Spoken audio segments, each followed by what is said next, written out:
Hey everyone, I sincerely appreciate your support. If you enjoy my audiobooks, I would be truly grateful if you could subscribe to the channel. And if you'd like to support even further, you're welcome to become a Patreon member, where you can access audiobooks of novels as long as they are freely available on the internet. Your kindness and support mean so much. Thank you. Back at Red Star Farm, Leon brushed his teeth and went straight to bed.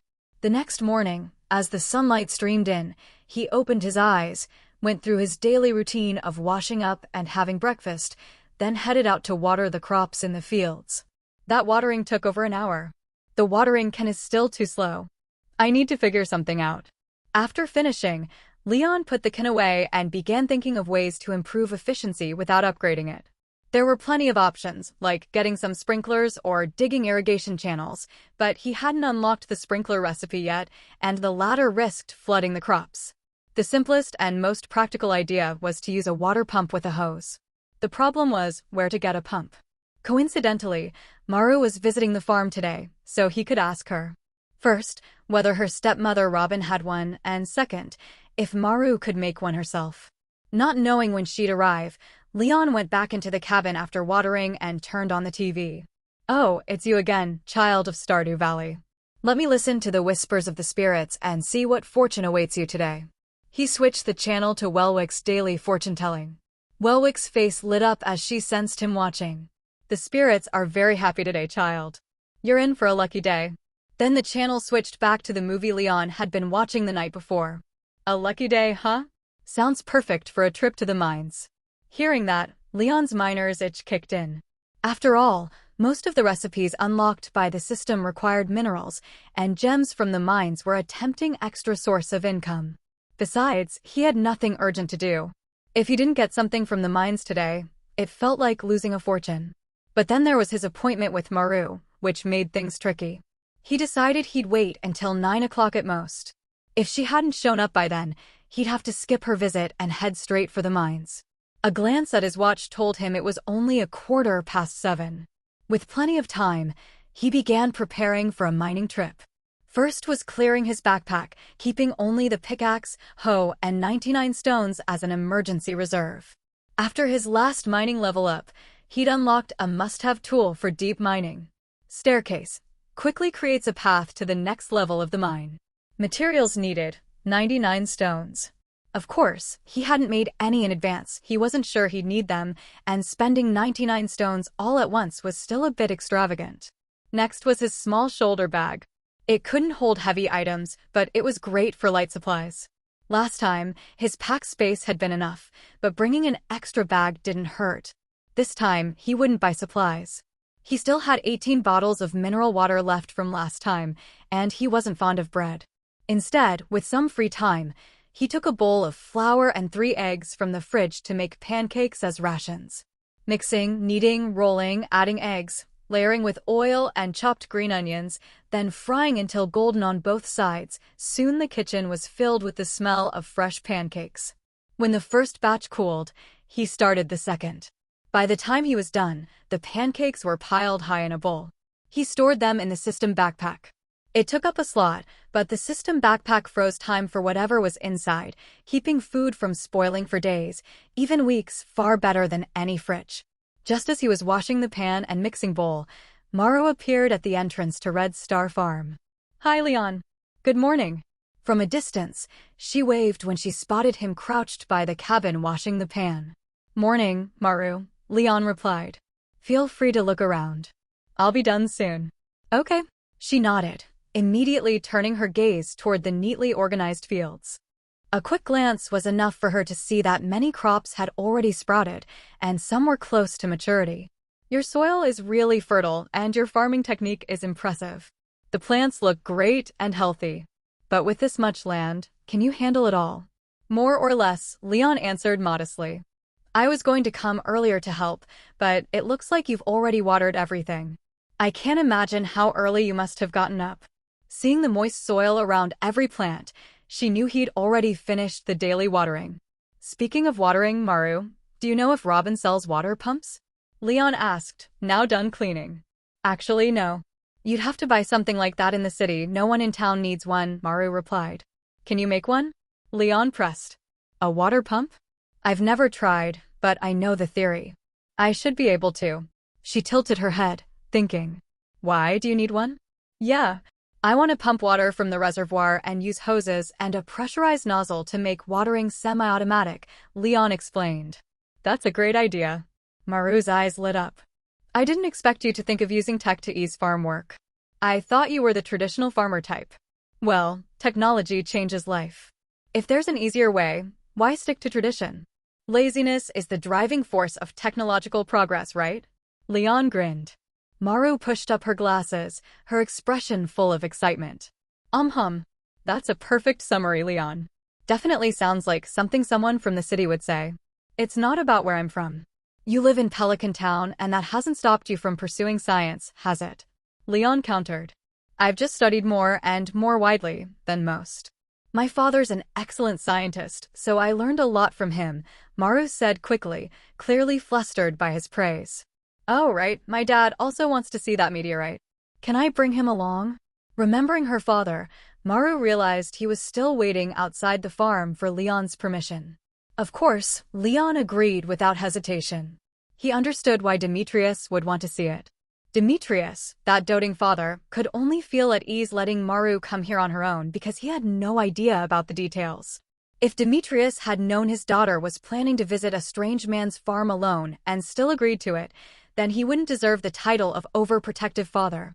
Now that Maru said her father also wanted to come see the meteorite, what Leon heard was that her father intended to supervise in person to make sure the two of them did nothing excessive beyond studying the meteorite. With Leon's permission, Maru immediately thanked him, then turned and jogged out of the farm. Before long, she returned with a tall, dark-skinned man in a blue shirt, Demetrius himself. Hello, Mr. Leon. Sorry to intrude. I'm Maru's father, a geologist and botanist, Demetrius. As soon as they met, Demetrius introduced himself. Leon, owner of Red Star Farm. Glad to meet you, Mr. Demetrius, Leon replied with a smile. Since you're both here for the meteorite, there's no need for small talk. Let's go straight to see today's star. Leon glanced at his watch. It was almost 8 o'clock, and he didn't want to delay his mining trip, so he cut to the point. Demetrius looked slightly surprised, as if unaccustomed to someone so direct. Maru, on the other hand, clapped her hands excitedly. Yes, let's go. I really want to see what's special about this meteorite and what interesting things we can find. Leon said nothing more and took the lead. In moments, they arrived at the impact site beside the greenhouse. Leon stepped aside to let them see. It really is a meteorite and a rare one containing minerals. Judging from its color and texture, it should yield iridium ore, Maru concluded at first glance. Maru is right, Demetrius agreed, but I'm puzzled. A meteorite of this size would make a huge commotion when it fell. If it truly came from outer space, it wouldn't just leave a shallow pit here. Your farm, and even all of Pelican Town would have been hit by the shockwave. Why is there only this small crater? Unlike Maru, who focused on the meteorite itself, Demetrius was more interested in its origins. Seeing the site, he didn't believe it had fallen from the sky. It wasn't scientifically plausible. In his mind, it seemed more likely that Leon, knowing his daughter's love for astronomy, had gone to great lengths to transport it here just to win her attention. Mr. Demetrius, you may be a scientist, but let me ask, do you believe in Yoba? Leon, understanding his unspoken suspicion, chose not to explain outright but instead posed a question. Not really, Demetrius shook his head. It's just a legend, folklore. So you're a man of science? Leon pressed. Yes. I seek scientific truth, not so-called faith, Demetrius confirmed. Then I have nothing more to explain to you. Leon shrugged. For those who only believed in science, he really had nothing to say. If this were Earth, Leon would have agreed with Demetrius. He was an atheist himself. But this world was different. This world truly had extraordinary powers. Is that because you can't come up with an excuse? Demetrius narrowed his eyes at Leon. No. I just think our understanding of the world isn't on the same level. Leon didn't take offense at the mockery. After all, while Demetrius might be accomplished in the scientific realm, in the mystical realm he was nothing more than a lying treasure, ignorant and self-satisfied. Our Omicron. Is that so? I think young people should read more, learn something useful. Faith is fine, but using it as an excuse for certain things is irrational, Demetrius retorted. Leon laughed, loudly and without restraint. His laughter startled both Maru and Demetrius. Ha ha. Tell me, Mr. Demetrius, as a scientist, what's your opinion on monsters? Leon asked. Dangerous creatures that evolved differently from humans, Demetrius replied, though puzzled. And those adventurers who can fight them? Leon continued. Elite fighters who have trained their bodies and mastered combat skills. Why? You're not going to tell me monsters are divine punishment and adventurers are Yoba's faithful, are you? Demetrius guessed at Leon's intent. Not at all. I'm just curious what the world looks like to ordinary people, Leon shrugged. He stopped speaking to Demetrius and turned to Maru. So, Maru, what's your take on this meteorite? Do you think it's valuable? Can it be sold? There'd be people willing to pay a high price, but they'd be hard to find. Selling it won't be easy, Maru analyzed, noticing the tension between Leon and her father.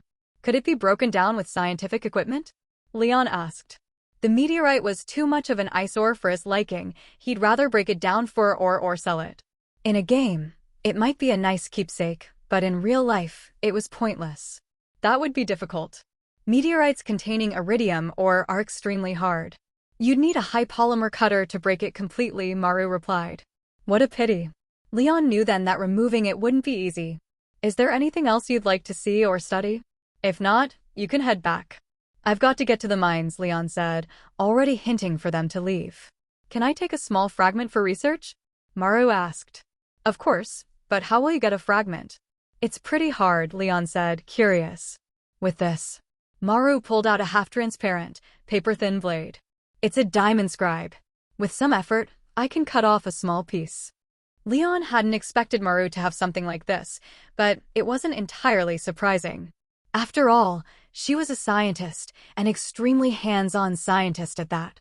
Having some useful tools was only natural. Then go ahead and give it a try. Since Maru had a way to collect samples, Leon wasn't going to be stingy. With such a massive meteorite, taking a tiny fragment would be nothing more than a drop in the bucket. Once she got his permission, Maru's face lit up with delight. Thank you, Leon. I'll make sure to take samples from spots that aren't obvious, so it won't affect the meteorite's structure or appearance. She then began circling the meteorite, looking for a place to cut. Demetrius leaned in toward Leon and spoke in a low voice. Young man, I don't know what you meant earlier, but I have to tell you, Maru is a true scientist. She's brilliant, though a bit scatterbrained. I don't think you can attract her curiosity with some vague, mystical nonsense. You think I'm trying to hit on her? Leon nearly burst out laughing. Sure, in the black community Maru was considered a stunning beauty, but Leon really had no interest in her. Isn't that the case? She's so outstanding. Demetrius countered with obvious pride. If that makes you happy, then sure, Leon said with a shrug. He had no interest in arguing with this frog in a well, especially knowing he was a total daughter-con. People like that weren't dangerous, but they could be insufferable. Demetrius mistook Leon's disinterest for a loss of words, and his expression grew smug. I was young once too. I know how you young men think.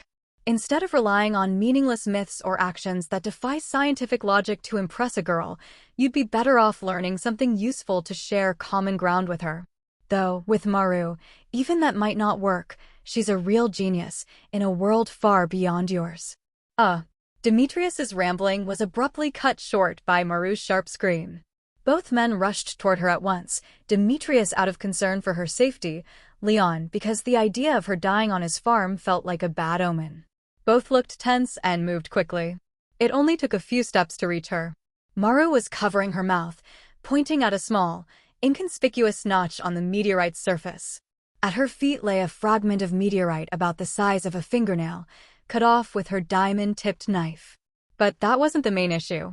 From that small notch, a thick, purple slime was oozing out, pooling rapidly into a small violet puddle on the ground. Since when can meteorites bleed? Leon quipped. It's probably some liquid trapped inside the meteorite. The notch must have allowed it to escape. Demetrius offered a more scientific explanation. Did I just cause trouble? Maru asked nervously, glancing at Leon. Leon was about to reassure her that it wasn't a problem so long as her father could pay for damages, when a sudden surge of adrenaline hit him.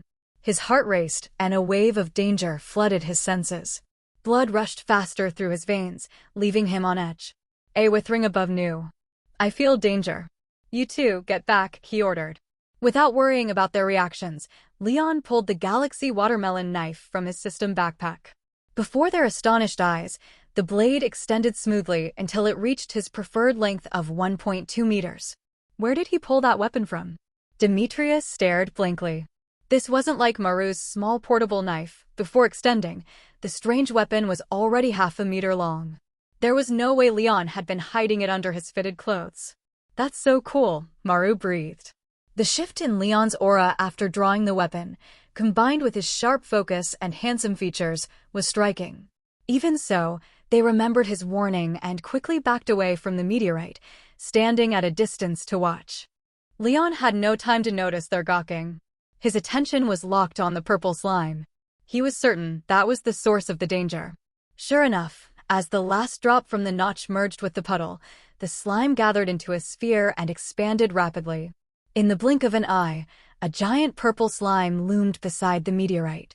It was smaller than the giant green slimes Leon had faced in the mines, but still nearly 2 meters in diameter, with a far heavier sense of threat. The moment it finished forming, it leapt high with surprising agility for its size, aiming to crush him. Leon had been ready. Leaning back, he kicked off with his waist, flipping neatly backward out of range. He landed, adjusted his stance, and lunged forward with a powerful side slash. The Galaxy watermelon knife sliced through the slime's body with ease, leaving a deep gash. But as soon as Leon pulled back, the wound sealed with fresh slime. Still, he noted the creature's size had shrunk. "Move back. Are you standing there waiting to die?" Leon barked after dodging another crushing leap. Oh. The father and daughter finally snapped out of it. Realizing the danger, Demetrius grabbed Maru and ran, calling over his shoulder, "Hang in there, Leon. I'll get help." "No need." Leon extended and thickened his blade, then sprinted forward. With a twisting strike powered by both arms and waist, he cleaved straight through the purple slime center, splitting it cleanly in two. This time the wound didn't heal.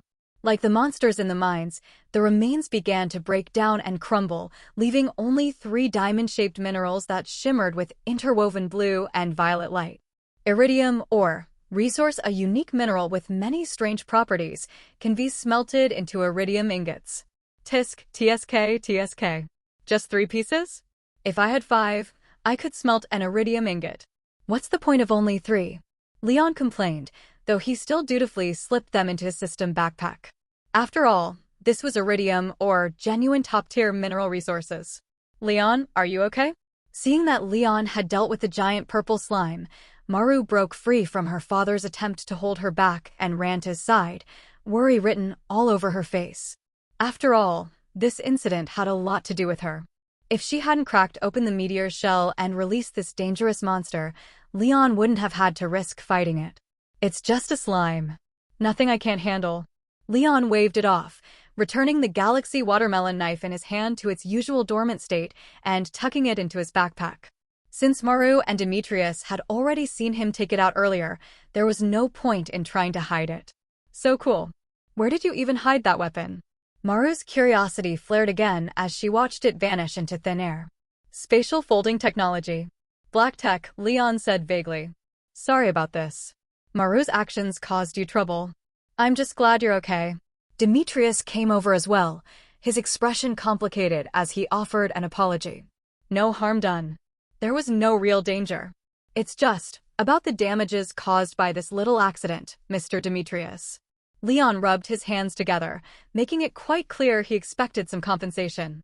Demetrius understood at once and nodded. "I'll make it up to you, but not with cash." "What else can you offer?" Leon asked. "When this farm was abandoned, I came here once to survey the land.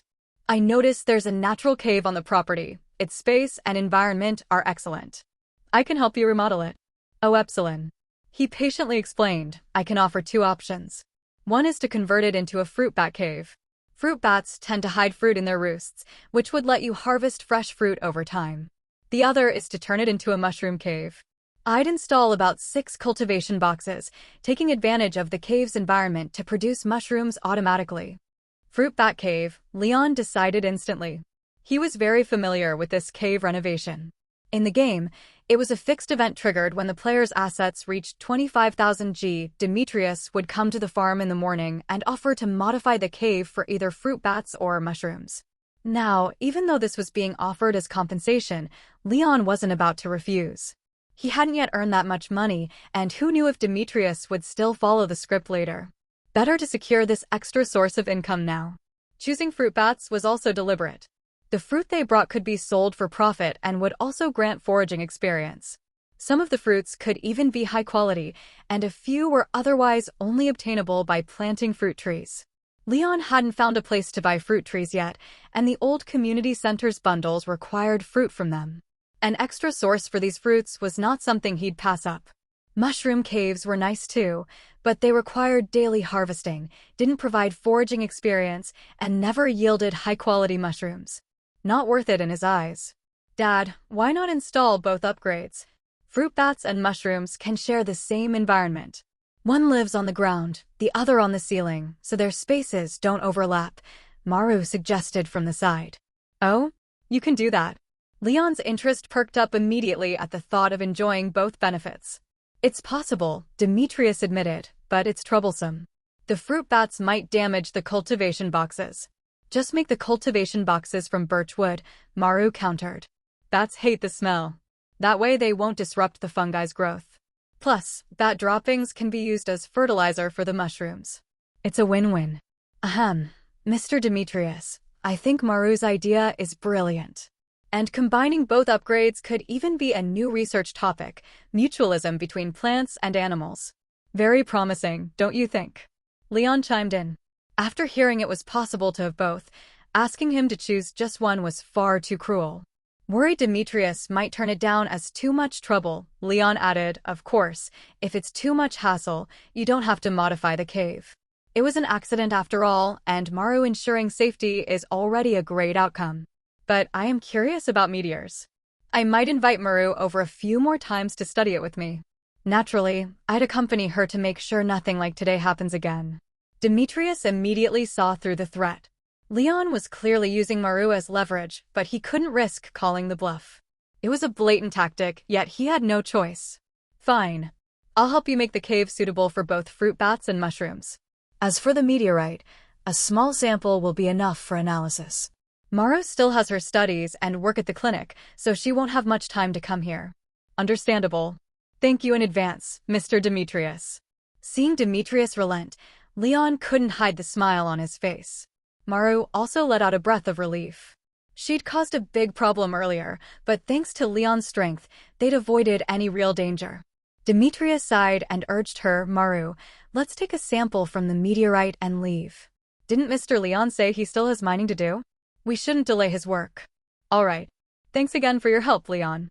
I'll be sure to thank you properly next time. Maru nodded sweetly, then joined Demetrius in cutting away a small sample from the meteorite.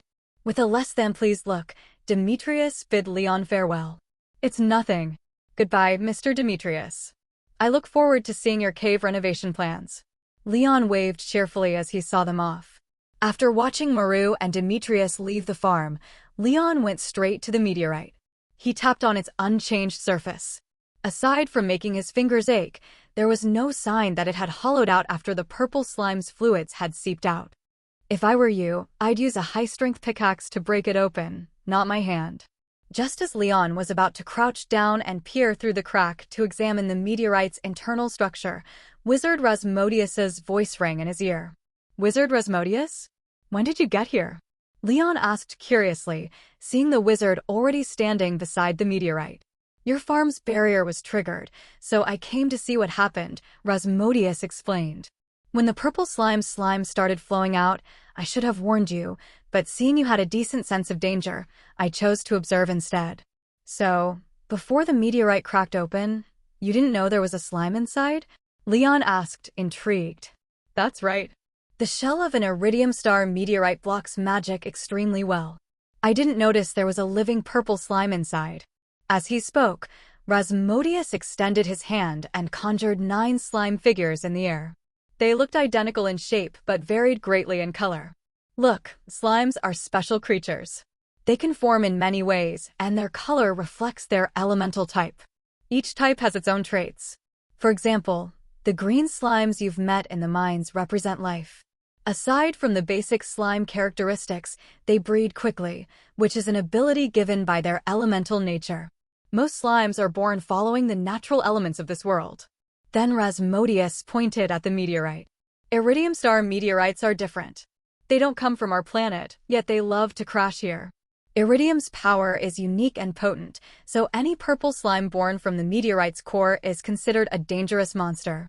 You're lucky. Inside your farm's barrier, the slime was weakened. Without the barrier, you'd be in big trouble. So that purple slime I just killed was the weakened version? Leon was shocked. Its speed and healing ability had been impressive enough. What would a full-strength one be like? Yes, a true purple slime born from iridium would be far bigger and stronger. But you won't be seeing one anytime soon, Rasmodius assured him. Thanks for the lesson, Leon said sincerely. This man was always checking in whenever trouble stirred on the farm and even threw in some unique knowledge. A dependable elder indeed. Leon figured he was benefiting from his grandfather's connections. I checked the meteorite while you were fighting. That slime was the only living thing inside, so you don't have to worry about any more threats from it, Rasmodius continued. And killing it early works in your favor. Because it removes the danger in advance? Leon guessed. Sort of. Slimes need to eat. If it had been trapped in the meteorite, it would have consumed the iridium ore inside to stay alive, growing stronger while turning all the ore into ordinary stone. By the time you had tools strong enough to break it open, you'd end up with nothing but a powerful slime and some worthless rocks. I see.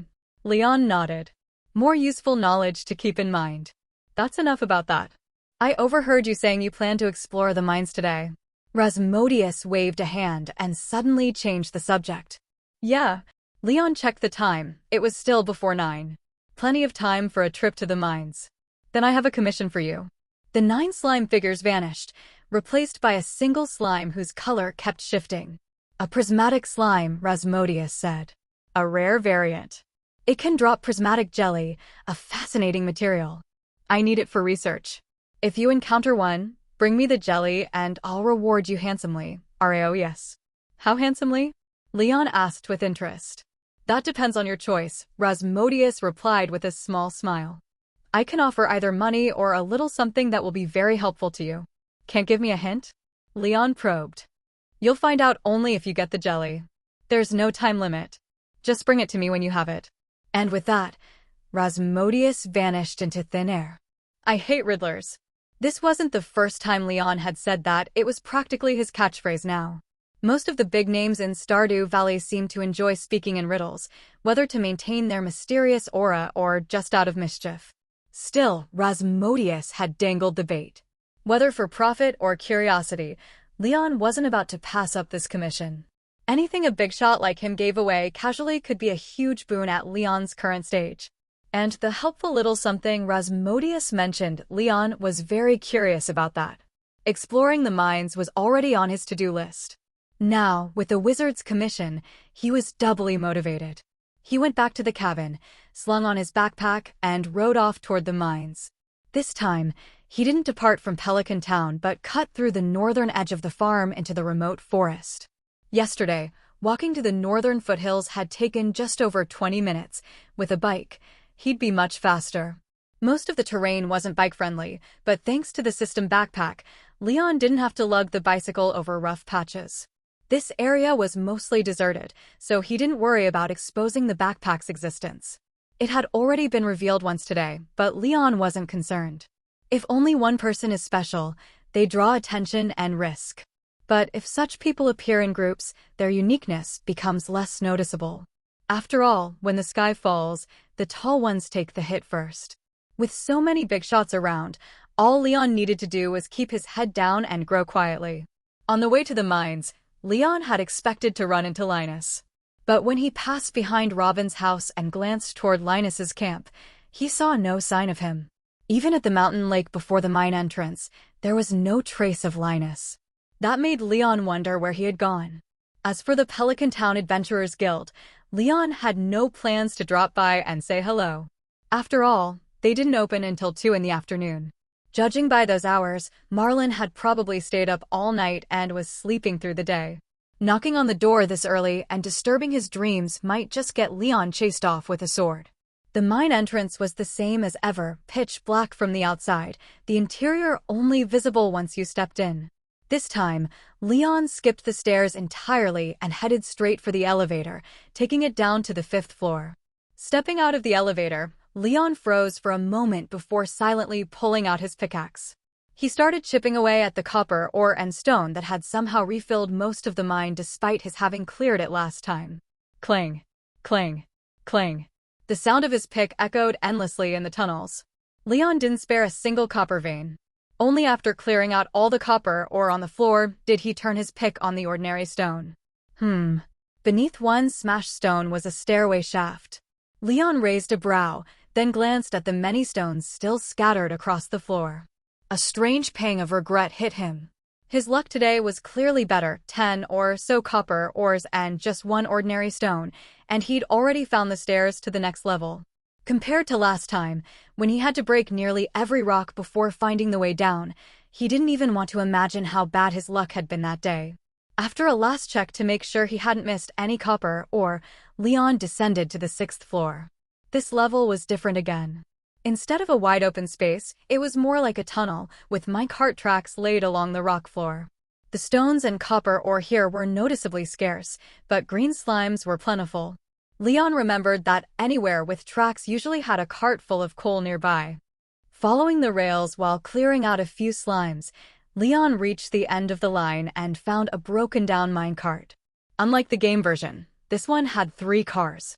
The first was nothing but wheels and a few warped planks, but the second was still intact and filled with coal, while the third brimmed with copper ore. Leon's eyes lit up. Climbing into the cart, he used the small magnet ring in combination with his system backpack to sweep up the unclaimed loot. Subtracting the 22 copper ore he'd mined on the 5th floor, just these 2 cars gave him 90 copper ore and 68 coal. Such a windfall stirred an impulse he couldn't suppress, and he decided to act on it. Bringing up the crafting menu, he selected the cherry bomb recipe and crafted. In a flash, all 112 copper ore turned into 28 cherry bombs. He pulled one out of his pack. It really was the size of a cherry, red, round, and smooth. Leon rubbed his hands together in excitement. Cherry bomb, crafted, creates a small explosion.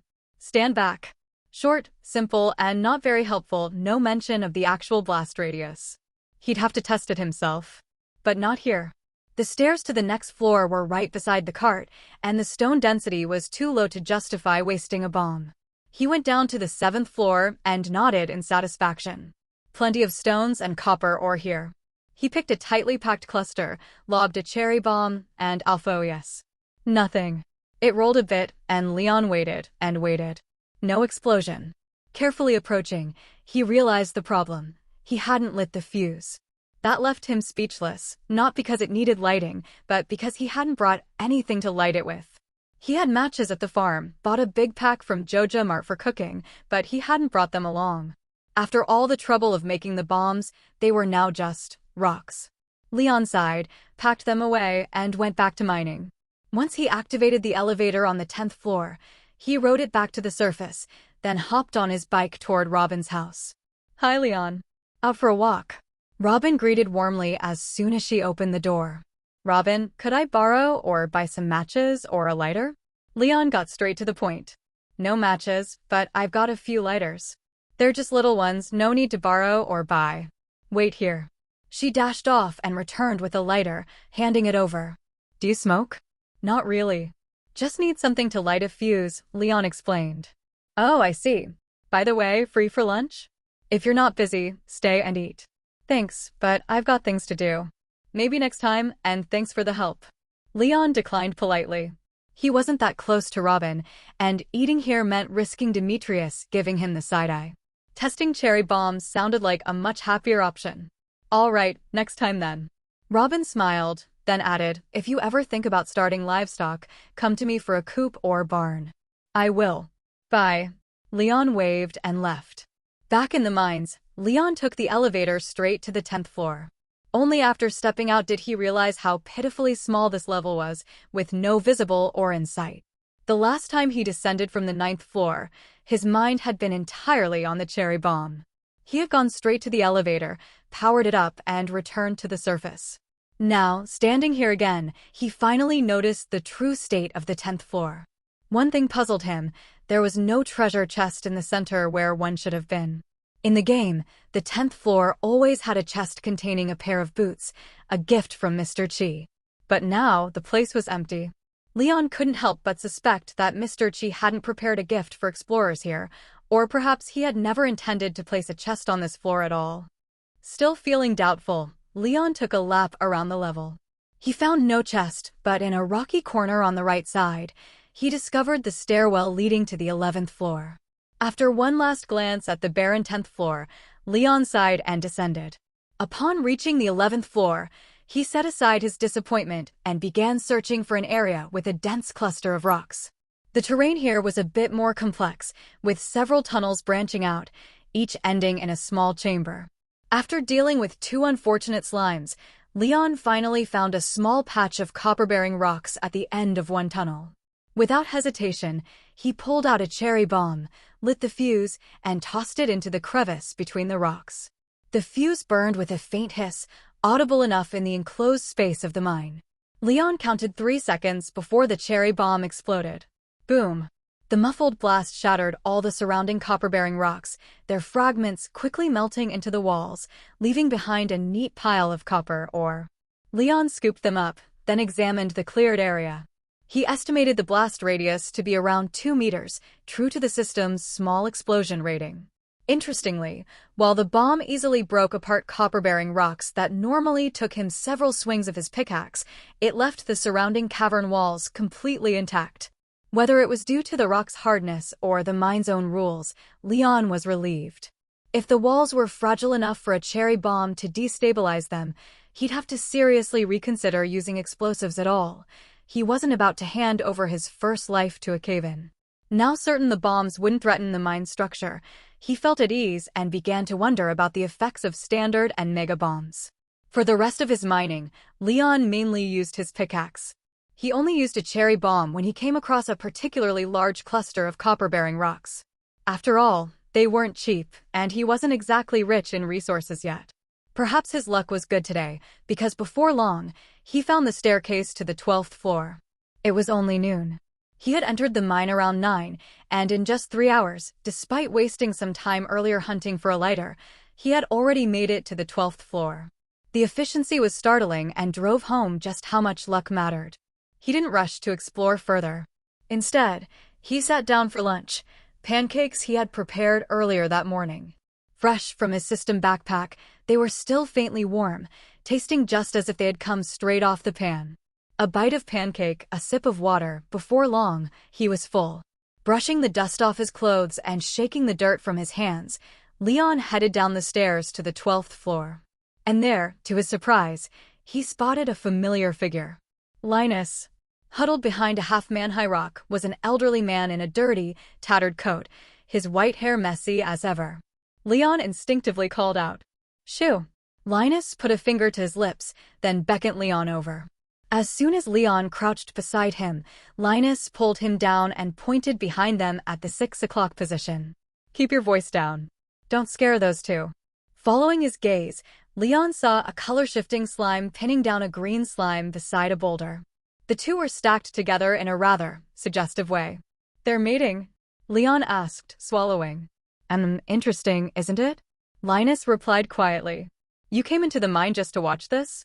Leon honestly didn't know what to think. This was a bit too weird. Sure, he could understand watching certain things for personal entertainment, but slimes? Really? "I think you're imagining something dirty," Linus said, giving him a suspicious look before explaining softly, "That's a prismatic slime, a rare variant. They're extremely skittish. I've been tracking this one for a long time." "You want the prismatic slime jelly too?" Leon asked. If Linus said yes, Leon would back off. After all, Linus had found it first. "I don't need the jelly. I'm here to catch the newborn prismatic slimes after it mates." "But you know about the jelly?" Did Resmodius tell you? Leon nodded. Yeah. He needs prismatic slime jelly, so he asked me to keep an eye out while I'm in the mines. Good. Then our goals don't clash. Stay here. I'll go first. Like I said, prismatic slimes are timid. If we don't finish the fight quickly, it'll burrow into the rock and disappear. Once it's gone, finding it again will be a real pain, Linus warned. Faced with the opportunity to be carried along by a true master, Leon naturally accepted without hesitation. Still, judging by the looks of it, the two slimes would be locked in their little standoff for a while longer. Not one to sit idle, Leon began chatting with Linus to dig for information. Linus, why are you trying to catch a newborn prismatic slime? A friend needs one. I owe her a favor, so I came here myself. Linus made no attempt to hide it, speaking with complete openness. Other than dropping prismatic slime jelly, do prismatic slimes have any other uses? Leon pressed. I'm not sure. My friend likes collecting odd things. Maybe she just wants it for her collection. Linus tilted his head, then asked in return, by the way, do you think you'll ever try raising slimes yourself? I'm not sure. Leon shook his head. He hadn't even built his first coop yet. Thinking about raising slimes now was far too early. If you ever do, come find me. I've got a few slime eggs lying around. I've no real use for them, you can take them and have some fun with it, Linus said. Thanks in advance. Leon didn't stand on ceremony, nor did he bring up payment. He knew Linus would refuse anyway. Otherwise, this master wouldn't be living in a tent up in the northern foothills, sleeping in a sleeping bag every night. They're coming, Linus suddenly whispered, drawing Leon's attention back to the two mating slimes.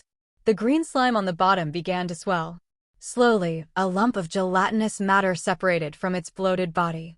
The process was sluggish, but once the lump completely split off, vague facial features emerged on its surface, along with a single thin tendril.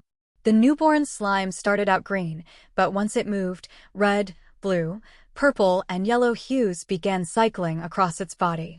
Its shifting colors alternated like a living carousel.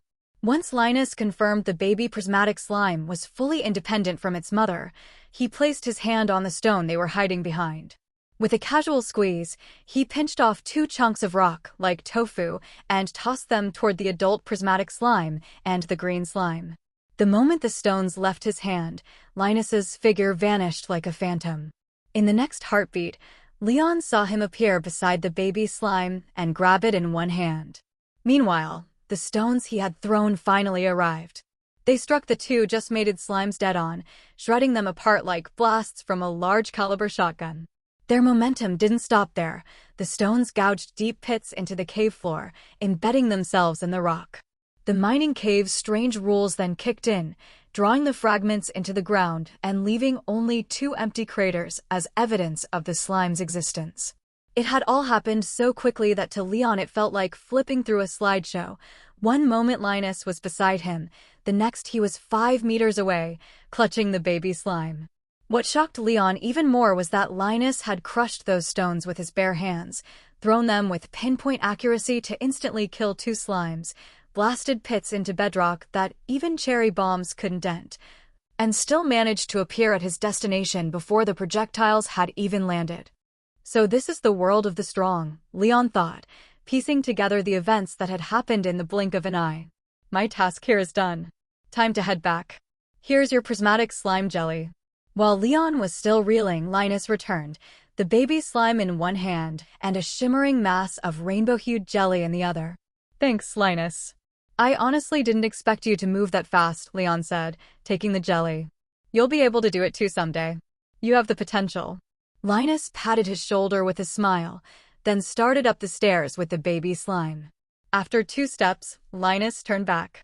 Reaching into the deep pocket of his coat, he pulled out a pair of leather boots, far too big to have actually fit inside, and tossed them to Leon. I found these in a chest on the 10th floor earlier. They'll give you a bit of extra protection, perfect for someone new to the mines. Take them. Leather boots, footwear plus 1 defense, plus 1 immunity. The moment Leon caught them, the system gave a description. Thanks. Leon suddenly realized why he hadn't found the chest Mr. Chi had prepared for him on the 10th floor. It wasn't because Mr. Chi hadn't placed one, it was because Linus had gotten there first. Nues. I'll be off. Stay safe in here, Linus said, finally departing.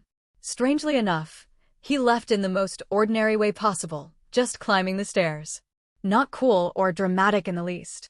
If Leon hadn't just witnessed Linus crush stone in his bare hands, throw it like a shotgun blast, and move so fast he left after images, he might have thought Linus was just a regular old man. Only once Linus vanished upstairs did Leon look away. He stowed the prismatic jelly in his backpack and continued his mining journey. As he ventured deeper, copper ore became more common. Past the 11th floor, Leon encountered a new kind of monster, a fat, ruler-length grub. Disgusting to look at, its corpse would burst upon death, spilling green blood with a foul stench that made it even more revolting. He had no choice but to kill them.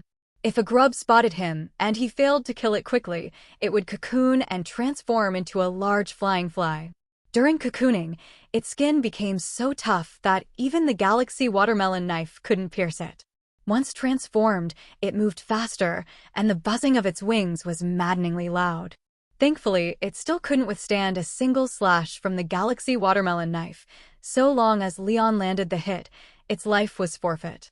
And so, Leon pressed on slaying monsters, mining ore. By 8 p.m., he had finally reached the 20th floor. This time, with no Linus to beat him to it, Leon found a chest standing in the center of the room. He opened it and took out a longsword. Steel longsword, level 1 sword, 4 to 8 damage, plus 2 speed. Leon clicked his tongue as he compared the stats marked by the system. Against the galaxy watermelon knife, this weapon's attributes were surprisingly refined. Still, it was free, so Leon didn't hesitate. He shoved it straight into his system backpack. His attention then drifted toward a subterranean lake on the right side of the area. Although there was light overhead, the lake still looked dark and eerie from a distance. The surface was perfectly still, giving no hint of what might lurk beneath. Unfortunately, Leon hadn't brought a fishing rod. Otherwise, he would have cast a line or two just to see. He wondered whether there were creatures here other than ghost fish and stonefish. Without lingering in the mines, Leon restored power to the elevator at the 20th floor, then rode it back to the surface. From there, he headed straight for Red Star Farm. Once back at the wooden cabin, he took a shower, then finished the pancakes he'd prepared that morning. Only after that did he begin sorting through the day's haul. From floor 5 to floor 20, he'd covered 15 levels in one go. But since he'd found the staircases early on, he'd rushed through without clearing out every vein and rock. His total haul, 186 pieces of copper ore, 221 stones, and 94 pieces of coal, the last number boosted by salvaging an abandoned minecart. Leon had discovered that coal was even rarer than copper ore. Compared to these basic materials, special minerals were far fewer. He'd found 6 gem nodes, yielding 4 amethysts and 2 yellow crystals. On top of that were items that could be picked up without mining, like earth crystals and quartz. He had 9 earth crystals and 14 quartz, 4 of the crystals dropped by Dougie-type monsters. Their drop rate was surprisingly high. Monster drops were less impressive: 24 slime jelly, 11 bug meat, and 6 white algae. Combined with the rainbow slime jelly he'd gotten with Linus and the extra earth crystals from the Dougies, that was the extent of his monster loot. He hadn't seen any rock crabs, and the number and frequency of monster spawns had clearly decreased. There hadn't been a single monster-infested floor. That led Leon to suspect luck might influence monster spawn rates.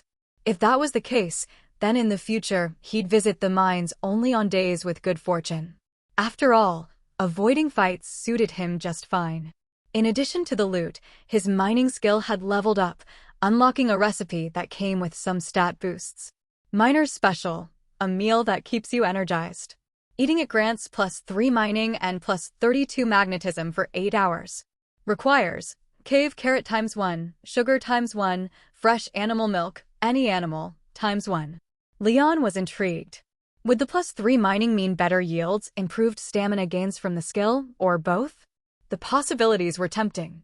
He had cave carrots in storage, had seen sugar sold at Pierre's general store, but had no way to get fresh animal milk yet. In the game, players usually had to raise cows or goats for milk. But in reality, Leon was sure there were other ways, like buying fresh milk directly from Marnie's ranch. If the system hadn't specifically labeled the ingredient as fresh animal milk, he might have tried boxed milk from Joja Mart to see if it worked. But the note "any animal" made it clear, only freshly milked dairy counted. After storing most of the haul in his chest, Leon kept 20 copper ore for coal, 1 amethyst, and 1 yellow crystal, then stepped outside. He tossed the amethyst and yellow crystal into the shipping bin. Then he went to the furnace, fed in the copper ore and coal, and returned indoors. The reason for selling the crystals was simple. He wanted to compare prices. Tomorrow, he'd check Emily's offer, then see what Clint would pay. That way, he could ensure maximum profit. And go. Everything else he didn't currently need stayed in the chest. No sense selling materials he might use later. With his plans for tomorrow set, Leon went to bed. When he opened his eyes again, sunlight wasn't streaming into the room as usual. It was already 6:30 in the morning, but the outside world was still dim. Looking out the window, Leon saw thick clouds gathering overhead. Rain again, huh? He turned on the TV and switched to the weather forecast. Sure enough, the host was announcing rain for the Stardew Valley region. He then checked Welwick's fortune-telling channel and learned his luck was merely average. That was enough for him to drop any thought of going to the mines. From now on, any day without very good luck would see the mines scratched off his schedule. 2 trips with different luck ratings had shown him firsthand the gap between the fortunate and the unlucky. Since it was going to rain, there was no rush to water the crops. He washed up, cooked a bowl of spaghetti, and dug out the rest of his amethysts and yellow crystals, along with his tools and the 21 cherry bombs left from yesterday's mining. Putting on his raincoat, he rode off from the farm. Spring rain was the best time to catch catfish. Rainy weather also changed what fish could be found. Leon planned to spend the day fishing, both to make money and to contribute to the community center's fish tank bundle. Besides, he couldn't stand his fishing skills still being stuck at 0. Farming was also at 0, but that was because the crops hadn't matured yet. The lack of fishing progress was entirely his own laziness. Good morning, Leon.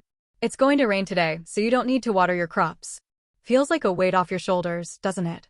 Leon had just arrived in Pelican Town when he spotted Louis standing under a tree at the edge of the square, greeting him.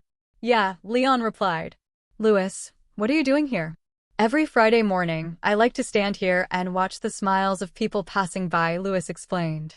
Once most of the shops are open, I head out to visit each household, checking up on Pelican Town's economy. It's Friday today? Leon asked, puzzled. You've been so busy on the farm that you've lost track of the days. You need to remember to balance work and rest, Louis said with a hint of exasperation. Well, now that I don't have to work for someone else and punch in on time, I just do whatever I want. Whether it's a rest day or what date it is, it doesn't really matter to me, Leon explained. His life now was full and relaxed. No more counting down to holidays, no more racing the clock to get to a suffocating office. Dates didn't mean much anymore. But you still have to pay attention to the calendar. Imagine missing a friend's birthday or one of the town's festivals. It'd be a shame, Louis said. I don't even know when people's birthdays are, and I've never asked. As for festivals, I don't really know when Pelican Town celebrates them, Leon admitted awkwardly. If the world followed the game's calendar 4 months a year, each with 28 days, Leon could recite every birthday and festival date in town by heart. But in reality, with 12 months, some long, some short, and leap years to boot, he had no idea about the exact dates for everyone's birthdays and events. I send a letter to everyone in town 2 days before any important festival, so you don't have to worry about that. As for birthdays, I can help you, Louis said, motioning Leon to come closer. When Leon leaned in, Louis lowered his voice. I remember everyone's birthday in town. If you want, I can mark them on a calendar for you, but you'll have to buy the calendar yourself. Where can I get one? Pierre's General Store, Robin's Carpenter Shop, or Joja Mart, Louis replied. All right, wait for me. You've got a pen, right? Leon asked. Of course. It's part of my job. Go on, I'll be here, Louis said, patting his shirt pocket. But there was a suspicious look on his face, as if he were holding back a laugh. Leon was a bit suspicious, but he still hopped on his bike and headed to the nearest place, Pierre's General Store. When he got there, he found the door locked, with a sign posted clearly beside it. Open daily from 7:30 a.m. to 6 p.m. That was earlier and longer than the game's 9 to 5 schedule. Considering most townsfolk liked to buy fresh ingredients early, Leon figured it made sense. If Pierre really opened at 9, Joja Mart would have crushed him already, same prices or higher, and opening later? People wouldn't put up with it. The problem was, it was only 6:30. Leon stared at the locked door, recalling the smirk Lewis had been holding back. So that old man knew exactly what was going to happen and deliberately didn't warn him, just so he could enjoy the show. Leon could already picture himself returning empty-handed, only for Lewis to burst out laughing. He was debating whether to just ditch the old man and go fishing instead when he felt a drop of water on his head. Is it raining already? He looked up. The sky was heavy with clouds, but no rain was falling. Still, his head was damp. The drip wasn't his imagination. It was Tilda and Beta. Leon narrowed his eyes, pretending not to notice, then looked down again while keeping his gaze tilted upward. Soon, the real culprit appeared. Just as another drop fell, Leon stepped back and looked up to see a purple-haired girl who hadn't yet ducked away. "Abigail, what are you doing?" Hearing his question, Abigail didn't bother hiding. She leaned casually over the second-floor balcony railing of Pierre's and said, "I didn't mean to. I was just watering the flowers up here. How was I supposed to know you were standing underneath?" "And the second time?" Leon pointed to the wet stone slab where he'd just stepped away from. "Okay, that one's on me. Next time I'll quit while I'm ahead," Abigail said, sticking out her tongue in a way that felt more like teasing than apologizing. "Forget it. Actually, I need a favor.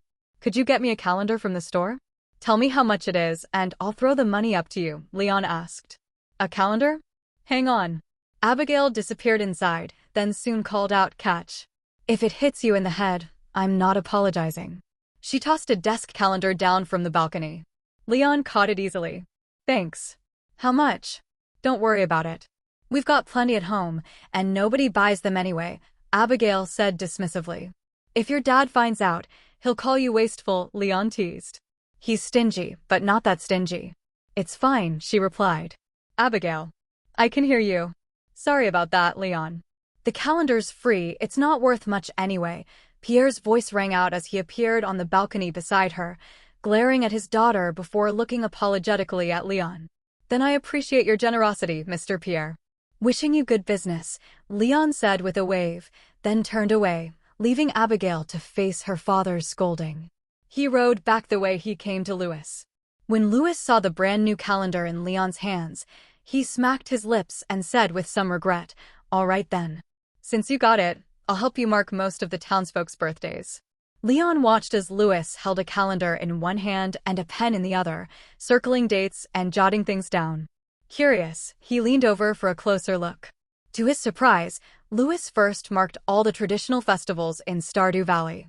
Only after that did he begin noting down the birthdays of Pelican Town residents, writing the names of the birthday celebrants. But even though Stardew Valley had plenty of residents, Lewis only wrote 6 names. "All right, here you go."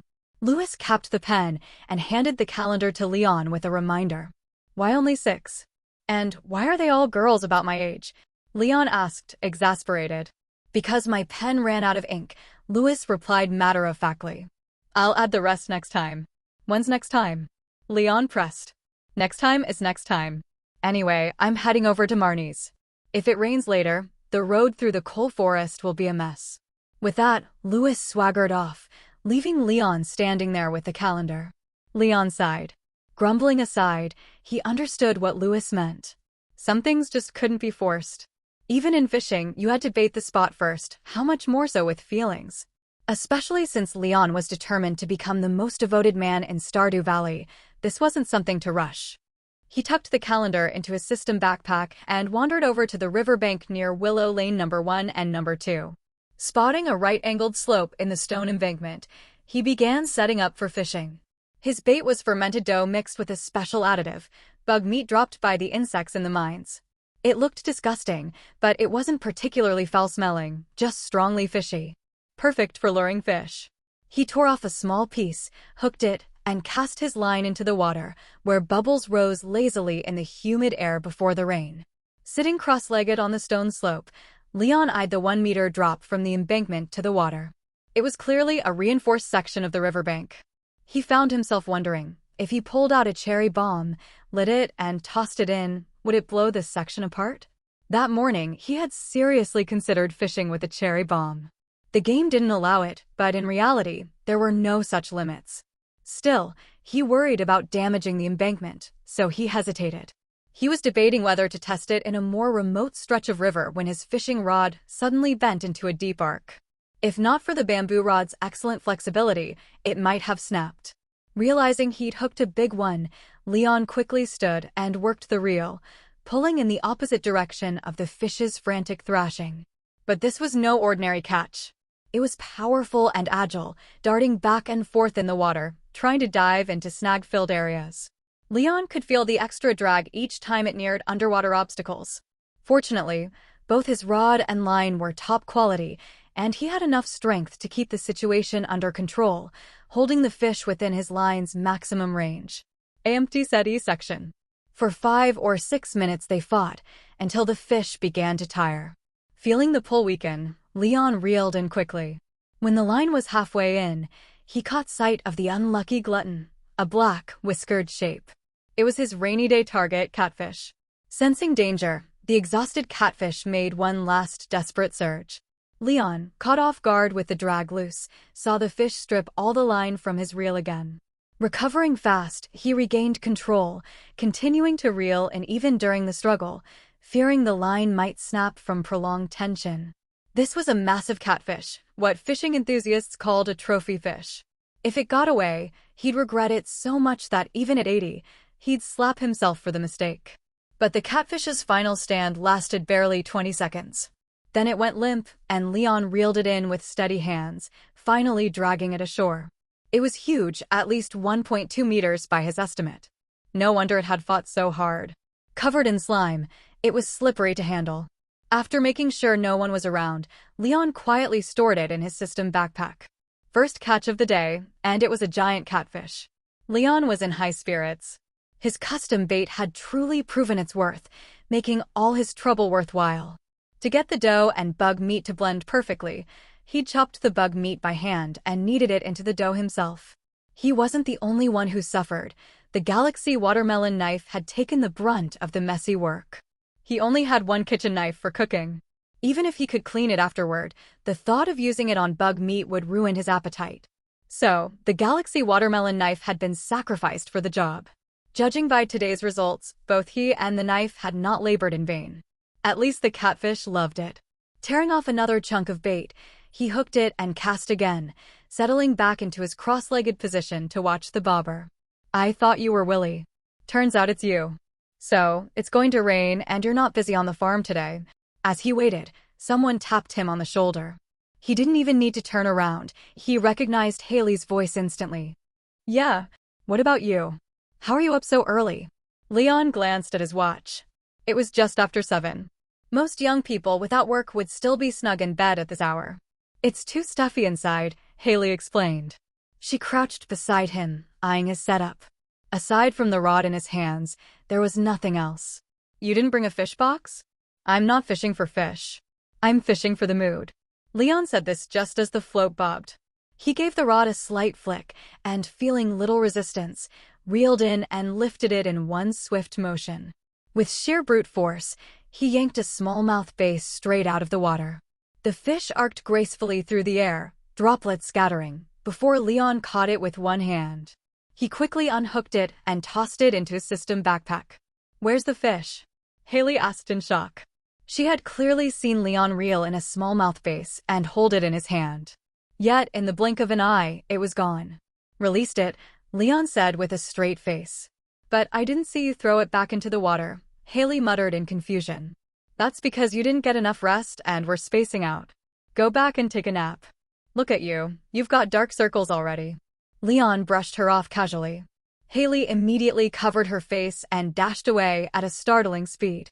Leon shrugged, baited his hook again, and cast the float into the river. Whether it was the quality of the bait or the rain bringing the fish out for fresh air, the bites came quickly. This was already his second fish in a short time. The third one took longer. 5 or 6 minutes passed without the float moving, and instead, raindrops began to fall from the sky.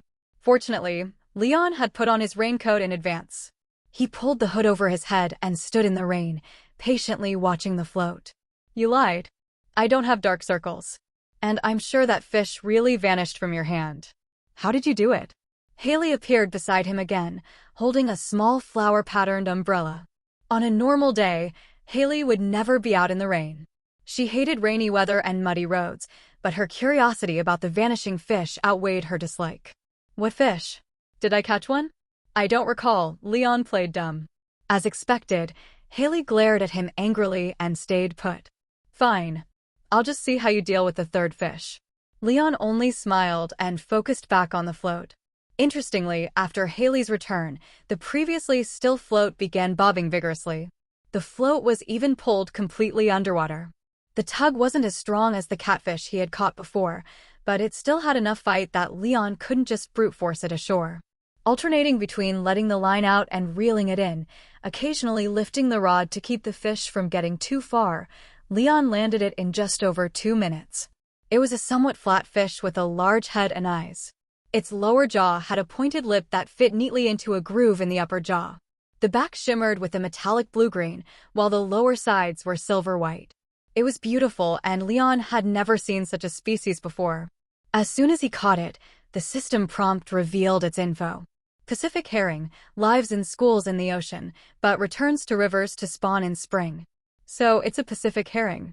Looks a bit different from the one in the game, almost didn't recognize it with the new skin, Leon muttered to himself. He gripped its gill, unhooked it, and stored it in his system backpack. Anobi. It disappeared again. I didn't even blink this time. Leon, how did you do that?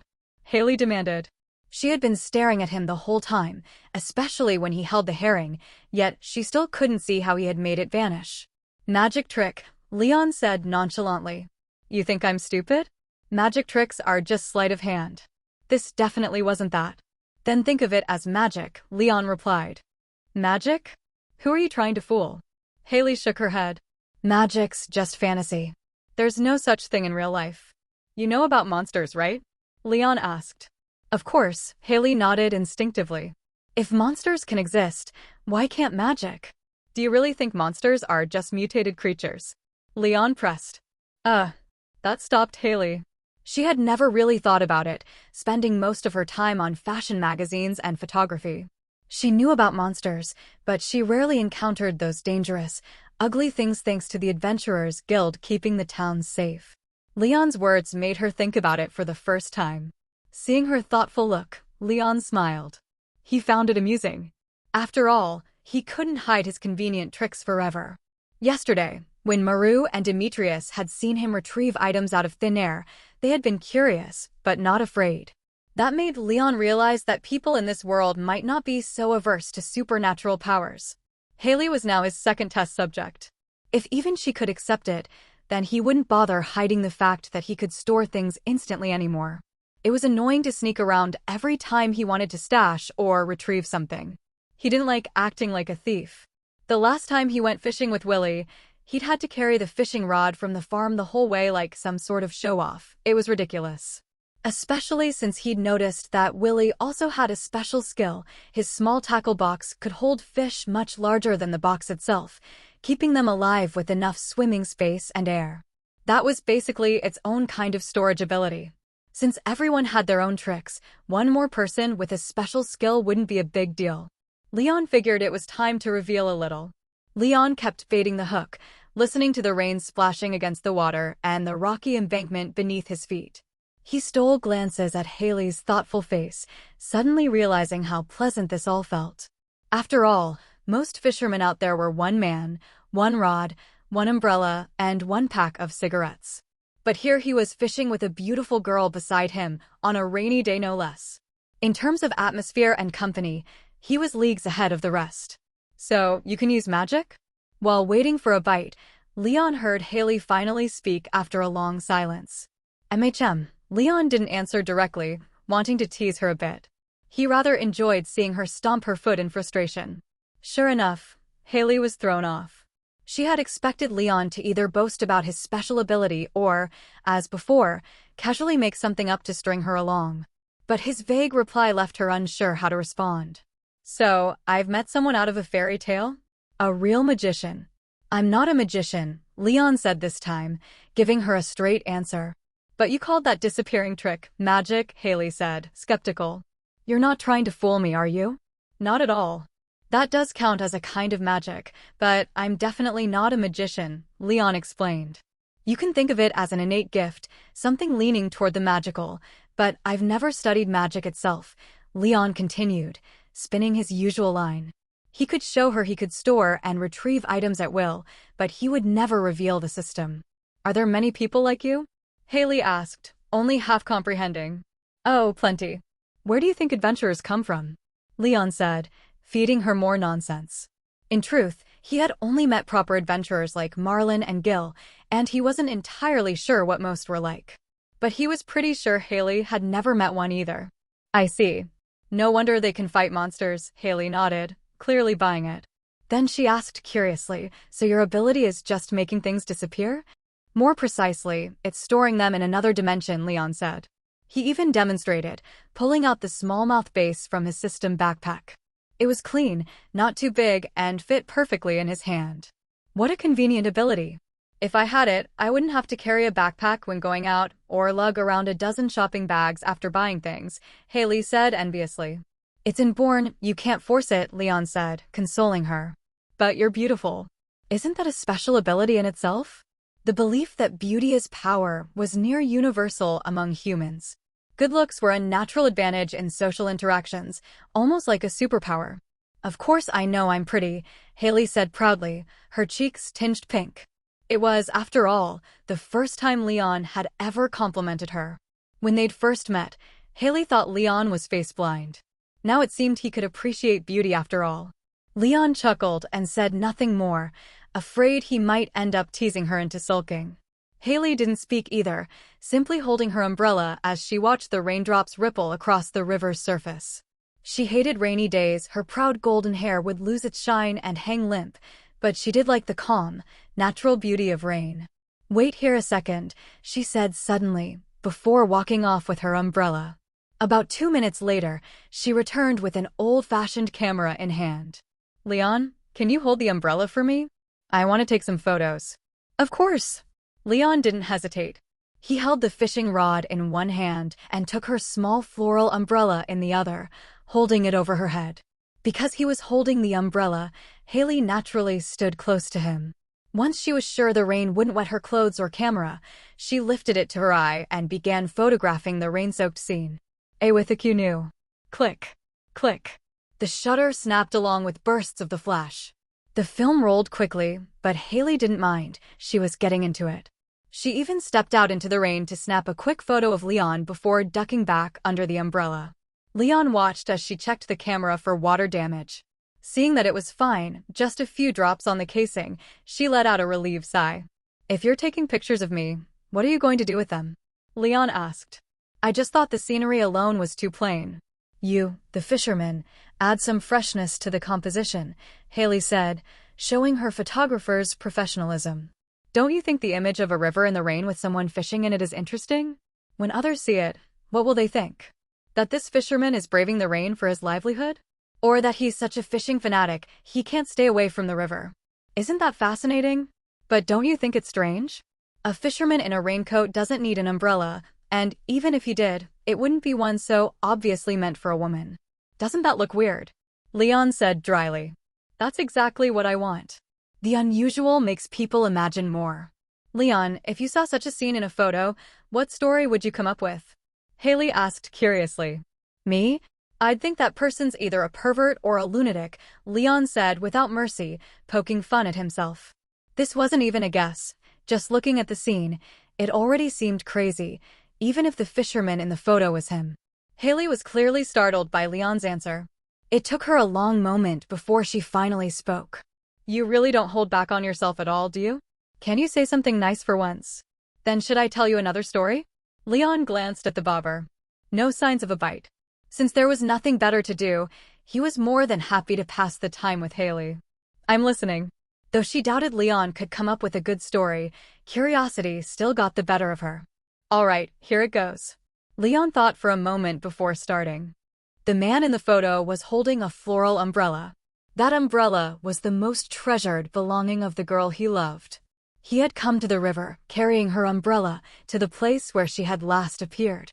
So he cast a hook, one that carried his longing into the water, hoping to bring back the girl who once walked with him along the riverbank under that umbrella, just to see her one last time. When he finished, Leon looked at Haley with a teasing smile. So? Not bad, right? No, not at all. Haley's eyes were red now, clearly touched. How can you think of something so tragic? That's way too cruel. Leon had been about to say that this sort of plot wouldn't even get clicks on a women's romance site, so why was Haley reacting so strongly? Did this world's literary scene not go for tragedies? And besides, that umbrella is mine. Are you cursing me? Haley didn't let up. It was one thing for Leon to poke fun at himself, but now he dragged her into it and given her a miserable ending at that. She was annoyed. You're not my lover. Leon gave her a helpless look. Didn't you say you wanted a story? It's just a story, not reality. Forget it. Don't tell me anymore. But it's a good one. If you use it as the backstory for that photo in a contest, I think it has a good chance of winning. Haley rolled her eyes, then seriously considered the idea. Then take it. But if it actually wins, make sure you give me the prize money as payment for using my likeness. Leon reminded her. Fine, fine. If it wins, it's all yours. Haley waved dismissively. She wasn't concerned about money, especially not an uncertain sum. Even if she really won, she doubted she'd care. Her family certainly didn't lack funds. All right, deal. Now you can go print the photo and send it in. Hurry up, I can feel my prize money waiting for me. Leon, having failed to catch a fourth fish for a while, decided to change spots. He tried to shoo Haley away. What's the rush? And why are you trying to chase me off? Besides, this is right in front of my house. My taking photos here has nothing to do with you. Haley wasn't stupid. She could clearly tell Leon wanted her gone, but she wasn't about to let him get his way. This come when called, go when dismissed treatment didn't sit well. It made her feel like she was obeying his every whim. Then hold your own umbrella. I'm moving to another spot. The fish here must have been scared off. They're not biting anymore. Leon handed her umbrella back to her and began reeling in his line, ready to head toward the coal forest to cast again. I think your fishing skills just suck. Haley shot back without mercy. If you think you can do better, then go ahead. Leon made as if to hand her the rod. To his surprise, Haley actually took it with one hand. Fine, I will. The moment she took the rod, the fishing line suddenly went taut. The rod was yanked toward the water with such force it nearly flew out of her hands. Caught off guard, Haley instinctively gripped it tight, but her footing was unsteady. The pull dragged her sideways, sending her toppling toward the riverbank. She had only enough time to let out a startled cry before she squeezed her eyes shut, already picturing herself rolling into the freezing water. The story Leon had just told flashed through her mind. Reality wasn't quite so melodramatic. The instant Leon noticed something wrong with the rod, he'd reached out to steady it. Seeing Haley being pulled toward the water, he wrapped an arm firmly around her slender but toned waist, pulling her back. In the same motion, he reclaimed the rod. Haley felt a strong arm at her waist, and some softer parts of her pressed lightly against him. When she opened her eyes, she realized she was in Leon's arms. Saved by this guy again. But really, it's his fault for handing me the rod in the first place. She didn't try to pull away. Whether from habit or genuine forgetfulness, she stayed there. Leon, however, needed both hands to handle the rod. The fish in the water was strong enough to nearly drag Haley in. It was clearly a big one. Fishing one-handed wasn't going to work. Leon quickly set Haley aside and made sure she was steady before gripping the rod with both hands, bracing himself against the pull. The abruptness of the move left Haley stunned for a while. She didn't even notice that her dress had gotten soaked from pressing against his raincoat. Am I really less important than a fish? That thought looped endlessly in her mind. Unfortunately, Leon couldn't read thoughts, nor was he looking at her face. At the moment, his eyes were locked on the prize in the water. The pull on the line was even stronger than the big catfish he'd caught before. Leon guessed this one was its elder. The fish fought like he was trying to hold back a motorcycle at full throttle. The bamboo rod bent into a C shape, and the taut line let out faint, tearing sounds. Leon still had strength to spare, but he worried the rod might not survive.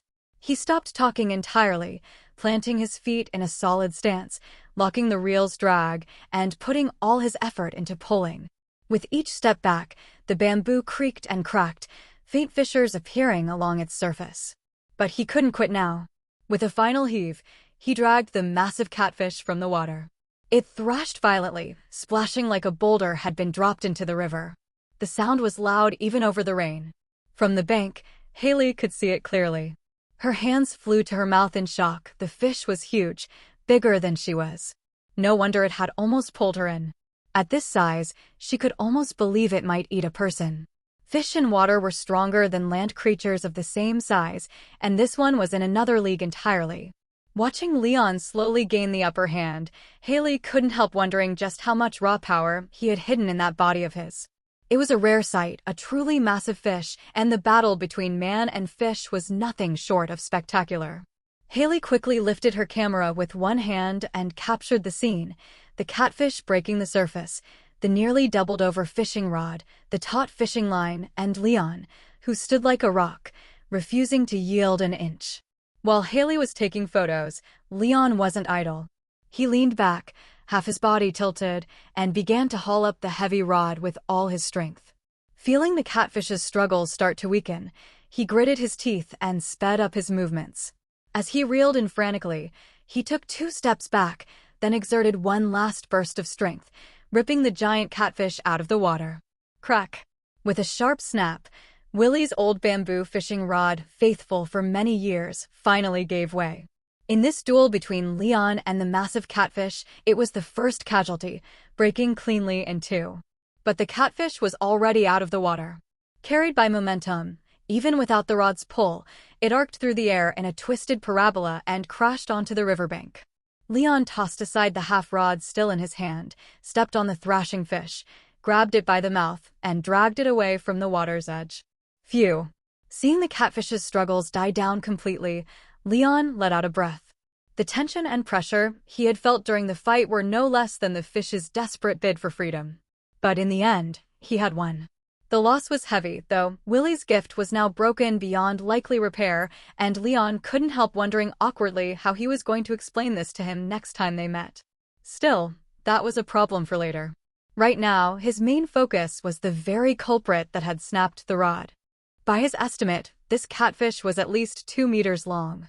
Its head alone was bigger than half of Leon's torso. Its whiskers were as thick as cucumbers, and its black-gray skin was coated in a layer of brownish slime. The hulking body was like an oil drum. Its sheer size and the distinctive features of the species made it look like a water monster. Even without touching it, Leon could smell the overpowering mix of muddy earth and fish stench just standing nearby. He had no intention of making physical contact with it again. "Haley, do you have any more film? Can you take a picture of me with this catfish?" It wasn't every day you caught something this big, and Leon didn't want to miss the chance to commemorate it. Since Haley had a camera, he wanted a photo of himself with his trophy, a perfect future brag backed by hard evidence. Sure. Haley nodded and directed Leon on where to stand, even suggesting he make a victory V sign.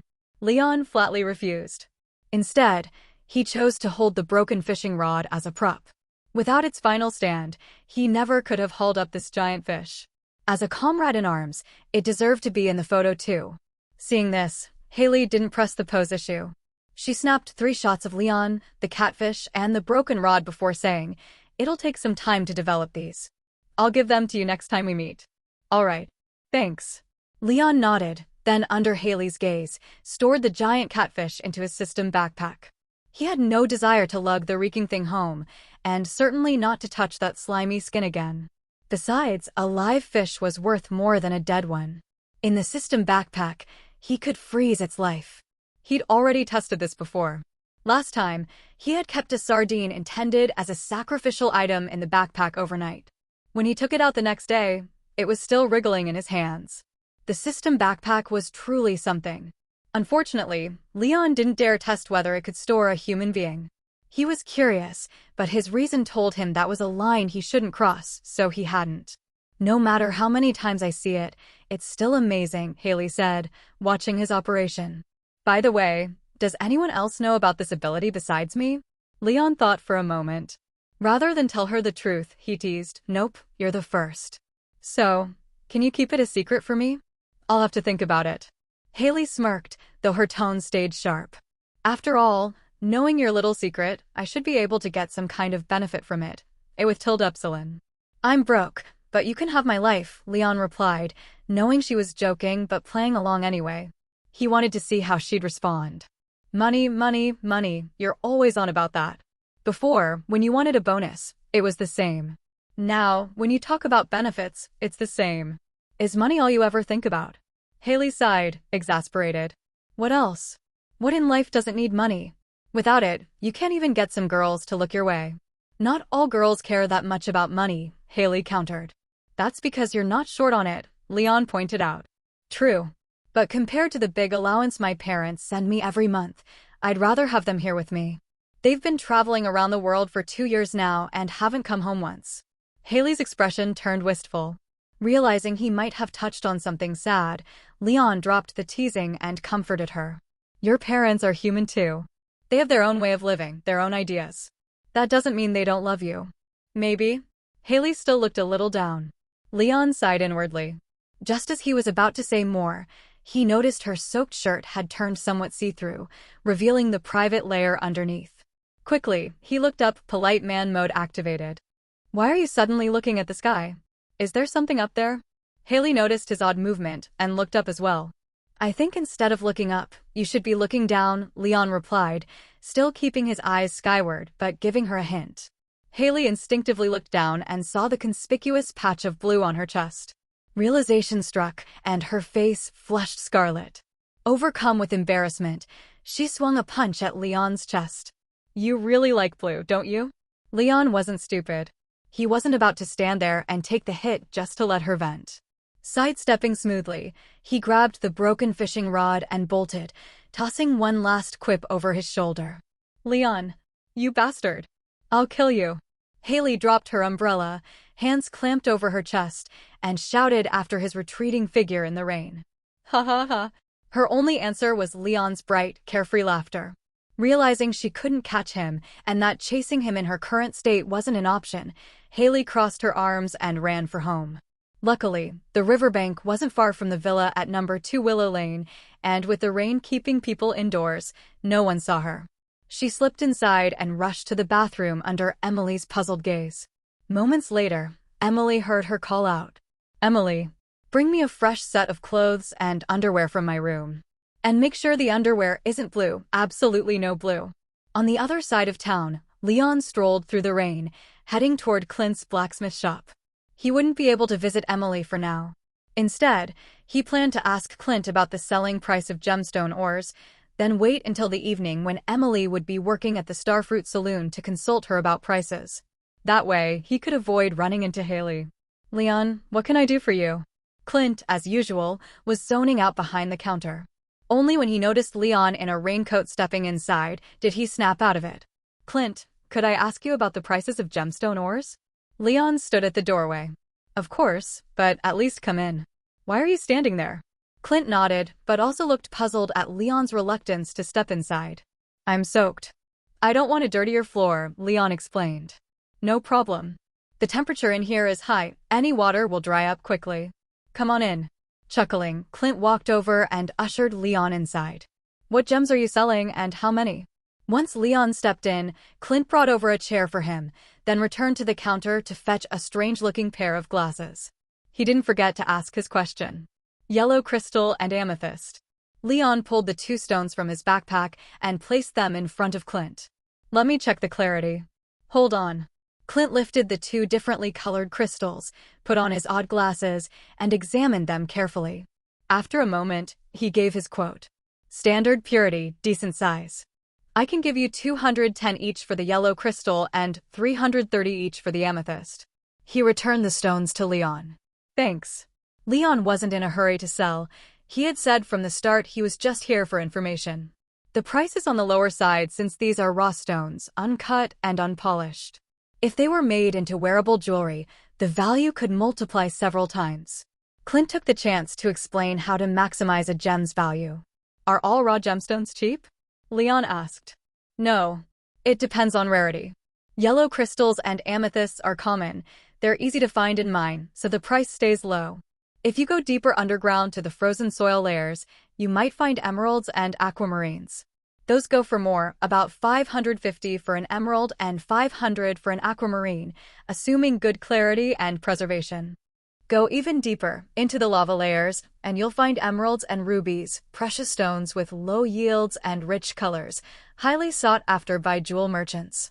Both can reach 800 or more, with deeper color fetching higher prices. Clint's tone was patient and thorough. What about diamonds? Leon noticed Clint had skipped over them. Diamonds are extremely rare. If you find one, you can sell it for at least 1,500 G. And that's just a baseline. The bigger the stone, the higher the price. Clint added. I see. Leon couldn't help feeling a little disappointed. The prices were higher than in the game, but not by much. They're still raw stones. Without processing, they have little commercial value, Clint reminded him. But you could ask Emily. Her parents are famous jewelry designers and gem merchants in the Fangia Republic, and she's inherited their skills. If you can convince her to process your gems, the price will go way up. You two could even partner up. That way, Emily wouldn't need to work at the Starfruit saloon anymore. Designing jewelry pays far better than waitressing, Reno. Thanks, Clint. I'll think about it. I'll be going now. Leon gave him a sincere nod, though he also felt like grumbling. Clint clearly had Emily's best interests at heart, but if she really partnered with Leon in jewelry design, Clint might see far less of her. Maybe he'd thought of that, but decided her future mattered more than catching glimpses of her at the saloon. Leon didn't understand it, but he could respect it. Leaving Clint's blacksmith shop, Leon thought for a moment, then headed toward the beach. After all, Willy's fishing rod, his gift, had broken. Leon needed to explain and buy a new one, or his fishing level would stay stuck at 0, which really bothered him. On rainy days, the beach felt like a sponge underfoot. Each step left a print, and shoes could easily soak through with the seawater trapped in the sand. Luckily, Leon wore rain boots, so he avoided that fate, though walking was still tiring. Perhaps due to the rain or the low tide, Leon spotted many shellfish washed ashore. Naturally, he didn't let them go to waste and gathered them all. Clam, fish something once lived inside. Cockle, fish a common saltwater clam. Oyster, fish a bivalve mollusk that lives in colonies. All three were bivalve invertebrates, differing mainly in size and shape. Clams were round and plump, oysters were flat and elongated, and cockles were large and round, about the size of a palm, 2 or 3 times bigger than regular clams. Leon was familiar with all of them. They were regulars in seafood soup, though they were a bit of a pain to clean and didn't yield much meat under their hard shells. Aside from eating, these 3 shellfish were also needed for the crab pot bundle in the old community center, an unexpected bonus from his beach visit. Knock, knock, knock. Leon rapped on the wooden door of Willy's seaside fish shop. Soon, Willy answered, wrapped in a blanket. Oh, Leon. Seeing you out in this heavy rain is a pleasant surprise. Willy pulled him inside quickly, closed the door, and poured him a cup of hot water. What's with the blanket? Leon asked. Whenever it rains, my knees and back ache. Keeping them warm is the only way to feel better, Willy explained. Rheumatism. Makes sense. Leon understood. It was no wonder, given Willy's life by the sea. He didn't say it aloud, but instead suggested, maybe you should get a fireplace. I'll think about it. But since my house is mostly made of wood, using a fireplace could easily cause a fire. I'll need to ask Robin to design something special. Willy nodded, clearly finding Leon's suggestion useful. By the way, Leon, you came all this way in the rain. What's the plan? Surely it's not just to visit a lonely old fisherman like me. Why not? Maybe I'd just come to see you, Leon teased. I appreciate that, but honestly, instead of visiting me, you'd be better off visiting some of the young ladies. Willy spoke with a straight face, as if giving serious advice. No way. I'd probably get thrown out as a creep. Leon shot back. Ha ha. Willy laughed heartily, patting Leon's shoulder. Don't worry. Sometimes you get beaten up at first, but that can lead to feelings later, you never know. Forget it. I'm actually here to tell you something. Leon reached into his backpack and pulled out 2 broken halves of a fishing rod, handing them to Willy. I was fishing in Pelican Town's river today and hooked a monster. The rod you gave me couldn't handle the struggle from something that big and snapped. Sorry, Willy. No problem. This old fellow was ready to retire anyway. I only gave it to you as beginner gear so you could get the hang of fishing. If you want to catch a big one, this old guy can't keep up. Willy smiled as he took the broken rod, waving off the apology. By the way, did the big one get away? Or did you pull it out before the rod snapped? Did you see what it looked like? Of course, and I even brought it up. Without hesitation, Leon pulled the culprit from his backpack. The giant catfish hit the wooden floor with a dull thud. The moment it landed, it started thrashing wildly, only to be pinned down by Willy's quick reflexes. Whoa, that's a big catfish. Even I've never landed one this size. You're lucky, Leon, and skilled too. Pulling a beast like this out of the water isn't easy. Willy's eyes gleamed as he stared at the fish under his hands, seemingly oblivious to the fact that Leon had pulled it from thin air. This kind of giant catfish doesn't taste great, but its size alone would make it a prize for many aquariums. Planning to sell it? If you want, I can keep it alive for you, and when the fish traders' boats come by, we could set up an auction. You'd make a fortune. Finding a live catfish this size was rare.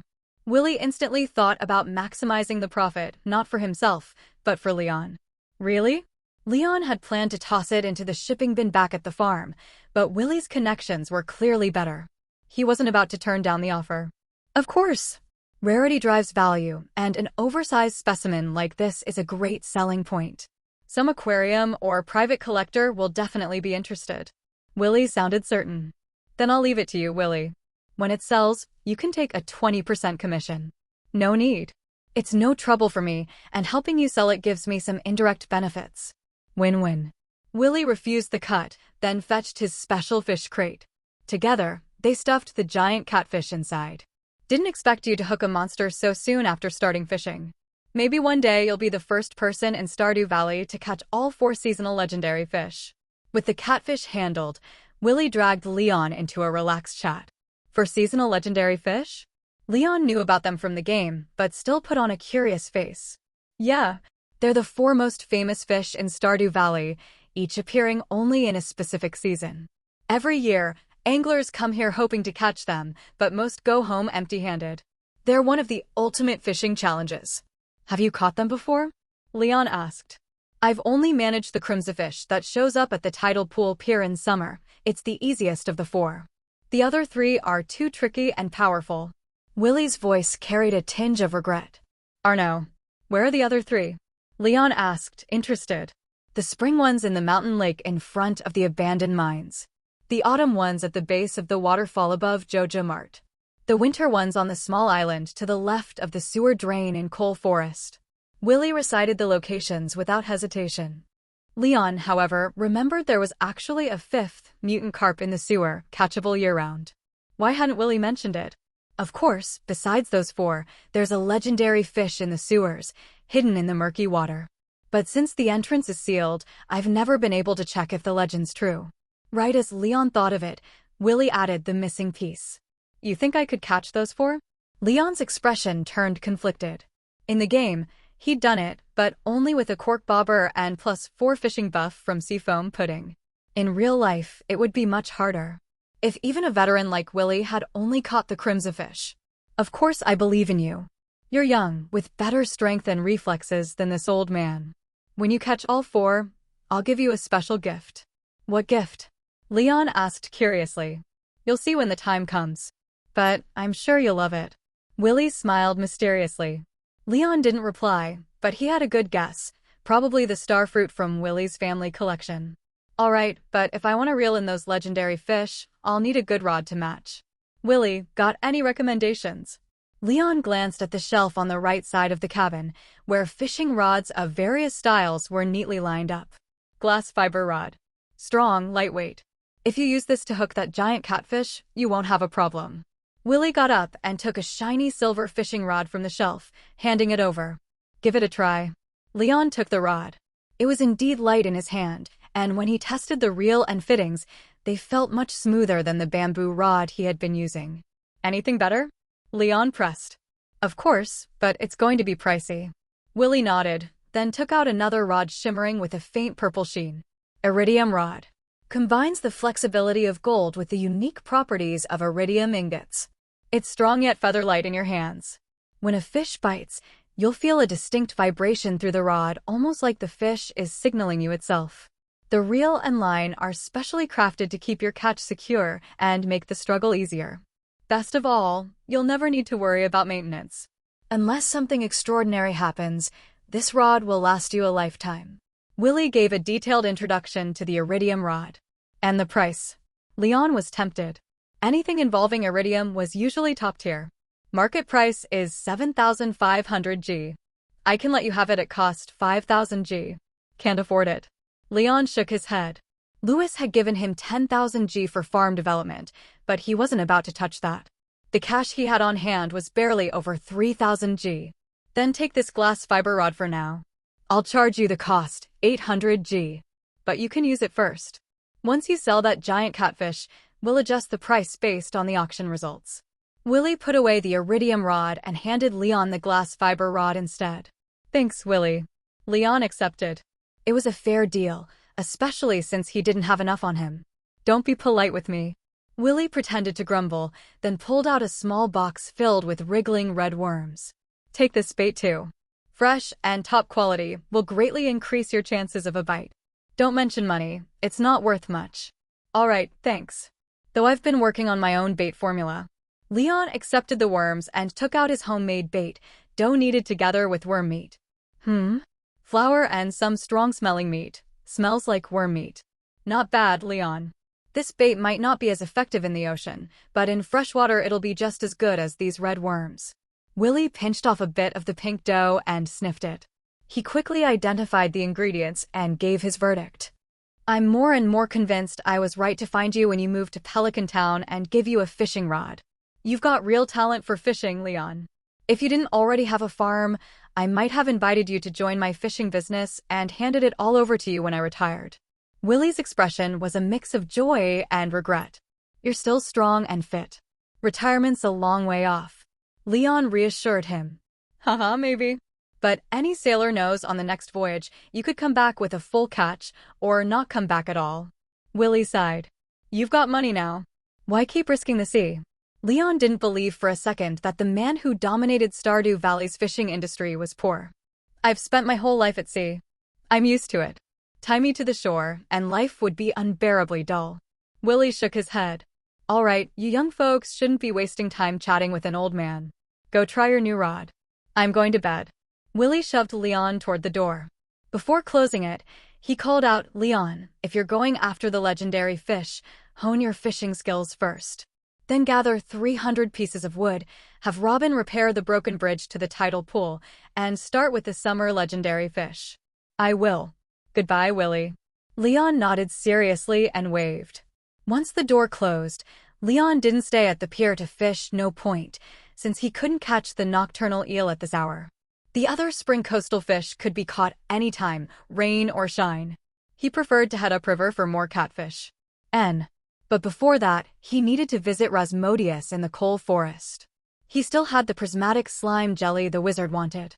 He'd almost forgotten about it until he took out the giant catfish to show Willy and spotted it in his backpack. Leon was a man of action. Once he'd decided on his goal, he set off immediately. The trip took an hour and a half. By the time he reached the wizard's tower, he was tired. After all, most of Stardew Valley's paths turned into sticky mud in the rain. Every step in the muck clung to his boots, making him work to pull them free. Even with his sturdy physique, it wore him down. Come in. Before Leon could knock, he heard Rasmodius's voice. The tower door swung open on its own. You always seem to visit me when it's raining. Rasmodius looked at Leon's muddy, bedraggled state and couldn't resist teasing him. Probably just a coincidence. Besides, this is only my second time here. Maybe next time the sky will be clear. Leon smiled as he spoke, taking a piece of prismatic slime jelly from his backpack and handing it to Rasmodius. Just what I needed. I didn't expect you to get it so quickly. I thought I'd have to wait at least a week, maybe even a month. Rasmodius accepted the prismatic slime jelly and, with a wave of his hand, swept away all the rainwater clinging to Leon's raincoat along with the mud on his pants. Come in. Since you've brought me the prismatic slime jelly, it's time I gave you the promised reward. Leon stepped into the wizard's tower, watching as Rasmodius carried the jelly behind a section of wall and disappeared for over a minute. When he returned, he held two things. Here, 5,000 gold. And here, an interesting potion recipe along with a finished product. Which will you take as your reward? In Rasmodius's left hand was a thick stack of bills. In his right, a bottle of dark purple liquid with a sheet of purple paper pressed beneath it. Leon hesitated. Money could always be earned. But this potion and its recipe might be a once-in-a-lifetime find. Still, giving up 5,000 gold for a potion with unknown effects was hard to swallow. Can I take both? After mulling it over, Leon decided he wasn't going to choose at all. The choice was too difficult, better to toss it back to Rasmodius, the one who posed the question. Normally, saying something like that would get him looked down on or even tossed straight out of the wizard's tower, but Leon figured Rasmodius wouldn't go that far. To his surprise, Rasmodius actually handed over both the money and the mysterious potion with its recipe. "You're greedy," Rasmodius said with a smile, "but I appreciate your bluntness." "So you were teasing me?" Leon grinned as he pocketed the gold and took the mysterious potion and recipe. System prompt. Learnable recipe detected. Monster perfume. Required ingredients. Bat wing times 30. Slime jelly times 30. Monster perfume. Apply this to attract more monsters to seek you out. Along with the potion and recipe came 2 crisp system notifications. Interesting, isn't it? I like observing how ordinary people behave when faced with a choice. It has research value, Rasmodius said with a playful glint in his eye. In truth, the money is your actual reward. The recipe and potion are an investment. In the future, I may need you to collect special materials found only on monsters. Naturally, there will be payment. He continued, this potion can draw more monsters to you, helping you gather materials faster and gain more combat experience. A good support tool for the job. Taking back the bottle from Leon, Rasmodius poured a little of the dark purple liquid onto Leon's raincoat. It evaporated instantly, leaving behind a strange smell. It wasn't unbearable, more like burnt rubber mixed with car exhaust. So, how effective is this? I'm not going to end up swarmed and beaten to death, right? Leon asked, sniffing the odd scent. Unlikely, Rasmodius replied. It simply produces a scent that monsters notice. It's not a taunt puppet. What's a taunt puppet? Leon asked curiously. A magical tool that draws monster attention to help you escape. Adventurers often use them. If you're interested, buy one from the Pelican Town Adventurers Guild, Rasmodius explained. Epsilon. Leon nodded, making a mental note. If they weren't too expensive, he figured it would be worth keeping a few in his backpack as a backup plan, something to buy him time to run if things went south. Well, I've paid you, and I have what I wanted. You should go. Seeing Leon dawdle, Rasmodius reminded him. Huh? But isn't it almost lunchtime? How about I stay and eat with you?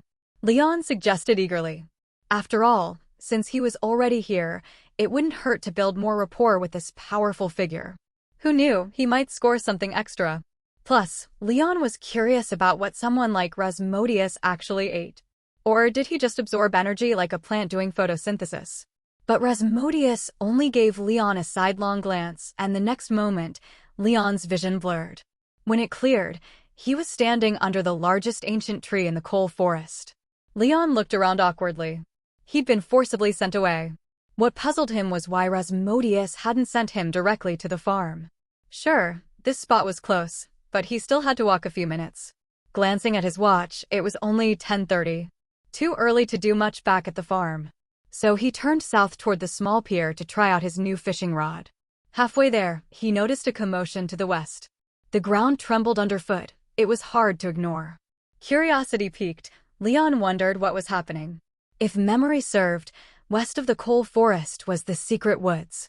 Aside from forageables and hardwood stumps, it was mostly home to slimes. But slimes couldn't possibly cause that much noise. So Leon set off toward the west without hesitation. He wasn't worried, he had forest magic after all. The forest itself would protect him. That was his confidence. The deeper he went, the denser the woods became. Eventually, he had to weave around thick tree trunks to move forward. Grass and vines blanketed the ground, leaving little bare earth. It was a tight squeeze. By now, the commotion had stopped, as if whatever happened was over. Still, Leon wasn't about to turn back empty-handed. And since Rasmodius hadn't appeared to stop him, that meant the situation probably wasn't as dangerous as he'd imagined. If it were, the so-called guardian of the forest would have intervened already. Continuing forward, Leon reached a spot that was clearly an entrance. However, a fallen dead tree blocked the way. Its trunk was thick, over a meter high, even lying on its side. In the game, one would need a steel axe to break it and enter. Of course, there were also players who liked using bugs, exploiting the way chairs worked to teleport across the obstacle. But here in reality, this was hardly an insurmountable barrier. Leon could simply climb over it. The rain had made the fallen tree slippery, but it was nothing Leon couldn't handle. With one hand braced on the trunk, he bent his knees and sprang up, clearing the obstacle with ease.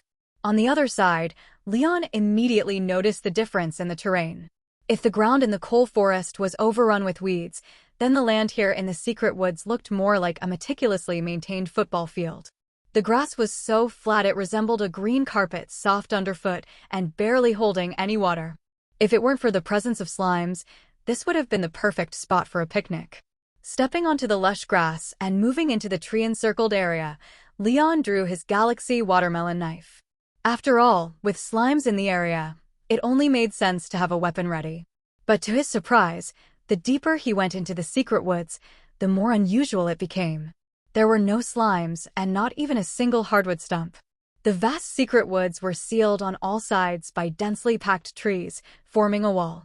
Inside, aside from the smooth grass, there was nothing at all. Determined, Leon ventured further. Finally, he saw something different, a square-shaped pond that looked man-made. The shape was far too precise to be natural. On the bank, there was even a clearly crafted slope, obviously designed to make it easier for someone to get in and out of the water. Which begged the question, who in the world would make a pond like this in the secret woods and enjoy swimming here? Leon's first suspect was Wizard Rasmodius, and he half-jokingly imagined the man treating the secret woods as his private garden, complete with his own swimming pool. The second possibility was the powerful figure Rasmodius had once mentioned, someone who lived here and guarded the entrance to keep monsters out of Stardew Valley. As Leon pondered, a dark shadow suddenly appeared under the pond's surface. It rose quickly, breaking through the water. The figure was a brown bear, massive, easily twice the size of a normal one. Even lying down, its body was as tall as Leon standing upright, and Leon was 1.85 meters tall. Now Leon understood what the slope was for. The bear used it to climb onto the shore, shaking water from its fur. Leon didn't take the chance to run. He knew this bear, brother bear of the secret woods.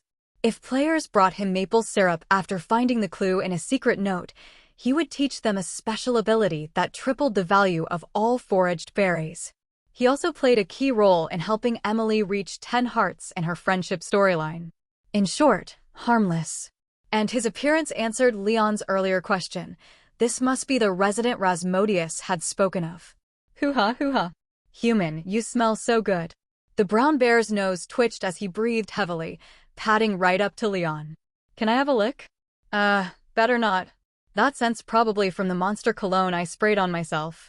If you want, I can just give you some, and you can lick it whenever you like. Leon declined quickly. A brown bear's tongue had barbs, getting licked could strip skin. Yes. Oh, so it's that. No wonder. The bear shook his head. If it's just magic, then there's no need. He was about to ask Leon what he was doing here when he suddenly realized he was talking to a human. Wait, you can understand me? Of course. How else would I have been chatting with you this whole time? Leon gave him a helpless look. This bear's reaction time was a bit slow. The bear sniffed him again, then nodded in realization. You're a child of nature. No wonder we can communicate. Haven't seen one of your kind, wielders of forest magic, in a long time. Brings back memories. Brother Bear, I heard a loud commotion outside just now. Was that you? Leon asked, taking advantage of the bear's good mood. Yeah. A cursed wyvern came into the forest. I fought it, killed it, then went to wash up. The bear paused. You called me Brother Bear? I like that. You're a good child of nature. You can come and go in the secret woods whenever you like. What happened to the cursed wyvern's body? Anything with dragon in its name sounded impressive, and Leon was curious about a monster he'd never even heard of in the game. Huh? It disappeared. Haven't you ever hunted monsters before? Don't you know that when they die, their bodies turn into pure energy and return to their own world? The bear eyed Leon's galaxy watermelon knife. With a galaxy weapon, I'd think you'd be a seasoned warrior. Yeah, I know. Just forgot for a moment. Leon scratched his head. He'd killed plenty of monsters already, and never once had a body remained. Not too bright, are you? But that's okay, I don't mind. The bear nudged Leon's chest with his head, as if to encourage him. Still, having such a huge bear do that was more than a little intimidating, especially when Leon caught a faint scent of blood on its fur. But he knew Brother Bear meant no harm. Brother Bear, one more thing, where did all the slimes go? They're dead. Without a barrier to protect them, neither I nor the cursed wyvern would have any trouble wiping them out. But they'll be back tomorrow, I need them to help with the weeds. The bear sounded matter-of-fact. A case of the innocent suffering for the guilty. Leon sighed. Now he understood why the secret woods had been so empty. 2 heavyweights had fought here. Yet the trees and grass were completely untouched. This place clearly had more secrets than he'd imagined. While Leon was still marveling, the brown bear circled around him once and suddenly spoke. Child of the forest, what's your name? Leon. Do you have a name, Brother Bear? Leon replied, returning the question. A name?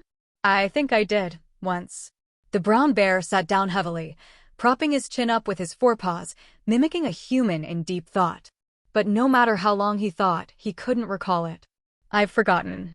It's been so long since anyone called me by it. A trace of sadness crept into his expression. After Canoli left the secret woods, it's just been me here. Master Canoli? Leon asked in surprise. You know him? Well, of course. He was once a hero among your kind. The bear's face lit up at the familiar name. Were you and Master Canoli friends? Leon pressed. More like father and son. He adopted me when I was young, from the place where the stars had fallen. He taught me to speak, forage, and fight. I stayed with him until the end of his days here. The bear's tone softened. Then he added, Come, I'll take you to see him. My claws are too sharp and my body too big. His statue's covered in moss, but I don't dare clean it for fear of damaging it. Leon nodded, and the bear led the way north from the pond, past thick shrubs. They came to the ruins of a palace. Only floor tiles and broken pillars on either side remained, the roof and walls long gone. At the deepest part of the ruins stood a statue. It depicted an elderly man crouching with both legs bent, hood drawn up, long beard, drooping brows, and a faint smile.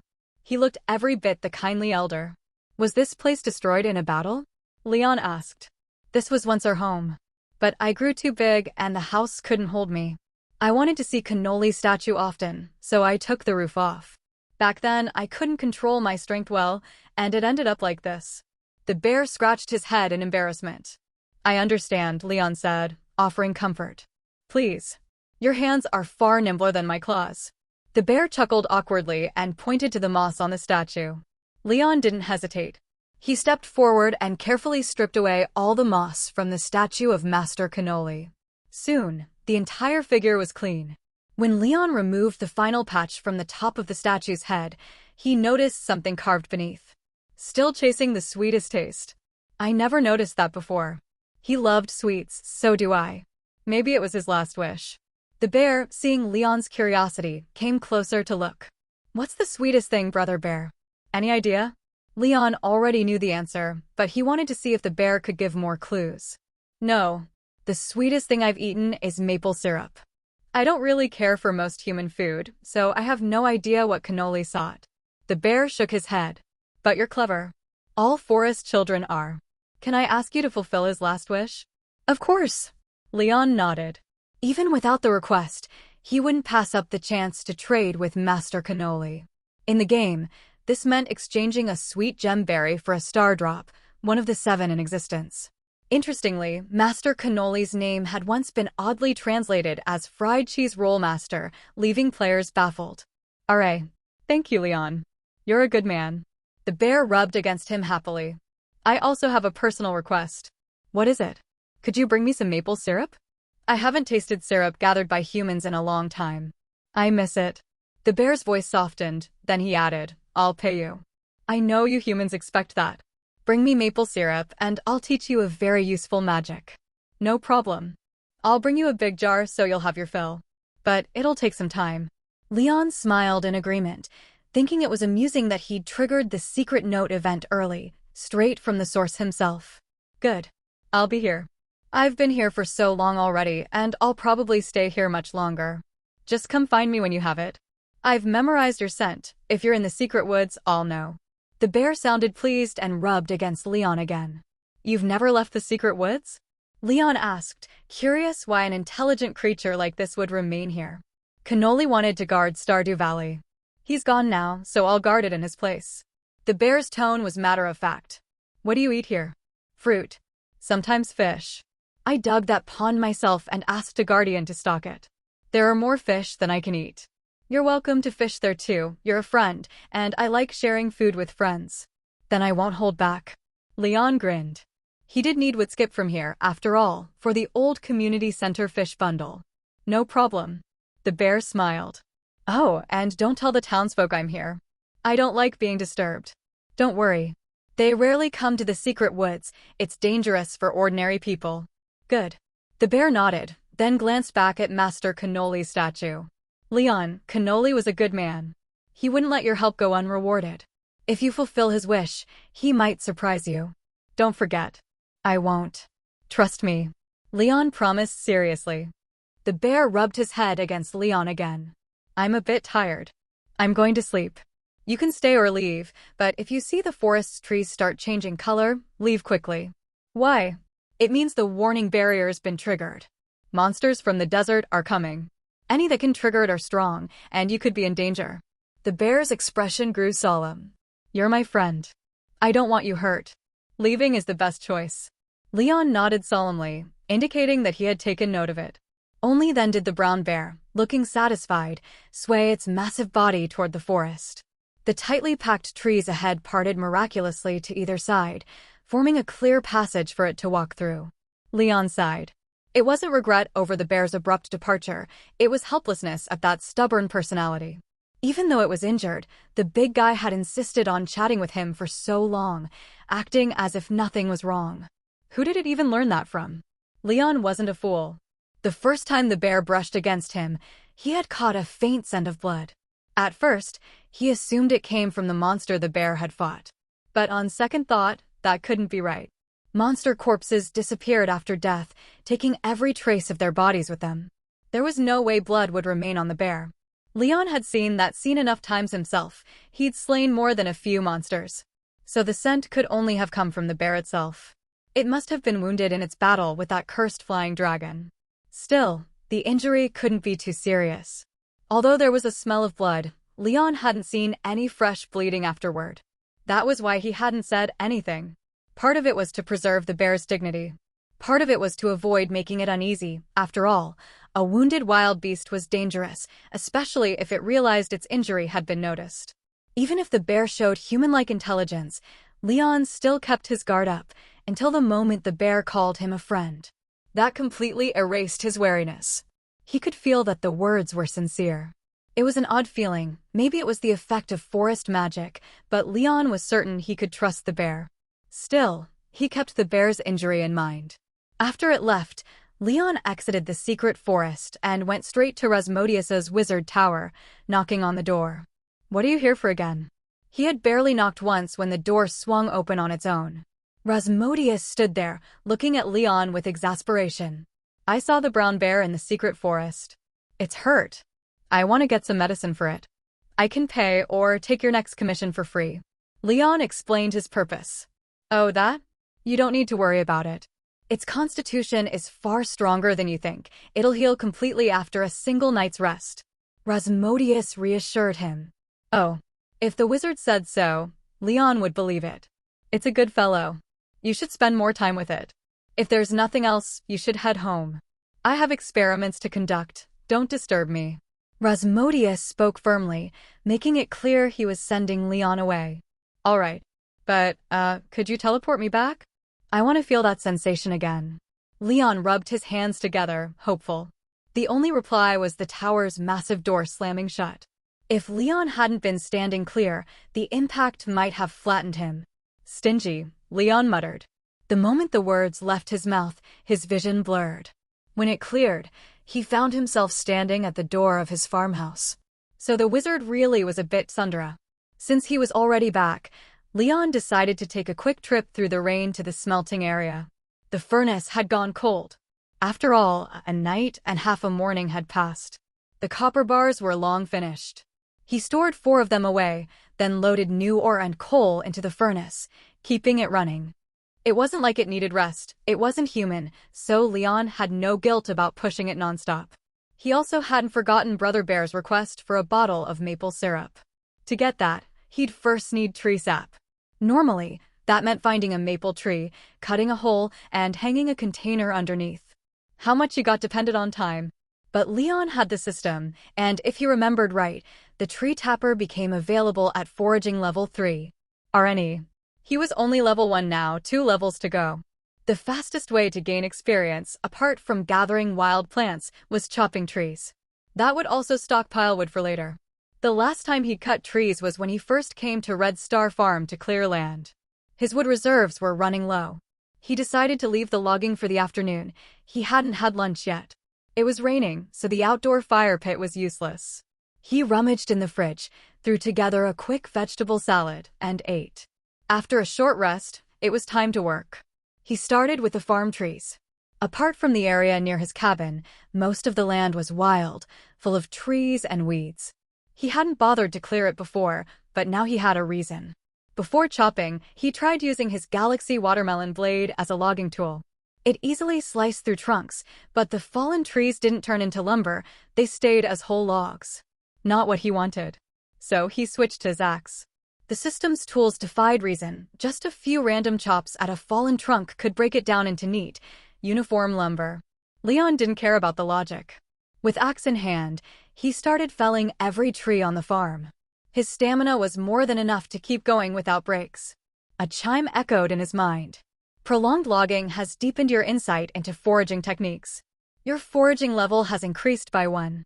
While logging, you noticed your stamina depleting too quickly. You realized you needed food that could rapidly restore energy. You have learned the recipe for Survival Burger. Recipe unlocked. Lifesaver Burger. Dish a portable snack for adventurers. Restores stamina quickly and grants +3 foraging skill for 6 hours. Requires bread, dish, ×1, cave carrot ×1, eggplant ×1. Leon had no idea how many trees he had chopped down before the system's notification finally chimed. As usual, the content was full of deadpan nonsense, but at least his foraging skill had leveled up, and he had unlocked a new recipe. If the system wanted to make a big deal out of it, fine, he was the one benefiting from it, after all. He glanced at the lumber haul in his backpack, 480 pieces of wood, 113 drops of sap, 3 pine cones, 4 maple seeds, and 6 acorns. The seed drop rate was pretty high, especially for acorns. Planting them would grow new oak trees, and Leon could cluster them in one area to mass-produce oak resin. That meant one thing: one day, he could brew enough to recreate the legendary Maui Town story. He kept swinging his axe, determined to clear the farm of all trees before nightfall. That would also make it easier to plan the layout. The work was monotonous, but the steady stream of materials kept him motivated. When the wood stack in his backpack hit the cap of 999 and overflowed into a second slot, Leon finally realized that even in this real world, the system backpack had stack limits. Still, losing a slot or 2 wasn't a big deal. With 24 slots total and not much else on him, even if Wood started filling a 3rd or 4th stack, he'd have plenty of space left.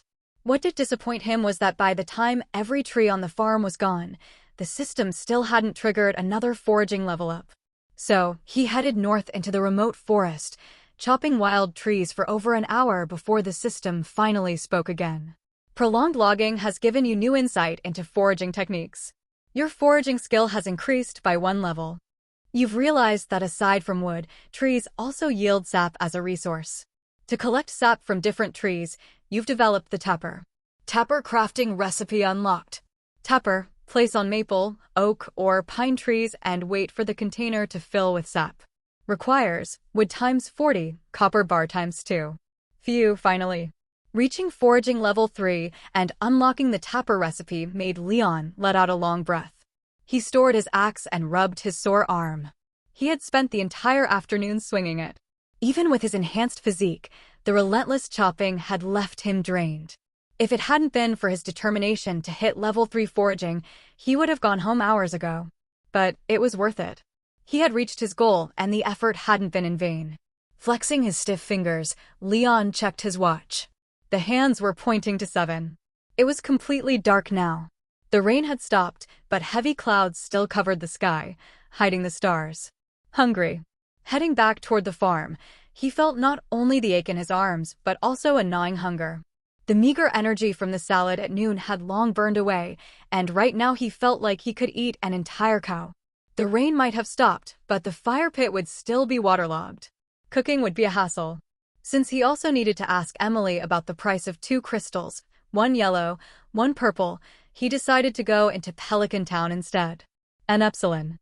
Back at his cabin, he stripped off his raincoat, changed into clean clothes, and kept his rain boots on. The roads were still muddy. There was no way he could cycle in that muck.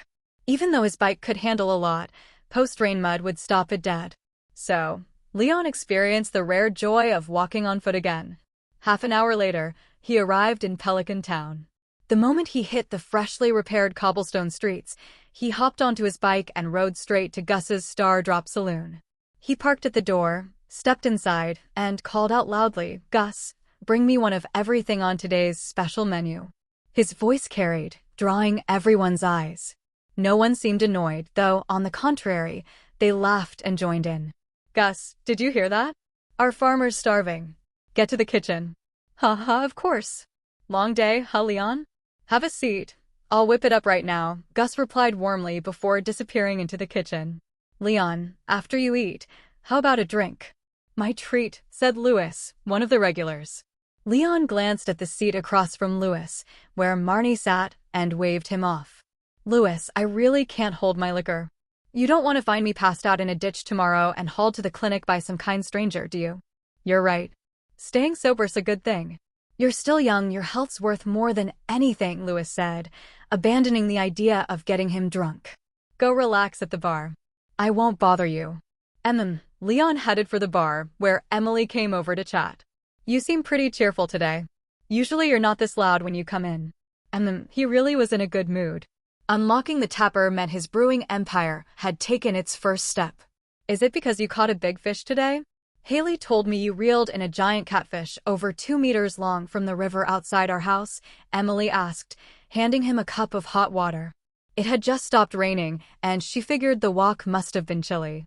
Leon's heart skipped at her words, but his expression stayed calm. "Something like that. Did she say anything else?" "No, just that you caught a big fish." "Why? Did something else happen?" Emily asked curiously. Leon exhaled in relief, then offered a safe version of the story. "Yeah, before I caught it, I let her try the rod. That giant catfish nearly dragged her into the river." Thanks for reading. If you enjoy the story, please consider rating it on Novel Updates. It helps more readers discover it and keeps me motivated to bring you faster updates. Huh. Emily was startled when she heard the news. Then she remembered how Haley had rushed straight into the bathroom for a shower after coming home and couldn't help teasing. No wonder she went to shower right after getting back. "I said it was a close call, she didn't fall in. Just got her clothes soaked from the rain," Leon quickly explained. After all, knowing Emily's big sister personality, if she misunderstood and thought Haley had actually fallen into the river, she would definitely scold her all the way home. If that happened, Haley might get mad, start arguing, and even blurt out things not suitable for a third party to hear. That would be a real headache for Leon. "Sorry, I was too busy worrying about Haley. Good thing she didn't fall in. But I remember she had an umbrella when she went out this morning," Emily said, recalling the scene of herself reading on the sofa as Haley headed out. "She probably didn't bother with it since she was taking photos," Leon replied. Of course, he wouldn't tell Emily that Haley got wet because he had pulled her into his arms and the rain from his own coat had soaked her. Even if it had been for a good reason, saving her, it was still a bit abrupt. That's true. Aside from her love for the fashion world, Haley's real hobby is photography. You might not know this, Leon, but Haley's actually somewhat well known in photography circles. Unlike me coming to work here in Gus's place, Her job is to take photos for magazines on a regular basis. A lot of magazines love working with her. She's really amazing. Hearing Leon mention Haley's photography, Emily couldn't help but boast about her sister's work. It was clear she felt proud of Haley, even if Haley didn't always act like she enjoyed having Emily as a sister. What about you? Ever thought about changing jobs?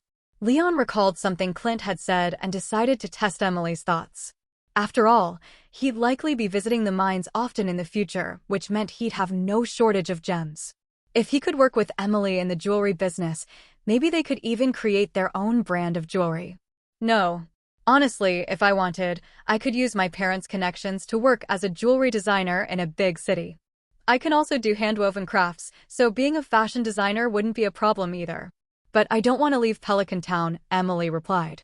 Why not? Leon asked curiously. Because of Haley, of course. She's like a child when it comes to daily life. If I'm not around, she'd probably get overwhelmed by little things. Emily smiled. She's my only sister. Our parents aren't home often. If I don't take care of her, who will? You really are a good sister. Leon sighed. As an only child, he'd never experienced what it was like to have a sibling, and it was something he'd always regretted. She's family, after all. Emily's expression softened. Right now, I just hope Haley can find the right guy and settle down. Only then could I truly relax. And after Haley settles down? What will you do then? Leon asked casually. Emily thought for a moment before answering. Maybe I'd travel for a while. Then, once I've saved up some money, I'd find a piece of land in Stardew Valley rich in watergrass, build my own farm, and raise a whole bunch of sheep. No need to look. I'd welcome you as a partner in my farm anytime, Leon offered immediately. Emily froze. Then her face turned bright red. She quickly lowered her head and stammered, What are you saying? Huh? Is there a problem? Leon asked, puzzled by her reaction. Of course there's a problem. Don't just say things like that again. Emily realized she had misunderstood him and decided to explain. Farms anywhere in the world are basically family businesses passed down for generations. Usually, when a farm owner invites someone to join their farm, it's a hint that they want to become family. Even if not by blood, it's a bond as close as family. That kind of partnership usually happens through adoption, marriage, or sworn kinship. So if you're asking me, a complete outsider, to join your farm, aren't you hinting at marrying me? Oh, Thailand body yes. Oh, so that's how it is. First I've heard of it, Leon said, suddenly understanding why she had reacted so strongly. He also now understood why his grandfather's farm had been left abandoned until he came along. Farms were family-run businesses, not to be inherited by outsiders. He was tempted to keep teasing Emily, but since it didn't fit his current plans and he didn't want her to take it seriously, he said instead, Sorry, I really didn't know. That was thoughtless of me. Emily waved it off as if she didn't mind, though there was a faint look of disappointment on her face. Leon pretended not to notice. He picked up the cup of hot water Emily had given him earlier and took a sip. Neither of them spoke. After a short silence, Leon broke it. He remembered that coming to the Stardrop Saloon wasn't just for dinner. He'd also wanted to ask Emily to appraise a yellow crystal and an amethyst for him. So he took the two stones out and placed them on the bar. Emily, could you help me check the quality of these two crystals? No problem. Emily nodded, picked up the yellow crystal, examined it closely for a moment, then set it down. She did the same with the amethyst before putting it back on the counter. They're both good quality. If I were to make an offer, I'd say the yellow crystal could go for $220 and the amethyst around $330. Leon compared her prices with Clint's and found they weren't far off. Emily's price for the yellow crystal was a little higher, while the amethyst was almost the same. Since both of them gave similar prices, that meant the market value for these stones was about what they said.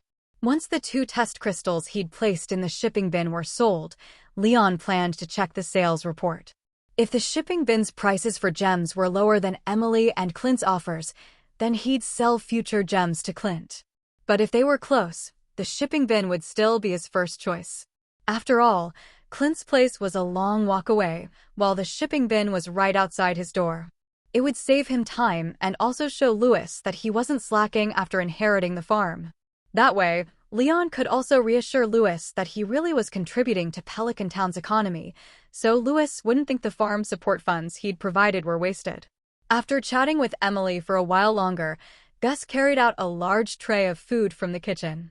"Thanks for the hard work, Gus," Leon said once Gus had placed the dishes in front of him.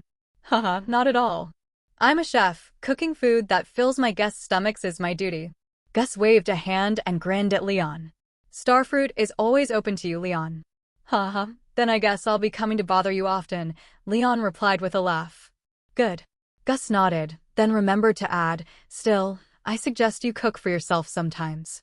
Emily told me your cooking is excellent, and you've even come up with some new cooking methods. I think you have the potential to become a great chef, so don't let that talent go to waste just because you're lazy." "Haha, it's not something I invented. It's just the cooking style from my hometown," Leon explained. "Close enough. Either way, I look forward to seeing you improve your skills. Who knows, maybe we can exchange tips in the future." Gus leaned closer and lowered his voice. "If you want to learn new recipes, I can give you my personal recipe collection. This is old Gus's secret stash. Don't tell anyone." "That's a bit too much, isn't it?" Leon was touched. They hadn't known each other long, and Gus was already offering to share his most guarded recipes. It was overwhelming. There's nothing wrong with it. Constant exchange is how we grow as chefs. Besides, I have no children. If I don't pass my improved recipes to a talented friend like you, they'll just go to waste." Gus patted Leon on the shoulder encouragingly. "Not planning to take on an apprentice?" Leon asked. Gus gave a wry smile. "Not many young men in Stardew Valley enjoy cooking. Some girls are interested, but they can't handle the physical strain of a high-intensity kitchen." Gus's opinion, not the author's. Please don't take the characters' views as the writers. "Then how about we trade recipes?" Leon suggested. "Even better. I'd love to see your recipes. But right now, your job is to eat." Gus chuckled and nodded, reminding Leon to start his meal. "Deal." Leon bumped fists with Gus before picking up his knife and fork to enjoy his dinner. The dinner Gus had prepared was distinctive. The main dish was bread stuffed with ham. The side dishes included both meat and vegetables. The meat was mostly fish fillets with the bones removed, coated in starch and fried to a golden crisp, crispy on the outside, tender and juicy on the inside. The vegetables weren't just simple salad. They were blanched, then roasted with seasoning. The flavor was similar to vegetable skewers from a barbecue, but without chili powder or cumin, more sweet and sour in taste. "This dish was inspired by Emily's description of your cooking style," Gus said as Leon ate the vegetables. "I tried it before and thought it was okay, but it feels like something's missing. The texture just isn't as refreshing as fresh vegetables when combined with salad dressing. Do you have any suggestions?" "What's the final result you're aiming for?" Leon asked. "A new flavor where the vegetables are dehydrated but still retain their original taste," Gus summarized. "In that case, you should be grilling them over charcoal, then seasoning with spices," Leon replied. "Spices? Like bay leaf, nutmeg, sage, rosemary." Gus frowned. "Wouldn't those overpower the natural taste of the vegetables?" "Not those. Chili powder and cumin are best. They're spicy enough to whet the appetite and, as long as you don't overdo it, they enhance the vegetables' natural flavor while adding a smoky barbecue note," Leon explained. "Are beta epsilon. That's an interesting pairing." "I can already imagine the taste. It sounds perfect with beer," Gus said, proving his chef's instincts. "Exactly.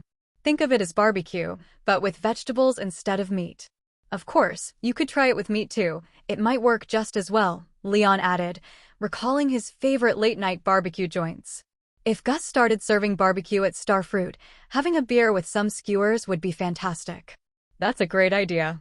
I'll try it out, and if it's good, I'll add it to the tavern's menu," Gus said enthusiastically, then quickly added, "When that happens, I'll write to you. You'll have to come taste it. If you want, we could even develop a new recipe together, and if it sells well, I'll give you a share of the profits." No. I'm happy to give advice, but there's no need for profit sharing. "If you make something delicious, I'm already benefiting," Leon refused quickly, worried Gus would actually rope him into the barbecue project. "If it weren't for the fact that we're still open, I'd already be in the kitchen experimenting," Gus said, glancing regretfully at the busy tavern. Emily, who had been listening from the side, chuckled. "It's been a while since I've seen Gus this excited. Leon, you seem to get along with everyone." "Maybe because I know a little bit about everything," Leon replied. Coming from an age of information overload, Leon really did have a broad range of knowledge. With the constant flood of short videos and bite-sized content, people's worldviews and knowledge expanded like never before. As long as you could filter out the junk, you could learn almost anything online, even the theory behind building an atomic bomb at home. Of course, actually getting the materials was another matter entirely. All right, you young people keep chatting. I'll go back to my kitchen, Gus said, giving them both a wink before retreating, clearly enjoying the role of matchmaker. Emily sighed helplessly at Gus's retreating back, then said to Leon, "That's just Gus, he loves to joke. I'll leave you to your meal." Without waiting for a reply, she went to the bar's liquor cabinet and began washing the empty glasses, clearly trying to give Leon space. Leon could only shrug and continue his dinner without Emily's company. He didn't stop until every last bite on the plate was gone, even letting out a satisfied burp. Gus's portions were generous. If Leon hadn't hated wasting food, he would have stopped 2 minutes earlier. But seeing the remaining half of fish fillet and some vegetables, he pushed through until everything was gone. Now the food was almost up to his throat. "You didn't have to force yourself. Gus wouldn't mind if you left a little. Here, drink some water, it'll help," Emily said, refilling his glass with hot water and clearing the plates. "Thanks." Leon took small sips, appreciating Emily's quiet attentiveness. If it weren't for his ambitions, he might have already started pursuing her seriously. Emily just smiled faintly, then returned the dishes to the kitchen and came back with Leon's bill. Glancing at the total, Leon frowned. "Isn't this wrong?" "No, it's fine," Emily said after checking the bill. "You mean the vegetables weren't charged, right? That's because they're an experimental dish. Until they're finalized, we don't charge for them, everyone knows that." "You're sure?" Leon asked, wondering if Gus was just cutting him a deal. "Of course. Everyone in Pelican Town has tried Gus's test dishes. We give feedback, and he gives free food. It's a win-win." Emily's casual tone didn't convince him, so she called over Pam, a middle-aged woman with golden curls, as a witness. "Experimental dishes?" "Oh, that's nothing new," Pam said, then added with a grin, "but I think Gus should start making experimental drinks instead." Then she called over to Emily, "Another beer, and put it on my tab. Stardew Valley's farming master." Watching Emily pour a drink for Pam, Leon's gaze lingered on Stardew Valley's most infamous drunk, and he sighed. After all, he'd overheard what Pam had just said. She seemed to be buying on credit, and from the sound of it, this wasn't her first time. Judging by her flushed face and the sharp stench of alcohol that reached him even from more than a meter away, Leon guessed she'd already had quite a bit to drink before coming here. That inevitably made him think of Penny, because this drunkard was, after all, Penny's mother. When Pam walked off carrying a huge, frothing mug of beer, Leon asked, "How much does she owe the shop?" "I'm not too sure, let me check." 645 gold. Emily pulled out a notebook from behind the counter, flipped through it, and gave her answer. "And Gus just lets her run a tab like that?" Leon pressed.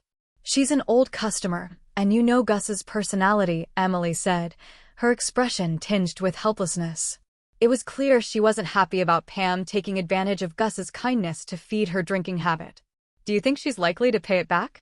Leon glanced toward Pam, who was sitting alone in a corner chugging her beer. From her slightly shabby clothes, he couldn't tell what kind of work she was doing these days. "Probably. She used to be the driver for the bus to Calico Desert. After it shut down due to an accident, I heard she sometimes works at the Joja Mart unloading goods." Emily recalled conversations she'd overheard between Pam and Gus. "Has her family ever come to settle her tab?" Leon asked casually. "You mean Penny?" "Of course, and more than once," Emily said, nodding. "She always came after Pam got drunk, usually when she was here to take her home." Leon shook his head silently, saying nothing more. Emily, for her part, couldn't figure out why he was suddenly so interested in Pam's situation. After a pause, Leon spoke again. "Is Pam the only one in town who can drive the bus?" "No, but she's the only one living permanently in Pelican Town," Emily explained. "If I repaired the bus to Calico Desert, how do you think Lewis would handle the driver issue?" "I don't know," Emily shook her head. "Maybe hire someone new?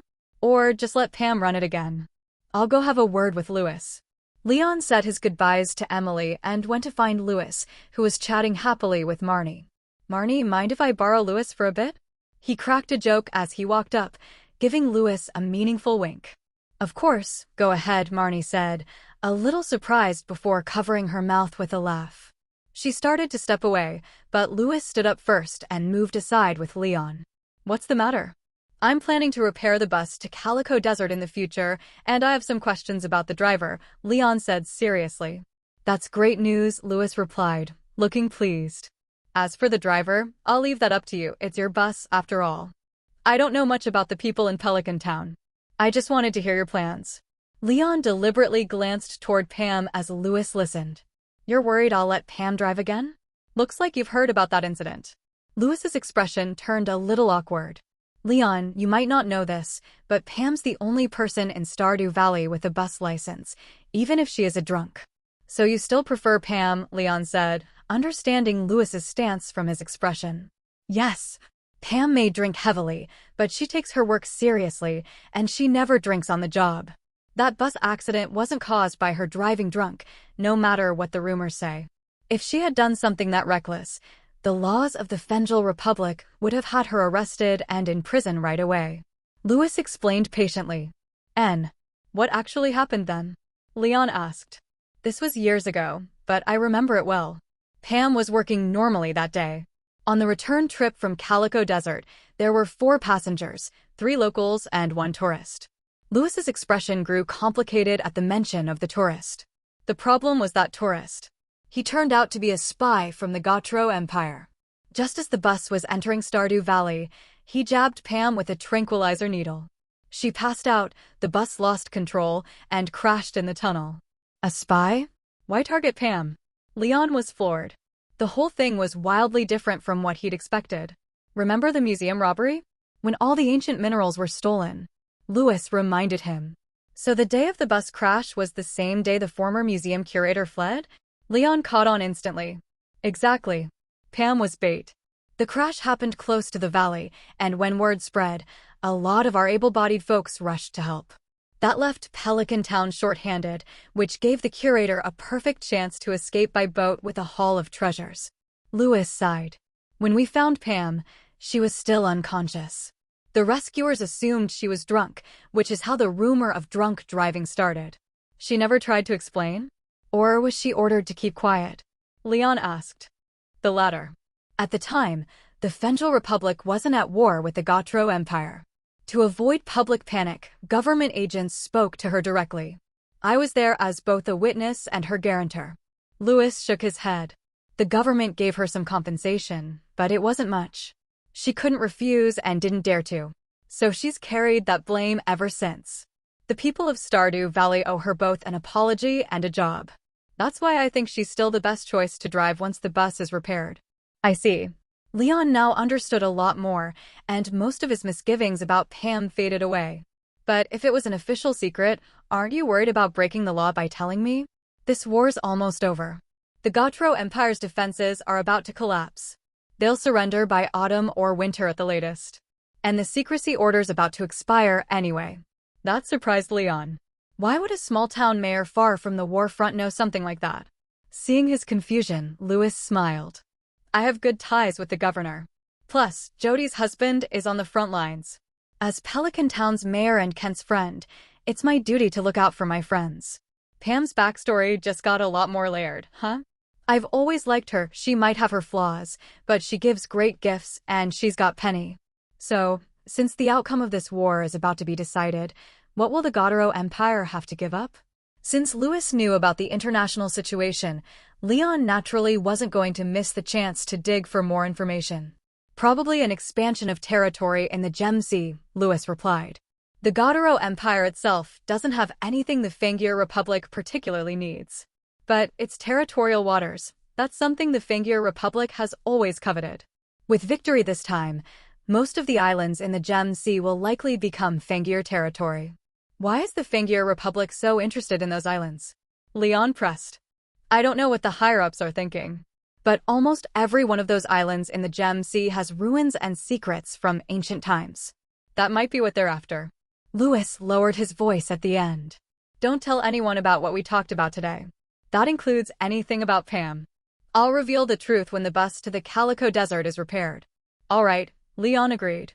After saying his piece, Louis turned and went back to drinking with Marnie. Having gotten the information he wanted, Leon didn't linger at the Star Drop Saloon. He paid his bill, said goodbye to Emily, and left. The moment he stepped outside, a hint of chill brushed against him, though it was still bearable. With nothing better to do if he went home so early, Leon stowed his bicycle in his backpack and walked to the stone arch bridge that spanned the river leading to the beach. There, he pulled out his new fishing rod. He baited the hook and cast into the water. The fiberglass rod had a round float about the size of an egg, which glowed faintly in the night. It looked much more refined than the small bean-shaped floats he used before. Some special fish only appeared at night, species needed for the old community center's fish tank bundle. And since his fishing level was still at 0, Leon had chosen this time to practice. He leaned against the stone bridge, occasionally glancing at the float bobbing on the water. He stifled a yawn. Fishing was like this, boring until a fish finally bit. Whether it was because his bait didn't appeal to nocturnal fish or because he'd picked a bad spot, 10 minutes passed without the float twitching even once. A minute or two later, still no action. Leon reeled in and switched to the red worms Willy had given him, then cast again. This time, the moment the hook hit the water, the float began to bounce. Leon quickly lifted the rod and reeled in. The fish on the hook didn't struggle much.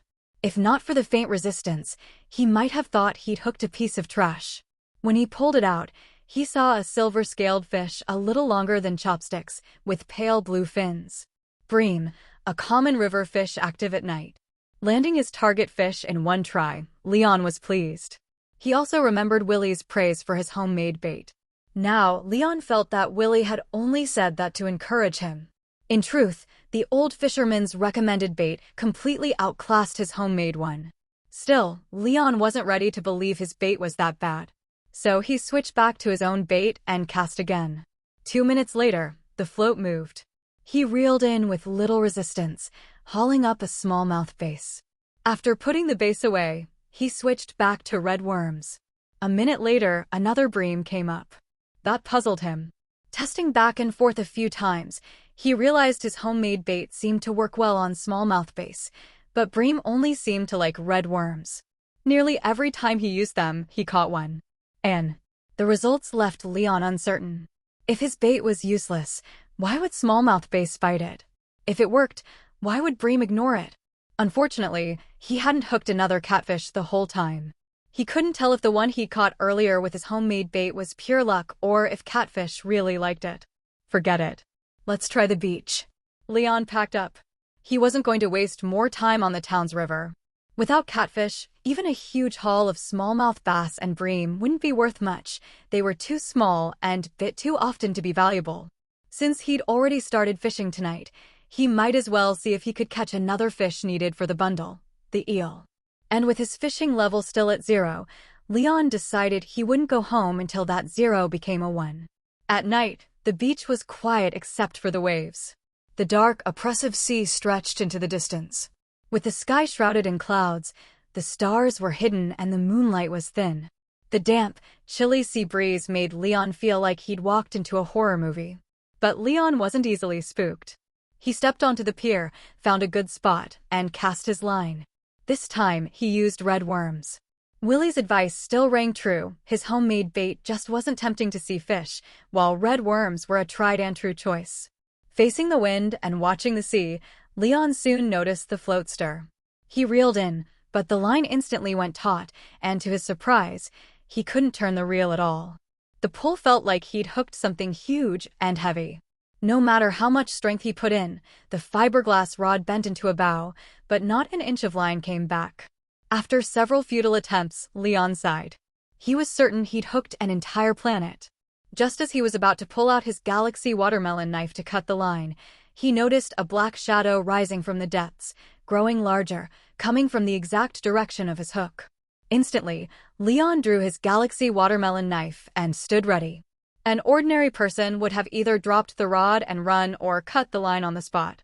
But Leon, a reckless man who also wielded forest magic, didn't flinch. He wanted to see just what exactly he had hooked. As the dark shadow drew closer to the surface, Leon couldn't help but extend the length of his galaxy watermelon blade. The pier was about 3 meters above the sea, giving him a buffer zone. If this shadow turned out to be hostile and lunged at him, the 2-meter blade in his hand would be ready for a decapitation strike. He had already experienced the galaxy watermelon blade's sharpness and had full confidence in its strength. Aside from its slightly unusual shape, the more he used it, the more comfortable it felt in his hands. Leon waited quietly for the shadow to surface, surprisingly calm. Perhaps it was because he had seen too much in Stardew Valley. These mysterious and bizarre sights no longer rattled him. If this had been in the past, he would have been the first to bolt. He didn't have to wait long. The shadow broke the surface, but it didn't leap out to bite him as he expected. Instead, it revealed a large, round head with a pair of flop ears. Leon immediately noticed a fish hook dangling from one of them, his fish hook. At #UN at %. Hashtag. The strange creature let out a string of incomprehensible sounds, its tone carrying obvious anger. Speak human. I can't understand you.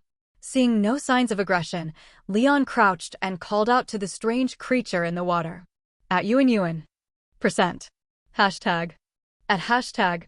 But the reply was just more unintelligible noises. Feeling helpless, Leon started gesturing. Unfortunately, his gestures were rather abstract. He knew nothing about sign language, so he just made a vague motion for it to remove the hook from its ear, pressing his palms together to express that it wasn't intentional. He forgot, however, to put away the galaxy watermelon blade while making these gestures. The creature's attention locked onto the gleaming weapon in his hands, and it instantly darted several meters back, increasing the distance between them. Great, now it's spooked. Leon sighed in frustration, unsure of what to do next. Luckily, Wizard Rasmodius appeared just in time, teleporting in with his usual flair, suddenly standing beside Leon. Upon arrival, Rasmodius immediately remarked, "Why is it you always end up meeting non-human intelligent creatures?" "I don't know, man." Leon shrugged. "I was just fishing at night, minding my own business, and then this happened. Not my fault." The wizard's gaze moved to Leon's left hand holding a fishing rod and his right hand gripping the galaxy blade. "Put the weapon away first. It won't harm you, but right now, you're just scaring it." Leon obediently stowed the galaxy watermelon blade.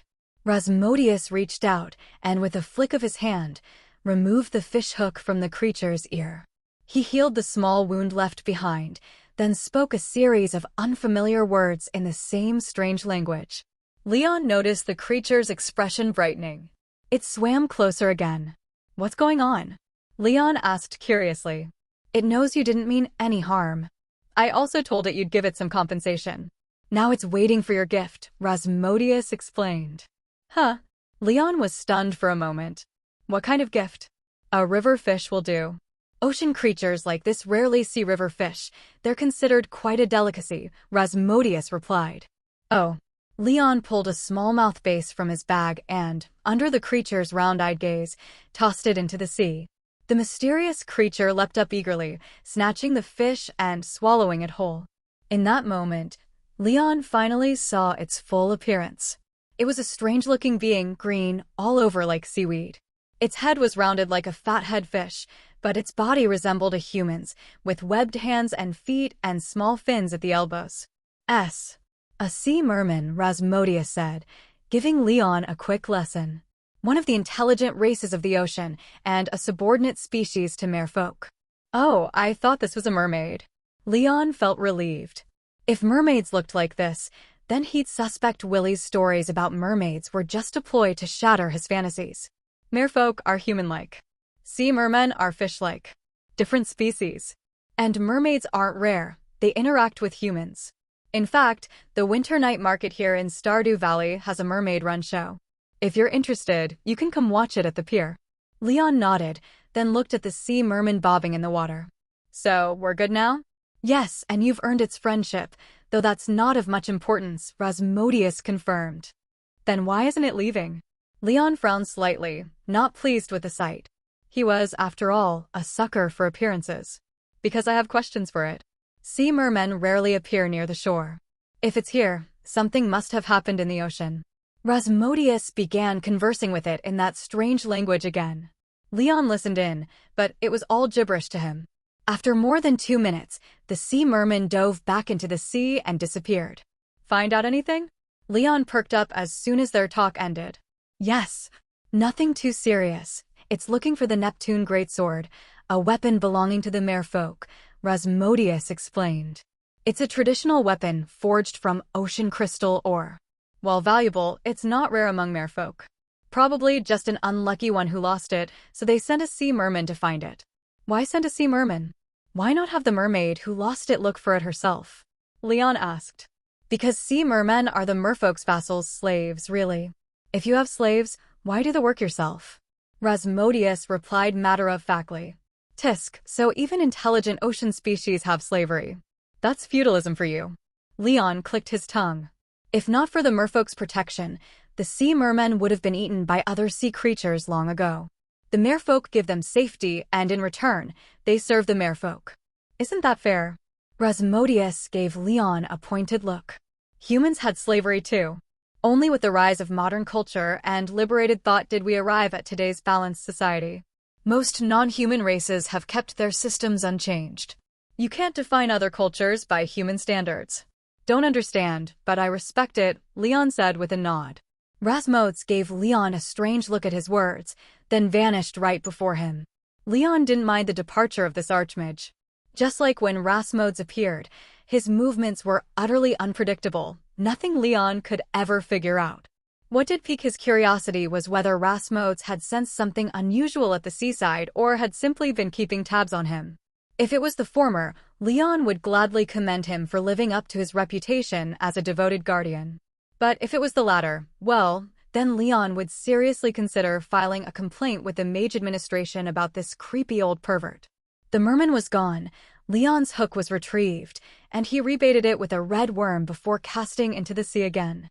This time, nothing unexpected happened. When the bobber started to twitch, Leon reeled in only to pull up a piece of seaweed. Seaweed, it can be used in cooking. The system's description was so bland that it made the green, slippery plant seem utterly mundane. Staring at it, Leon couldn't help thinking of kelp. He tossed it into his backpack and baited the hook again. The wait was much longer this time.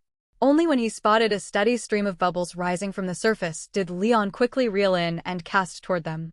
The moment the baited hook hit the spot, the bobber vanished completely under the water, and the reel spun wildly as line was pulled out at high speed.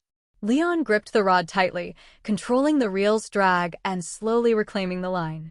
The fish wasn't very strong, but it darted left and right in a chaotic frenzy. It felt like trying to leash train an overexcited husky.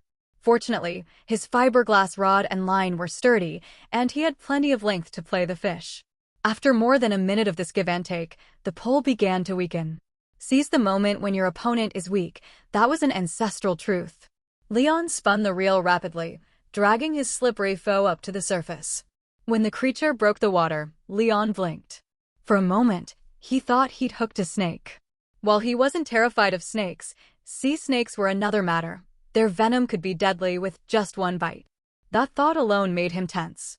Once he pulled it fully out of the water, relief washed over him. It wasn't a snake, it was an eel, evident from the distinct dorsal fin along its back. He dragged it onto the dock but didn't rush to unhook it. Eels weren't like ordinary fish. Their flexible bodies and sharp teeth made them dangerous to handle. Thanks to his small magnetic ring, he didn't need to touch it at all. With a thought, the eel vanished into his backpack. It felt a bit soulless to skip the hands-on part of fishing, but Leon valued his fingers more than tradition. Catching an eel would have been a fine end to the trip, but seeing his fishing skill still hadn't leveled up, Leon quietly rebaited his hook and cast again. When he finally hauled up a herring, the system's voice rang out. Long hours of fishing have given you new insight into catching fish. Your fishing skill has increased by 1 level. You have received the blessing of the sea. For the first 3 fish you catch each day, your bait will be much more attractive, and the chance of hooking a fish will be greatly increased. RNO Thailand bought Epsilon. No new recipes, just a blessing. It had nothing to do with physical strength, but it was tightly linked to fishing. Leon wasn't sure exactly how much greatly increased meant, so he cast his line again to test it. To his surprise, less than 10 seconds after the bobber hit the water, it started bouncing. The instant he pulled, He felt the small fish struggling against the hook. Small fish were no challenge for him. Without even tiring it out, he reeled in a sardine. So that's how it works. Fast indeed. If there was one thing more frustrating than pulling up seaweed, it was the long, mind-numbing wait for a bite. This blessing cut that annoyance down entirely, though it was a shame it only worked for the first 3 catches each day. Otherwise, he could make a living from fishing alone. Not wanting to waste his remaining 2 boosted catches, Leon quickly cast again. Both fish bit within 20 seconds, 1 herring, 1 flounder. But on his 4th cast, the wait stretched on again. Compared to other skills, fishing's level-up perk felt a bit underwhelming. Still, it was a free bonus, hard to complain. After waiting over 2 minutes without a bite, Leon reeled in and headed home. The bike was only useful in Pelican Town, the rest of the journey was on foot. That was the reality here. Outside of town, there were no proper paved roads, just rustic dirt paths. After rain, they were barely walkable, much less bikeable. Unless someone repaired them, rainy days would always be a miserable trek. By the time he returned home, it was past 9 in the evening. He took a quick shower, watched TV while his hair dried, then went to bed. He slept soundly through the night. When the morning sun spilled into the cabin, Leon woke, stretched, and washed up. After a light breakfast, he grabbed his watering can and stepped outside. But before watering, he noticed something unusual. His parsnips were glowing faintly green. At first, he thought his eyes were playing tricks on him from lack of sleep. But after rubbing them, the glow was still there. Curious, he approached, choosing one of the sturdier stalks and grasping it by the thick stem. Mature parsnip, ready to harvest. The moment he touched it, the system prompt appeared. And it wasn't just the one. Every parsnip in sight bore the same glowing notice. So, I've been in Stardew Valley for 12 days already? But why are some of these parsnips, the ones I planted a day later, already ripe too? Lion glanced across the field and saw that almost all the parsnips he had planted were ready for harvest. It puzzled him. He knew he had planted a lot of parsnips, but not all on the same day. Yet every single one he could see was mature. It was strange. Still, puzzling over it wouldn't change the fact that the system now marked them as ripe. Since they were ready, Lion wasn't about to let the opportunity pass. Even though it was his first time growing parsnips, he knew how to pull them up, just like pulling a radish. He crouched down, gripped the leaves sprouting from the top, and gave a firm tug. Out came a parsnip the size of a baby's arm, still dusted with soil, looking remarkably like a white radish. Parsnip, vegetable, a spring tuber similar to a carrot. Rich in nutrients and with an earthy flavor. As soon as he held one in his hand, the system description appeared. Grinning, Lion carried the parsnip into his cabin, washed it clean, and bit into it. It was crisp, slightly grainy, and reminded him of celery, sweet at first, but with a faint tingling spice as he chewed. It was juicy, refreshing, and all in all, pretty good. This was the first crop he had grown entirely by himself, from start to finish. Unable to resist, he ate the whole thing, savoring it as a reward for his labor. With a big parsnip in his stomach, Lion felt more than just full. A warm satisfaction welled up in him, and he couldn't help but smile. As a child, he never understood why his parents looked so happy during the summer wheat harvest, even though they toiled from dawn to dusk in the blazing sun, racing against the weather. Now he understood. That smile came from the joy of harvest, a deep-rooted human love and yearning for food. It was the hope etched into every farmer's heart. It was the knowledge that effort would always yield reward. That belief spurred people forward, pushing them to sow and toil again, in the hope of the next bounty. A boss might lie to you, sell you dreams. But the land never would. As long as you worked and disaster didn't strike, the fruits of your labor would be the most honest reward. Still smiling, Lion pulled up each ripe parsnip one by one. He didn't mind the mud clinging to his clothes and shoes. Instead of storing them in his inventory, he laid them neatly on a patch of empty ground beside the field. When the last parsnip was harvested, he looked at the fresh pile and laughed aloud. Gazing at them, still streaked with earth, Lion felt as if he were looking at his own children, proud and happy. And then, the system notifications appeared. Your long hours of farming have given you new insight into plant cultivation. Your farming skill has increased by 1 level. During harvest, your desire for better quality crops grew stronger. You have learned a method to improve plant growth. You thought of using fertilizer to enrich the soil. Recipe for basic fertilizer unlocked. You have received Yoba's blessing. Crops you plant yourself will never suffer from pests or disease. Basic fertilizer improves soil quality slightly, increasing the chance of higher quality crops. Must be used on tilled soil. Materials required, sap ×2 ANS. After admiring the harvest for a moment, Lion calmed himself and began sorting the parsnips. He picked out the larger ones, then compared them again to select the biggest and most uniform. When he was done, he had 31 normal-sized parsnips, 8 larger ones, and only 2 that were both big and perfectly shaped. There were no silver or gold star icons to mark their quality, but the size and appearance made it obvious enough. The 2 largest were surely gold quality crops. The bigger than normal ones were probably silver quality, and the rest were ordinary. He stored them all in his system inventory. The fact that the parsnips now occupied 3 separate slots confirmed his guess. This was how the system distinguished quality without explicit star marks. That got him thinking about whether crop quality was tied to seed quality. Each seed produced 1 parsnip. For this harvest, the seeds had come from 3 different sources: a gift from Louis, some bought at Pierre's general store, and mixed seeds dropped when cutting grass. But since he hadn't planned for a comparison test, he couldn't tell which seeds had produced the silver or gold quality crops.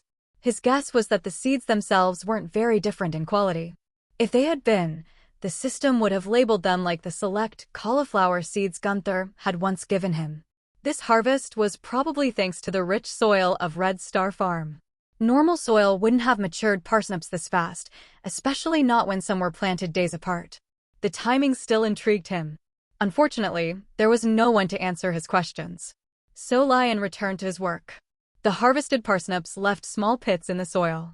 Lion tilled them again, loosening the earth until it was ready for planting. He also spread the fertilizer Louis had brought over earlier, remembering the newly unlocked recipe. Without that system reminder, the bag might have sat by the woodpile for weeks. The fertilizer was enough for about 20 plots. To cover the rest, Lion went back into his cabin, took sap from his storage chest, and made 22 more portions. He spread them on the remaining tilled soil, then, without watering, hopped on his bike and rode toward Pelican Town. After all, he needed more seeds to fill the space left by the harvested parsnips. This time, he planned to plant nothing but cauliflower to maximize his profit. Although the sacrifice list required 5 gold star quality parsnips, they weren't strictly necessary. Of the 4 gold star crops representing the 3 optimal planting seasons, spring, summer, and fall, only 3 were needed. Aside from parsnips, melons, corn, and pumpkins could be used as substitutes. Melons and corn could be planted in summer, while pumpkins grew in fall, fulfilling the high-quality crop requirement for the sacrifice. For spring, Leon still felt it was more reliable to focus on planting high-value crops to build up his initial capital. Leon had originally planned to walk to Pelican Town, but after leaving the farm, he discovered that the dirt road leading there was no longer muddy. The ground had hardened, and yesterday's full day of rain seemed to have been completely absorbed. Overnight, it had dried out considerably. This meant Leon didn't have to walk after all. He pulled out his bicycle, hopped on, and rode straight toward Pelican Town. Passing by Harvey's clinic, he ran into Abigail. "Hey, Leon. Good morning." Abigail greeted him warmly the moment she saw him. "Morning, Abigail. Are you heading to the clinic?" Leon asked curiously, noticing her waiting at the door as if it hadn't opened yet. I booked a physical today," Abigail said with a nod. "Most people in town pick a day each year to get a checkup from Harvey. That way we can catch any health problems early. If you ever have a free day, you should schedule one too." "Does that checkup include a pregnancy test?" Leon recalled a certain unique line Abigail had in the game. Abigail's eyes widened in curiosity. "How did you know I used that excuse to scare off boys trying to hit on me?" "You actually get hit on?" Leon asked, genuinely puzzled. "Sure. Abigail was good-looking, but her personality probably scared off most guys who couldn't match her wavelength." So you're underestimating me? All of you know I'm one of Pelican Town's most famous beauties." Abigail rolled her eyes, then leaned in with mock aggression. "You still haven't answered me. How do you know my go-to rejection line?" "I was just teasing you," Leon said helplessly, then added with another jab, But aren't you worried that using that excuse might get people spreading rumors about you being pregnant before marriage? No need to worry. Anyone who knows me understands my personality and standards. Getting them to believe I'm pregnant would be harder than convincing them my pet hamster, David, can talk. Abigail waved it off casually. Sounds like you know yourself pretty well, Leon said with a laugh. What can I say? I'm just that unique. Only a powerful, mysterious man could ever be worthy of me. The boys in Pelican Town? All softies. And I don't like softies. Abigail struck a playful boxing pose, puffing herself up. So now that I'm part of Pelican Town, you're calling me a softie too? Leon chuckled, eyeing her rather slender arms. Of course. Unless you can prove otherwise. How would you know if you're not one unless you fight me? Abigail challenged, eyes gleaming. Wanna try? Leon parked his bike and stepped in front of her. All right.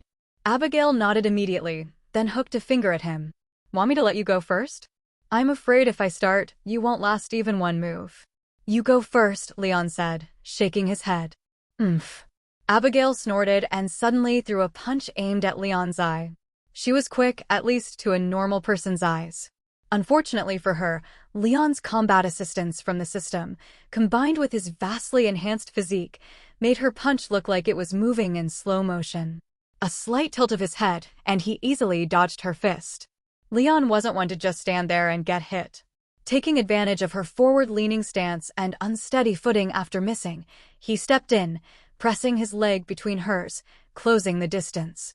His right hand curled into an open fist, elbow bent upward, a classic starting move from the Beachcombing technique known as Iron Mountain Lean, Epsilon.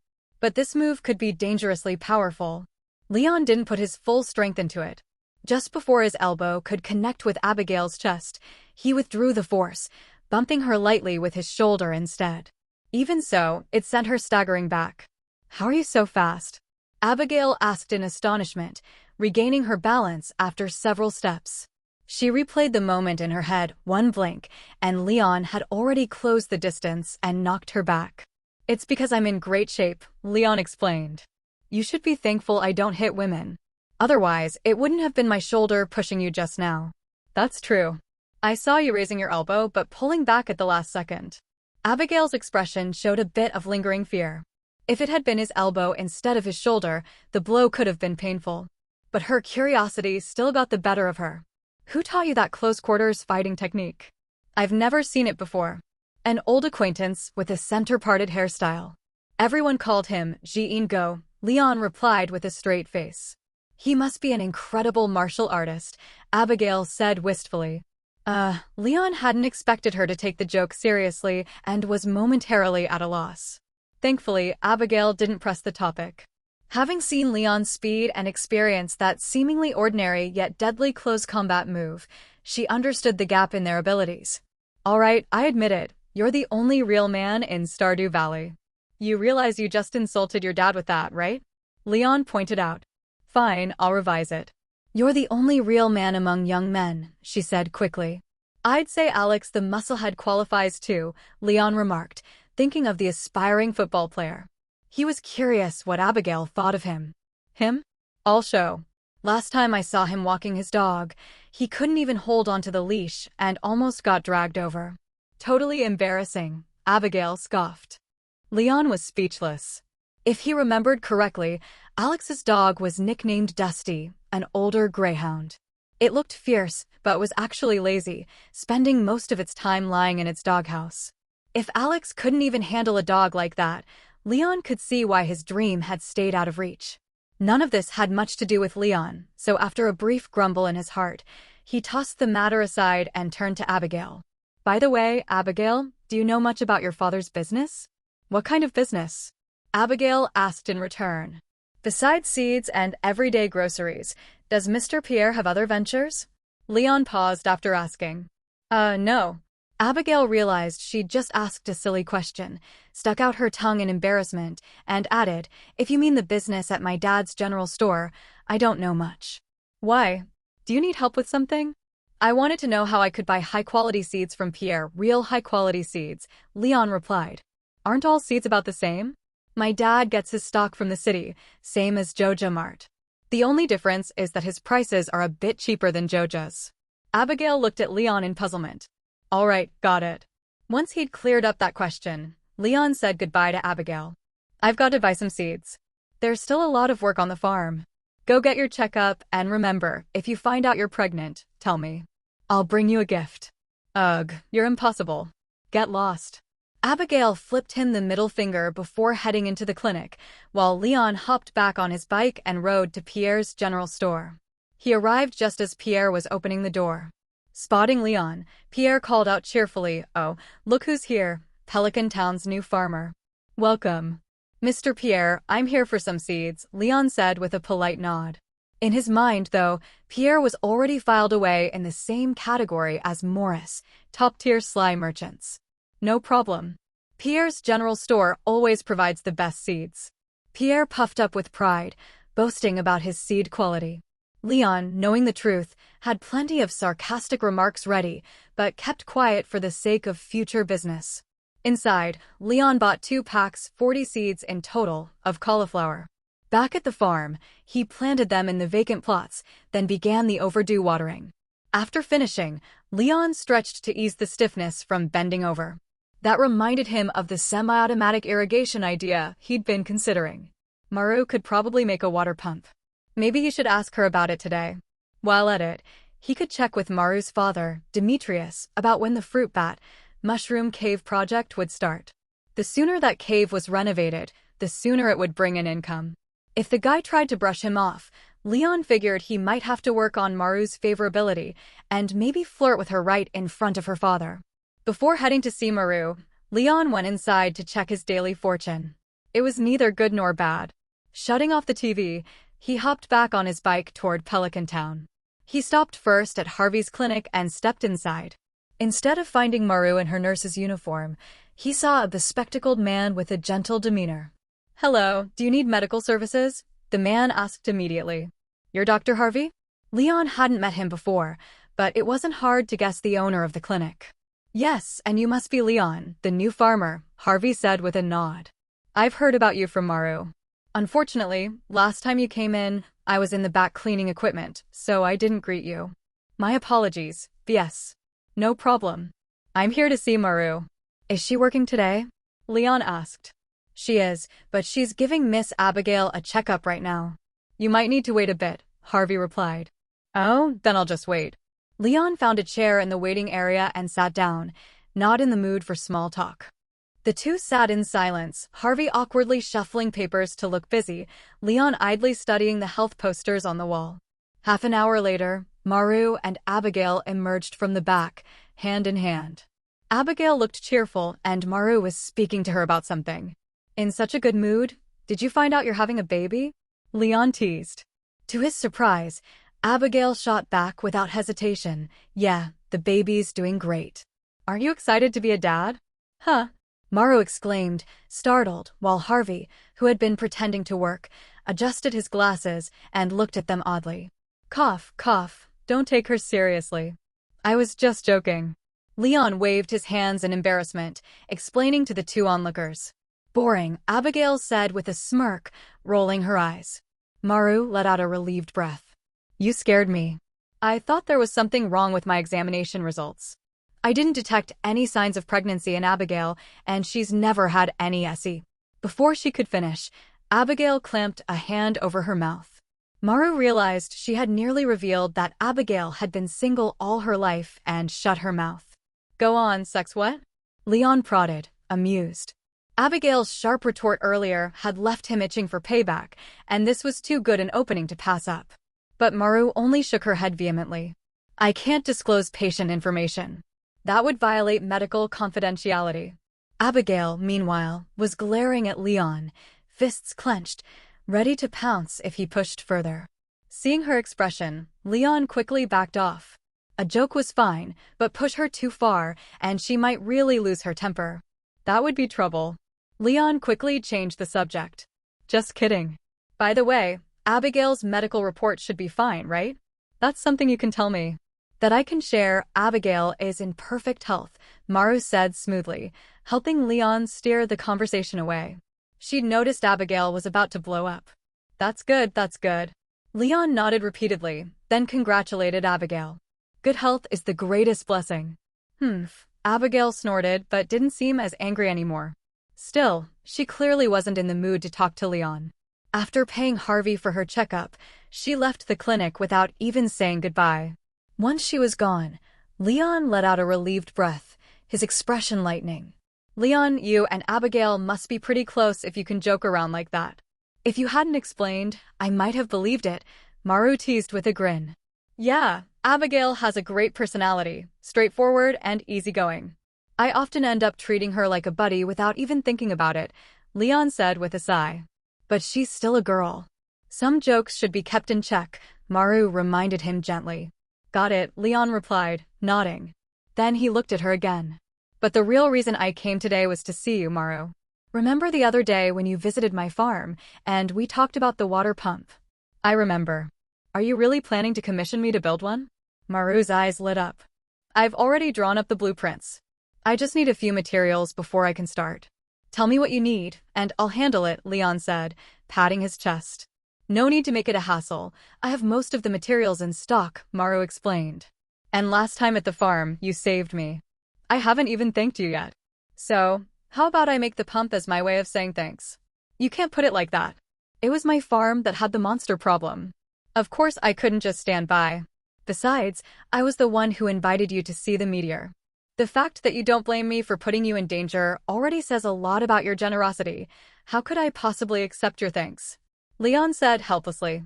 That was my fault too. I was the one who let that big guy loose. Maru's expression grew serious. It was my mistake, so I share a lot of the responsibility. All right, let's call it even. We both messed up, so there's no point in blaming anyone. Let's get back to talking about the pump. Leon quickly stopped Maru from taking all the blame. If they kept going down that road, they might spend half the day arguing about whose fault it was. What a waste of time. Okay. The pump's principle is pretty simple. It works on centrifugal force, with the impeller drawing liquid in from the center and the pressure pushing it out through the outlet pipe. Maru began. I've built similar devices before, so it's not too difficult. But to make it last longer, run more stably, and be easier for you to use, I'll need to fine-tune the details, adjust the water output and power. That means you'll have to wait a bit longer. When she started talking science, Maru was focused and professional, considering everything from a maker's perspective. It moved Leon that she was thinking entirely about what would be best for him. Time's not an issue, Leon said with a wave.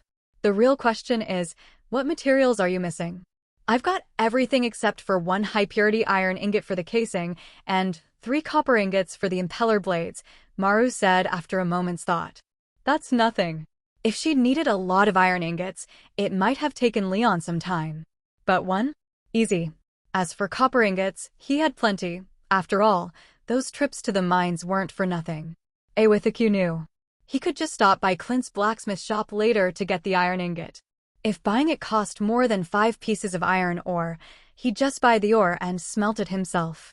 Mining it himself would take much longer, since iron ore was mostly found in the deeper parts of the mines, and he didn't want Maru to wait. Getting that pump sooner would make semi-automatic watering possible, which meant he could expand his farm faster. The sooner, the better. If you can bring me the iron and copper ingots, that'll make things much easier. I'll still need 4 or 5 days to finish it, though, since I'll need time for adjustments and testing, Maru explained. How much for labor? Leon asked. Even if you say it's thanks, I should at least pay you something. I can't take your money, Maru said firmly. You already called it a commission. A commission has to come with payment, Leon said. Nope. If you insist, I won't build the pump, Maru said, half exasperated, half threatening. All right, then how about I take you out for a meal instead? Just a way to thank a friend, Leon suggested quickly. Friend, huh? Sure. I can accept that kind of thank you. But you said it, we're friends. So don't you dare try to sneak me any money later, or I'll be mad, Maru said cheerfully. Yes, yes. Anything else you need from me, just say the word, and I'll do my best to help, Leon promised. Nope. It's not complicated, I can handle it alone. Just bring me the ingots, and after a while, you'll see your pump. I guarantee it'll work just as well as watering by hand, Maru said confidently. Then I'll wait for your good news, Leon said with a smile. No problem, Maru replied with a smile of her own. By the way, what time do you finish here? Leon asked, remembering his earlier offer. Around 5. Why? Maru asked curiously. I was thinking we could have that meal today, and I'd walk you home afterward, Leon explained. Huh. Maru's cheeks flushed. Walk me home? Isn't that a bit sudden? I have to bring you the ingots, remember? You can't exactly carry 4 metal ingots all the way back yourself, Leon added. Oh, right. Haha, makes sense. Okay, I'll wait for you outside the clinic after work, Maru said, realizing her misunderstanding and laughing to cover her embarrassment. Deal. I'll go get the ingots now, then come find you before you finish. See you this evening, Leon said, nodding goodbye before leaving the clinic. Stardew Valley's farming master. After leaving the clinic, Leon hopped onto his bike and headed straight for Clint's blacksmith shop. The trip went smoothly, and soon Leon found himself standing outside the shop. Just before stepping in, however, he noticed something odd. The lid of the garbage bin next to the shop wasn't closed. Out of courtesy, Leon walked over to put the lid back on. But before he did, his eyes caught something inside. Half buried among the dark, sooty furnace ash was a metallic ingot, gleaming with a bright silvery sheen. Curious, Leon picked it up. The familiar system prompt appeared in his mind. Iron ingot, resource of pure iron ingot. For a moment, Leon almost suspected Clint had bugged him and knew he was in need of an iron ingot, so he'd conveniently planted one in the trash for him to find. But that was obviously impossible. After a brief moment of indecision, Leon decided not to just pocket it. Instead, he knocked on the blacksmith shop's door, iron ingot in hand. Leon, come on in, Clint said, visibly relieved when he saw who it was. So, are you here to crack open geodes today, or have you finally gathered all the materials for that semi-automatic geode-breaking machine? Leon stepped inside as Clint asked about his purpose. I was actually going to buy an iron ingot from you, Leon explained. But right before I knocked, I saw your garbage bin lid was open. I went to close it and found this inside. Is it something you accidentally threw out? He handed the ingot to Clint. Oh, so that's where it went. I was wondering why I was short one ingot. It must have gotten mixed into the furnace ash and dumped in the trash, Clint said, recognizing the soot still clinging to it. He wiped the ingot clean but didn't take it back. Instead, he handed it to Leon. Keep it. It was meant for an order from the Eastern mine, but when I thought I'd lost it, I smelted a replacement. This one's just surplus now. No use keeping it.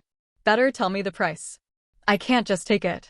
You even had to replace it, so you're already out of pocket, Leon said seriously. Really, it's nothing. An iron ingot isn't worth much, and the ore wasn't mine. It was provided by the Eastern mine for processing. Normally, it takes 8 iron ore chunks to smelt 1 ingot, but with my furnace, I can get the same purity from just 5. So for me, this was just made from leftover ore, Clint explained. So, all your stock comes from skimming like this? Leon blinked. He honestly hadn't expected the seemingly honest Clint to have such a knack for business. It's not skimming, it's payment, Clint said quickly. The clients know my furnace is more efficient than theirs. Instead of using 8 ores for 1 ingot, they're happy to hire me with a deal of 7 ores for 1 ingot. That way, they save 1 ore and I keep 2 as my processing fee. Leon nodded in understanding and figured the clients probably kept an extra ore for themselves too. Otherwise, the deal might not happen. What about coal? Who supplies that? Leon asked, remembering it was essential for smelting. They do, of course. And the standard is 2 pieces of coal per ingot, Clint replied. They asked for that? No, I did, Clint admitted. My furnace is high-powered. It needs a lot of coal for batch smelting. Leon gave him a thumbs up. For all his down-to-earth appearance, Clint clearly had a head for business. No wonder he was the only blacksmith in Pelican Town. Alfeni. Just don't spread this around, Clint added, scratching his head awkwardly. For me, losing an ingot isn't a big deal. If you need it, take it. I don't even sell ingots, only ore processing. I'll use it for now, but next time I'll bring you 5 iron ore chunks to make up for it. Consider it a processing job, Leon said firmly. Taking advantage of small freebies wasn't his style. Debts of gratitude were far more troublesome than money owed. Well, it's up to you, Clint said, unsure whether to feel happy or disappointed. Leon's insistence on fairness was admirable, but it also meant he didn't see their relationship as close enough for gifts. With the iron ingot issue settled, Leon didn't rush off.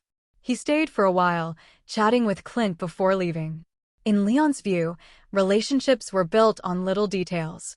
If he had just grabbed the ingot and left, it would have felt too transactional. Finishing his business and then staying for a casual chat gave a warmer impression. It was something he'd learned from past work experience, tedious, but incredibly effective, especially when maintaining connections. Often, such conversations led to unexpected gains. Like today, during their chat, Clint offered him an opportunity to help with processing orders. The Eastern mine often needed Clint's smelting services, but he wasn't always at the shop to watch the furnace. If there was a large order, he'd sometimes ask Leon to help. The pay was simple, just like Clint's own terms: 1 ingot for 7 ores, and for every 2 ingots smelted, 3 pieces of coal as compensation for fuel. It was an extra way to get ores outside of mining trips, costing only a bit of time. And for Leon, time was the one thing he had in abundance. After riding his bike back to the farm, Leon still had some time before his dinner appointment with Maru. It was the perfect window to plan out the farm's next steps. The first thing he did was take out all the tree seeds he had stored. In the empty northwest corner of the farm, he began planting them in neat rows, sorted by type: maple, oak, and pine, 3 rows in total. He adjusted the spacing between each seed, leaving about 2 steps distance. In the game, wild tree seeds weren't as precious as fruit trees and didn't require a set growth space. You could even plant 2 seeds right next to each other, and they'd both grow just fine. But in real life, Leon wasn't taking chances. He kept some distance between them to avoid competition for nutrients and uneven growth. After all, the farm was huge. There was no need to crowd them. He was also thinking ahead. These trees weren't meant for logging, but as a future source for tree sap collectors. Having extra space would make it easier to install the collectors later and harvest resin without trouble. Previously, to level up his foraging skill, Leon had chopped down nearly all the mature wild trees on the farm. Now, the place looked bare and a little desolate. Still, there was no shortage of wild trees in the coal forest and the distant woods. After planting the seeds, Leon went back to the cabin, grabbed some ore and wood, and crafted 3 tree sap collectors. It couldn't be helped, he had other plans for his remaining copper ingots. For now, 3 collectors would do. Once his planted trees matured, he'd consider producing them in bulk. With the 3 collectors stored in his backpack, Leon headed to the distant woods. After a careful search, he found 3 trees, different species, but growing side by side, and began installing the devices. As always, the system tools made things easy. The tree sap collector looked like a small bucket with a vertical pipe, its curved base perfectly fitting the tree's trunk. All it took was pressing it against the bark. The half-round pipe would automatically align, pierce through the bark, and embed itself without harming the tree's nutrient flow. Leon observed the process. The ring-shaped pipe siphoned resin from inside the trunk and dripped it into the bucket. The pace wasn't fast, about 1 drop every 10 seconds, but Leon was pleased. Slow meant sustainable. The tree wouldn't be drained to death, and he could keep harvesting indefinitely. It was a perfect sustainable development model. He also noticed a spout beneath the bucket. Unscrewing it would release the collected resin, but it required a container to catch it, unlike the game, where the collector instantly produced a neatly packaged product. That was more realistic anyway. If it could gather and bottle resin all at once, it wouldn't be called a tree sap collector, it'd be a full-blown resin collecting and bottling production line. Once the collectors were installed, Leon didn't head back right away. He wandered the area, gathering wild spring plants, wild horseradish, dandelions, leeks, whether buried under the soil or exposed on the surface. These plants didn't refresh overnight like in the game, but in Stardew Valley's unique environment, they grew at an incredible pace. It hadn't even been a week since he last harvested, yet new shoots were already everywhere. It would be a crime to ignore nature's generosity, so into his pack they went. After finishing up in the distant woods, Leon made a trip to the coal forest to check on the green onions. This time, the patch was much sparser than the first time he'd come here. However, the new green onions were fully grown. Leon pulled them all out without hesitation, then headed to the water's edge. With practiced hands, he peeled away the roots, letting the little worms inside drop into the water. Soon, the struggling worms attracted the river's residents. Schools of smallmouth bass swam over to enjoy Leon's free buffet. On reflex, Leon reached for a cherry bomb, eyeing the clustered fish. He hesitated for a long moment before quietly putting it away. Blowing up fish is illegal. Blowing up fish is illegal. Blowing up fish is illegal. He repeated it 3 times to smother that wicked impulse. When the green onions were all cleaned, he took the more socially acceptable route, baiting his fishing rod with red worms and casting into the water. Thailand bot. The worms were perfect for attracting fish, and with the bass already gathered, Leon had instant results. Each cast brought in another smallmouth bass, none of which could resist him. 12 fish later, the greedy little things finally scattered, fleeing to safer waters. Leon checked his watch, about 3 p.m. now. Strangely, he wasn't hungry despite skipping lunch. The wild horseradish he'd munched that morning had been surprisingly filling. For a moment, he even considered making wild horseradish his daily meal. That thought lasted all of 2 seconds before he dismissed it. He was a real person, not a game character. Why suffer when he could have fish, meat, eggs, milk, noodles, and rice? Back at the farm, Leon sorted through his haul. He placed the fish needed for community center bundles, red snapper, eel, catfish into the chest, along with a normal quality wild horseradish for the spring crops bundle. Then he pulled out items with no special value, wild plants, gemstones, and moved them to his backpack.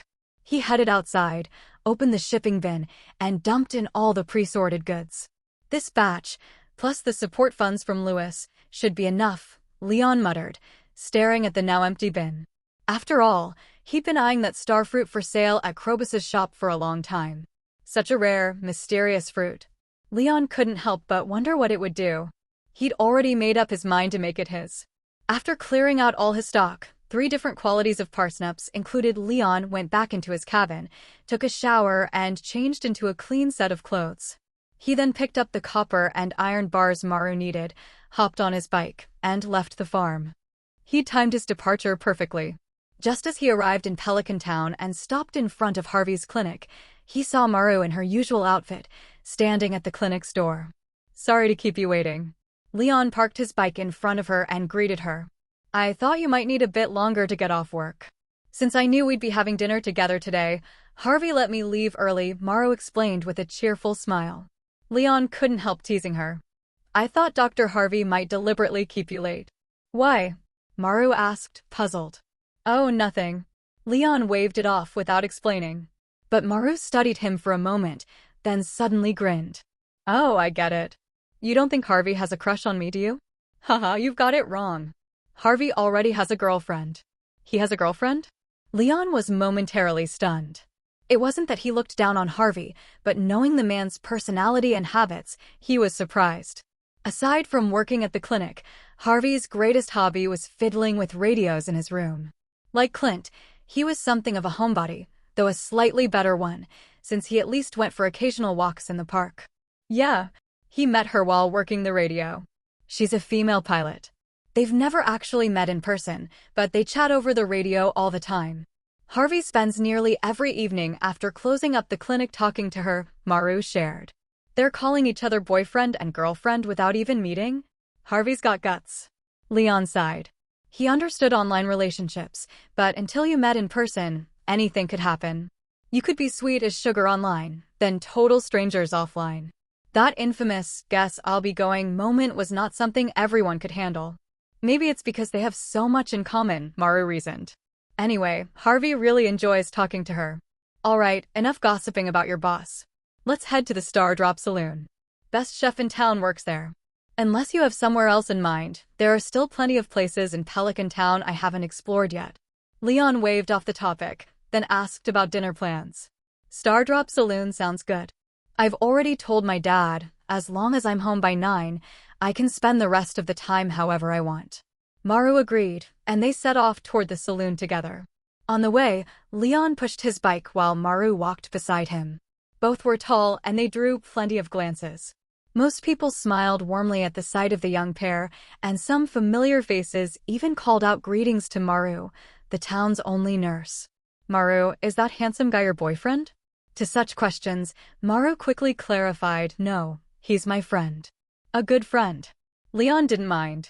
Gossip was human nature, and the two of them strolling together did look like a date to an outsider. "Sorry for the trouble," Maru said apologetically when they reached the Stardrop Saloon. "Most of them have been treated or had checkups at the clinic, so they all know me, Alfie. It's no trouble. Besides, you explained it clearly." Leon smiled and held the door open for her. "Ladies first." Maru nodded with a smile and stepped inside. It was still early, so there were only a few patrons in the saloon. Their arrival immediately caught the attention of Gus and Emily behind the counter. Gus looked surprised to see Maru with Leon, then sneaked a glance at Emily, only to find her smiling when she saw them together. "Welcome to the Stardrop Saloon. Can I get you two something to drink?" Emily spoke up before Gus could. "What do you want?" "Order whatever you like, it's on me tonight." Leon addressed Maru, then turned to Gus. "Got any recommendations for a dinner for two? I'm treating my new friend and partner, and I don't want to disappoint her." "Of course. How about this combination?" Gus quickly wrote out a menu and handed it to him. Leon glanced at it. "For dishes, appetizer, main course, dessert, and staple." Nothing wrong with it, but recalling Maru's preferences, he said, "Change Maru's main course to cheesy cauliflower and her dessert to rhubarb pie." "No problem." Gus made the changes, confirmed the order, and went to the kitchen. Maru had been listening. When she realized Leon had swapped in her favorite dishes, she asked in surprise, "Leon, how did you know those were my favorites?" "Oh, you like them?" "I didn't know. I just thought they were healthy and a little sweet, figured you might enjoy them." Leon feigned innocence. "Haha, what a coincidence. But I'm glad. Looks like we're a good match." Maru grinned. "Right? So, have you decided on a drink?" Leon asked. "No. I usually only drink coffee. It helps me keep working, but coffee doesn't seem right with dinner," Maru admitted awkwardly. "How about fruit juice?" Leon suggested. "Fruit? I do like fruit." "Sure," Maru agreed at once. "2 glasses of peach juice then, Emily." "Thanks," Leon decided, turning to Emily, who had been eyeing them curiously. "All right, just a moment." Emily kept smiling, but Leon noticed her smile was stiff, a polite, work kind of smile. What concerned him wasn't Emily's mood, but whether the peach juice would still taste like actual peaches by the time it reached him. Fortunately, when Emily brought over the juice, nothing awkward happened. The peach juice was as sweet and refreshing as ever, with just a hint of tartness, no different from usual. Maru clearly enjoyed fresh fruit juice too. She took small sips while chatting with Leon, most of their conversation revolving around his life on the farm. She seemed genuinely interested in that subject. Once Gus brought the food, the conversation came to a halt. Maru apparently had a habit of staying quiet while eating, and Leon had been raised with the old saying, "Do not speak while eating or sleep while talking." Although he sometimes broke that rule in social settings, if his dining companion stayed silent, it naturally reminded him of the lesson from the Analects. When they finished eating, Maru finally spoke. "Having dinner with me must have been boring, right?" "Sorry. When I was little, I choked on food while talking and almost suffocated, so I've had a bit of a psychological shadow about speaking while eating." "Not boring at all. The food was delicious, and with your company, good food and a beautiful lady. That's a feast for both the eyes and the taste buds. Whether we talked or not didn't matter." Leon smiled reassuringly. "Huh." Maru froze for a moment, then instinctively covered her face, stammering, "Leon, you're exaggerating. You've got to have confidence in yourself," Leon encouraged her. "You're already quite pretty. No one's told you that before." No." Maru looked a bit awkward at the topic. After all, she and her father were the only dark-skinned residents in Pelican Town. Most people treated her kindly just by not giving her strange looks. "Then I'll be the first. Anyway, since we're done eating, I should take you home. Otherwise, I'm afraid your father might come looking for me." Leon got up and went to the counter to pay.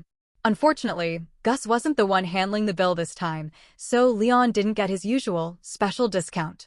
Not that he minded, he paid, said goodbye to Emily, and left the Stardrop Saloon with Maru. "Sorry to make you spend so much," Maru murmured, keeping her head lowered as they stepped outside.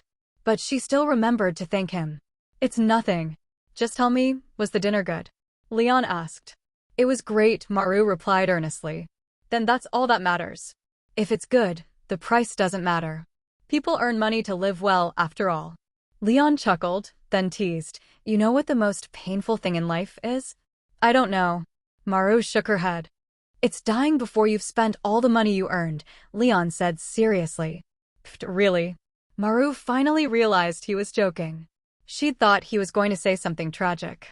Maybe it was because of that joke, but Maru finally lifted her head again as they walked toward her home in the northern foothills. On the way, she suddenly asked, "By the way, Leon, has that iridium star meteorite on your farm caused any strange problems since then?" "Nope." "Why? Did your research on the meteorite fragment samples make any breakthroughs?" Leon asked curiously. A little. While studying it, I found some special genetic material. I referred to some of Dr. R. J. Cutler's papers and found reports suggesting that this type of meteorite has a strong affinity with starfruit.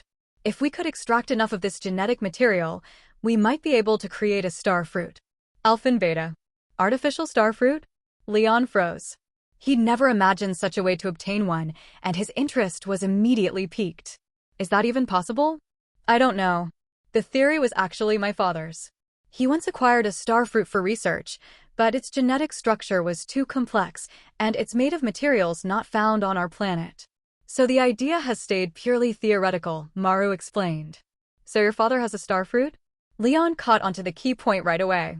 Yes, but research hit a dead end, so he sealed it away, Maru said. Are you really that interested in starfruit? Of course, Leon nodded. Do you think if I offered to buy it, your father would agree? Probably not.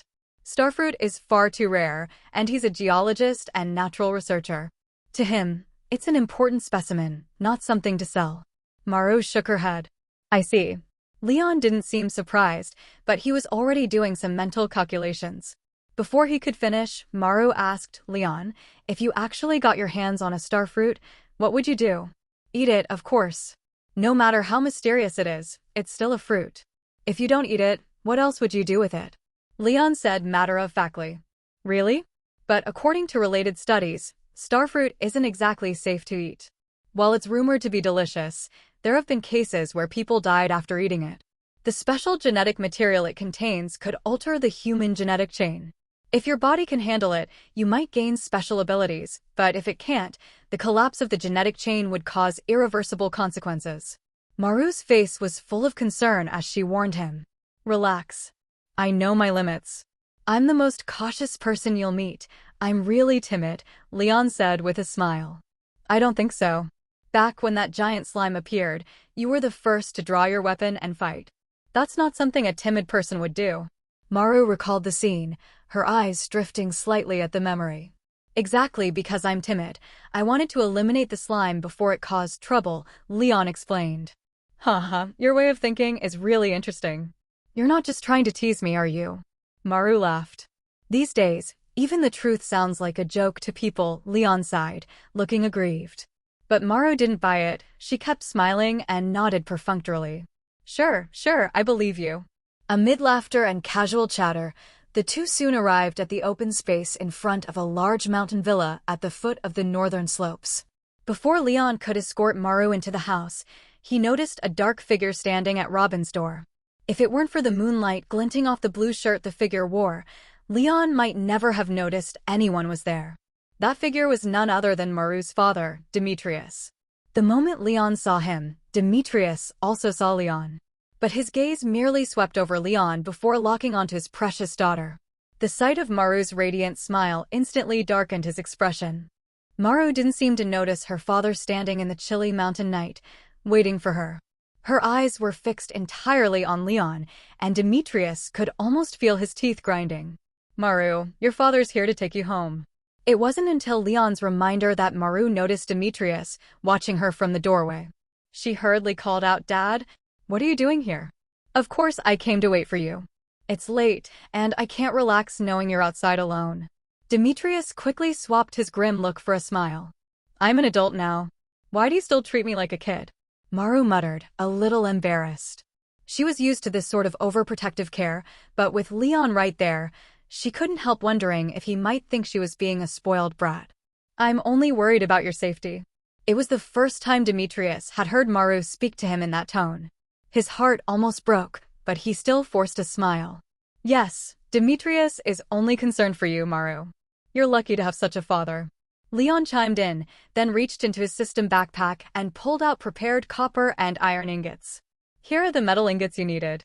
Take them inside first. I've got something to discuss with Mr. Demetrius. All right. Thanks, Leon. I had a great time today. Maru was long past being surprised by Leon's ability to summon items out of thin air. She obediently picked up the ingots and headed inside. Demetrius had the urge to help carry the heavy ingots, but remembering Leon's words, he stayed put.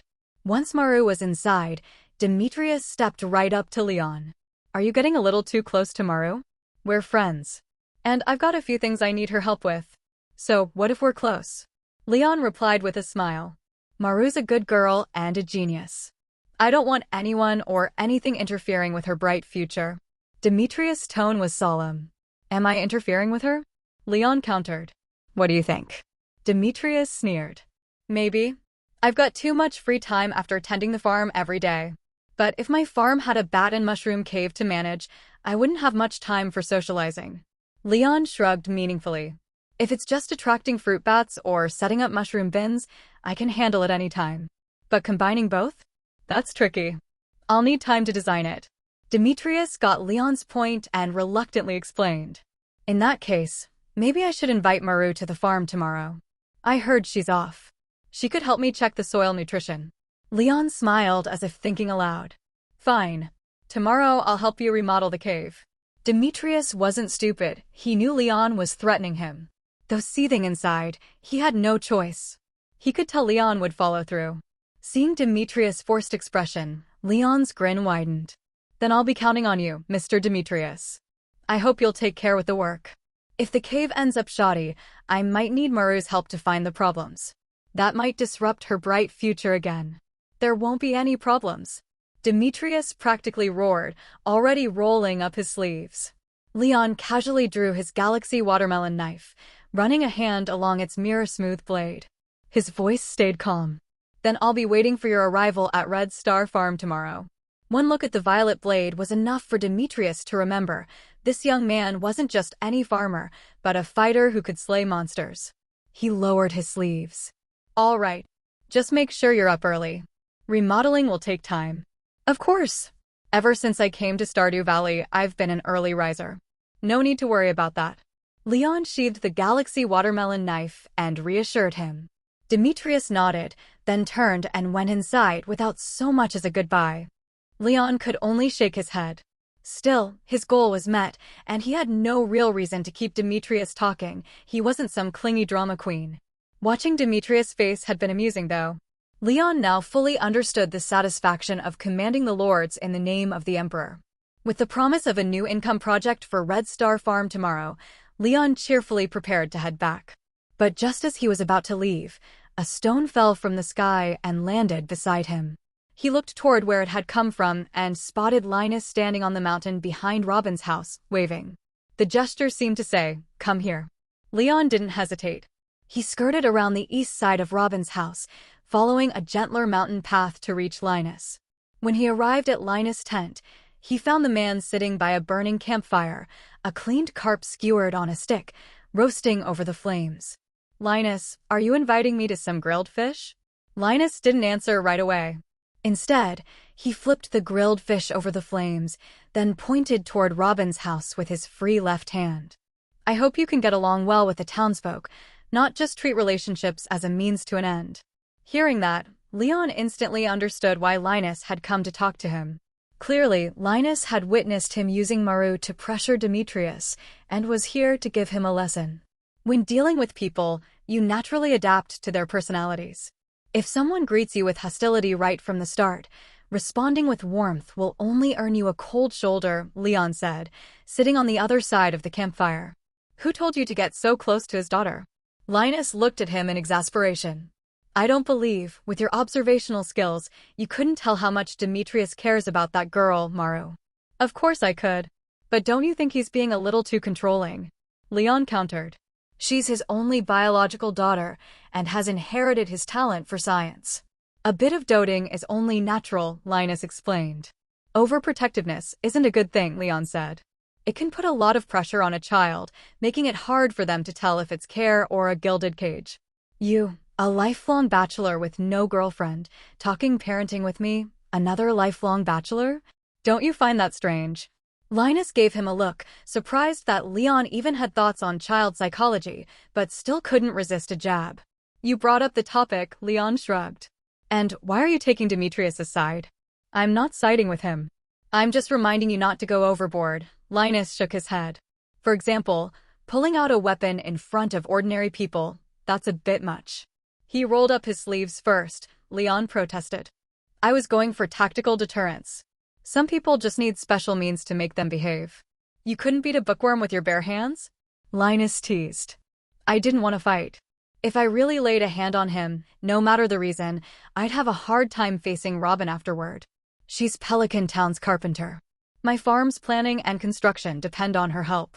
Aside from showing Demetrius that violence won't solve his problems, I couldn't think of another way, Leon explained with an innocent look. Forget it. You have your own reasoning, so decide for yourself. Linus thought over his words and found nothing wrong with them. He decided to drop the matter of the right way to get along with others. After all, Leon wasn't a child. He might look young, but he was socially adept and had his own logic and way of handling things. Linus suspected he had little to teach him about human relations. So, is there grilled fish for me? Realizing Linus was done lecturing, Leon shamelessly asked. You already had dinner with that girl, Linus said helplessly. And do you think one fish is enough for both of us? Got it. I'll catch another one. But I'm no good with grilling. Your turn, Leon decided at once. Fine. Just remember to cast from the bridge by the blocked outlet in the mine's lake, Linus reminded him. Leon raised an eyebrow but didn't ask why. He went straight to the spot Linus had suggested, took out his fishing rod, and cast into the water. The moment the hook entered the water, Leon sensed something was off. The lake here was murkier than elsewhere. Holding the rod in one hand, he quietly slipped his galaxy watermelon knife into his other, keeping it hidden behind him while outwardly maintaining a casual fishing stance. 1 minute. 2. 3. The bobber didn't move. Instead, the water around it grew cloudier. Just as Leon was about to reel in and toss in a cherry bomb to investigate, the surface exploded. A pitch-black shape burst from the water, wielding a translucent sea-blue greatsword, swinging straight for his neck. In an instant, Leon stowed the fishing rod in his system backpack and brought the galaxy watermelon knife up crosswise. The extended blade blocked the strike, though the impact forced him back half a step. Our Omicron Beta. The black figure landed on the bank, but instead of attacking again, it bolted toward the mine's entrance. Show off and then run? Leon wasn't about to let it get away. He hated losing out, and being ambushed had already irritated him. Now that he could tell it wasn't human, he wasn't about to let a potential threat roam free in Stardew Valley. In one leap, Leon covered several meters, his extended galaxy watermelon knife cutting a sharp arc through the air toward its back. The shadow realized it might be cut in half if it kept running. It spun around, swinging its translucent greatsword at Leon, ignoring the risk of being struck first. The suicidal tactic caught Leon off guard. But with forest magic backing him, he wasn't worried. If the thing took a hit from the galaxy watermelon knife, he doubted it would still have the strength to strike back. Seeing Leon's fearless charge, the shadow let out a strange, piercing hiss, dropped its greatsword, and melted into black mist, sinking into the earth. Ran away? Leon stared at the sword lying quietly on the ground, annoyed. The shadow was gone without a trace. Marlin suddenly appeared at Leon's side as if out of nowhere, replying to Leon's earlier grumble. He strolled casually toward the spot where the black shadow had vanished, pulled out a pitch-black dagger from his person, and plunged it into the soil. The next moment, the dagger burrowed straight into the earth. A second later, a black shadow burst out of the ground, with the dagger right on its tail. Before the blade could strike, Marlin flashed to the shadow's rear and shattered it with a single punch. The broken fragments dissolved quickly in the air, vanishing without a trace. Is it dead? Leon asked. Dead as dead can be. Marlin nodded. So, what exactly was that thing? Leon followed up. A shadow assassin, Marlin explained.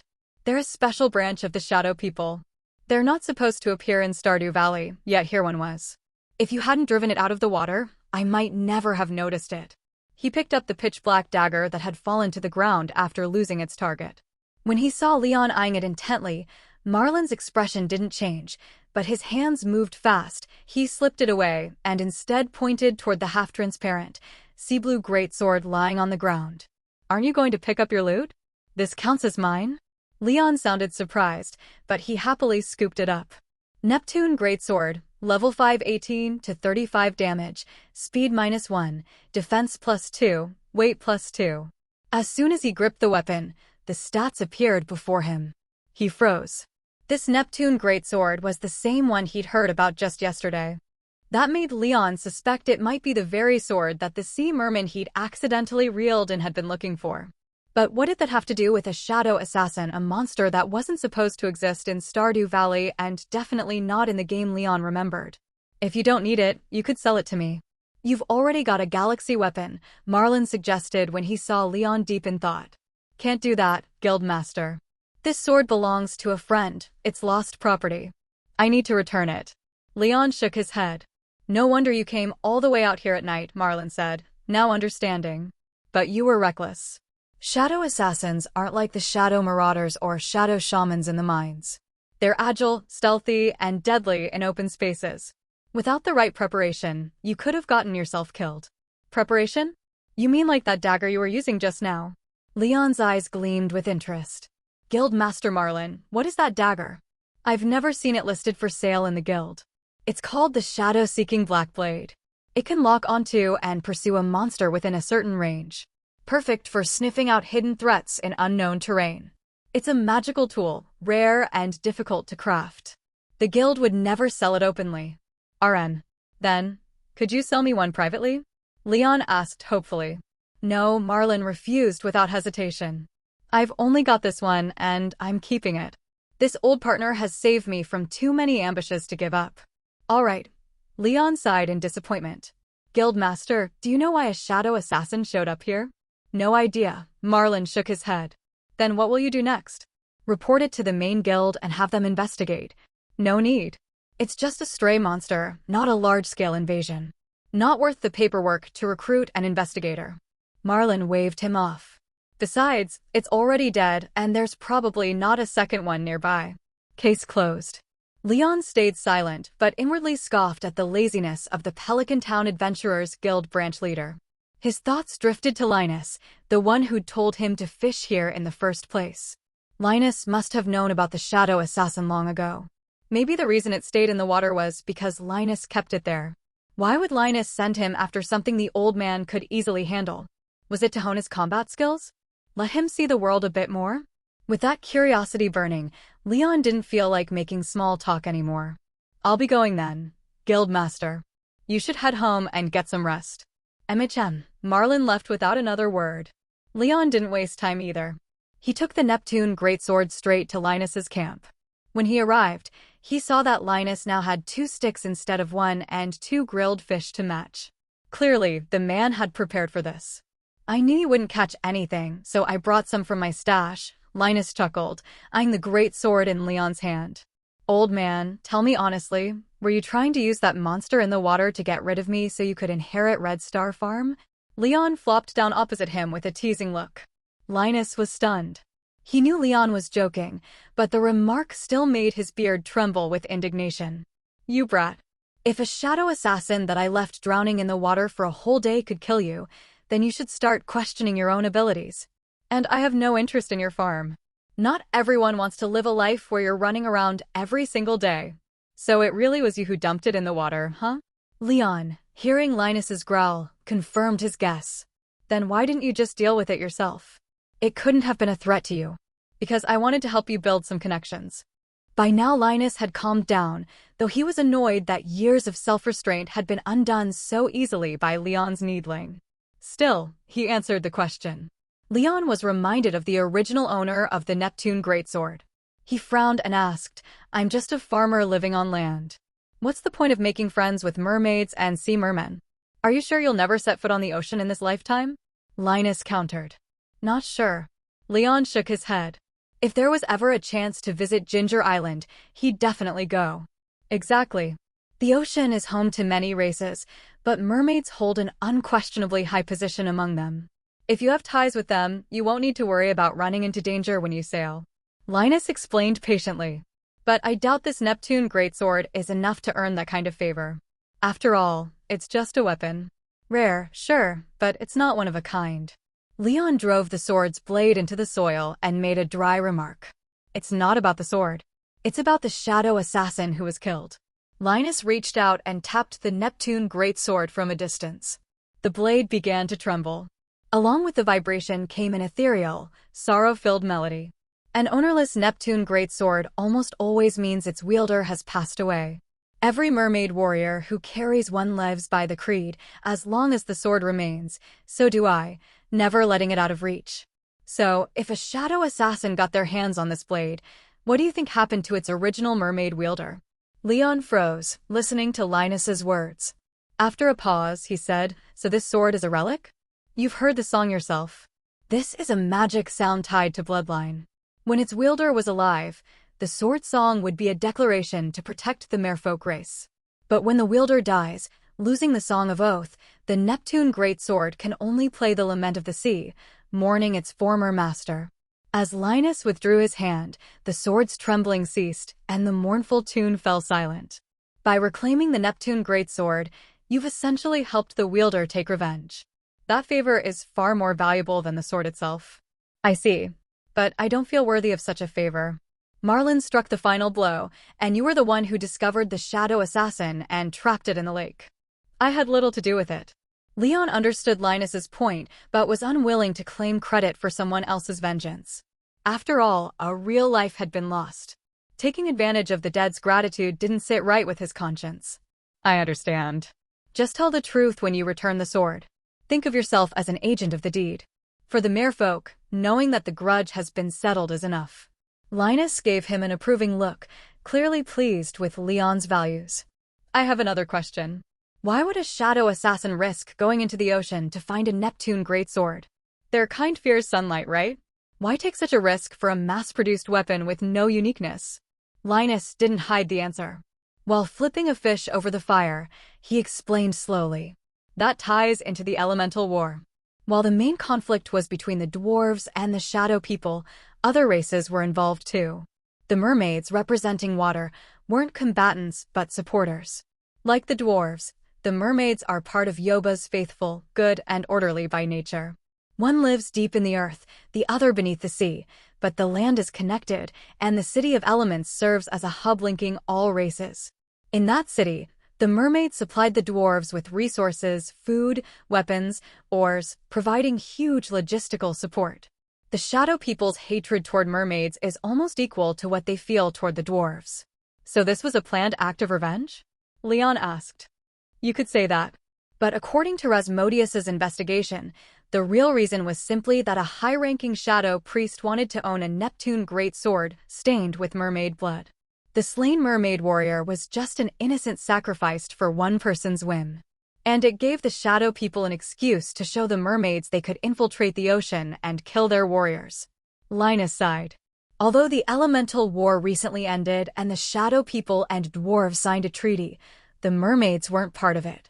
So, while Rasmodius was furious about the attack, he couldn't punish the shadow people. There was no legal ground to do so. They exploited a loophole in the agreement. New Omicron V. Does Rasmodius plan to retaliate? Leon suspected the wizard wouldn't take this lying down. Not openly. But in secret? I can't say. Still, Linus gave a knowing glance. If you happen to reach the deepest part of the mines and run into shadow marauders or shadow shamans, don't hold back. Collect as much void essence as you can. You might make a tidy profit. Encouraging others to hunt shadow people by buying their essence? Using another's blade to strike your enemy, cutting off the problem at the root. Leon instantly understood Rasmodius's plan. He just wondered whether the payment for all that void essence would come from him or the mermaids. Smart kid. You've got a better head on your shoulders than your grandfather ever did. Linus smiled in approval but warned, keep it to yourself. If word gets out, Rasmodius might take it out on you. And trust me, you don't want to be on his bad side. Leon nodded.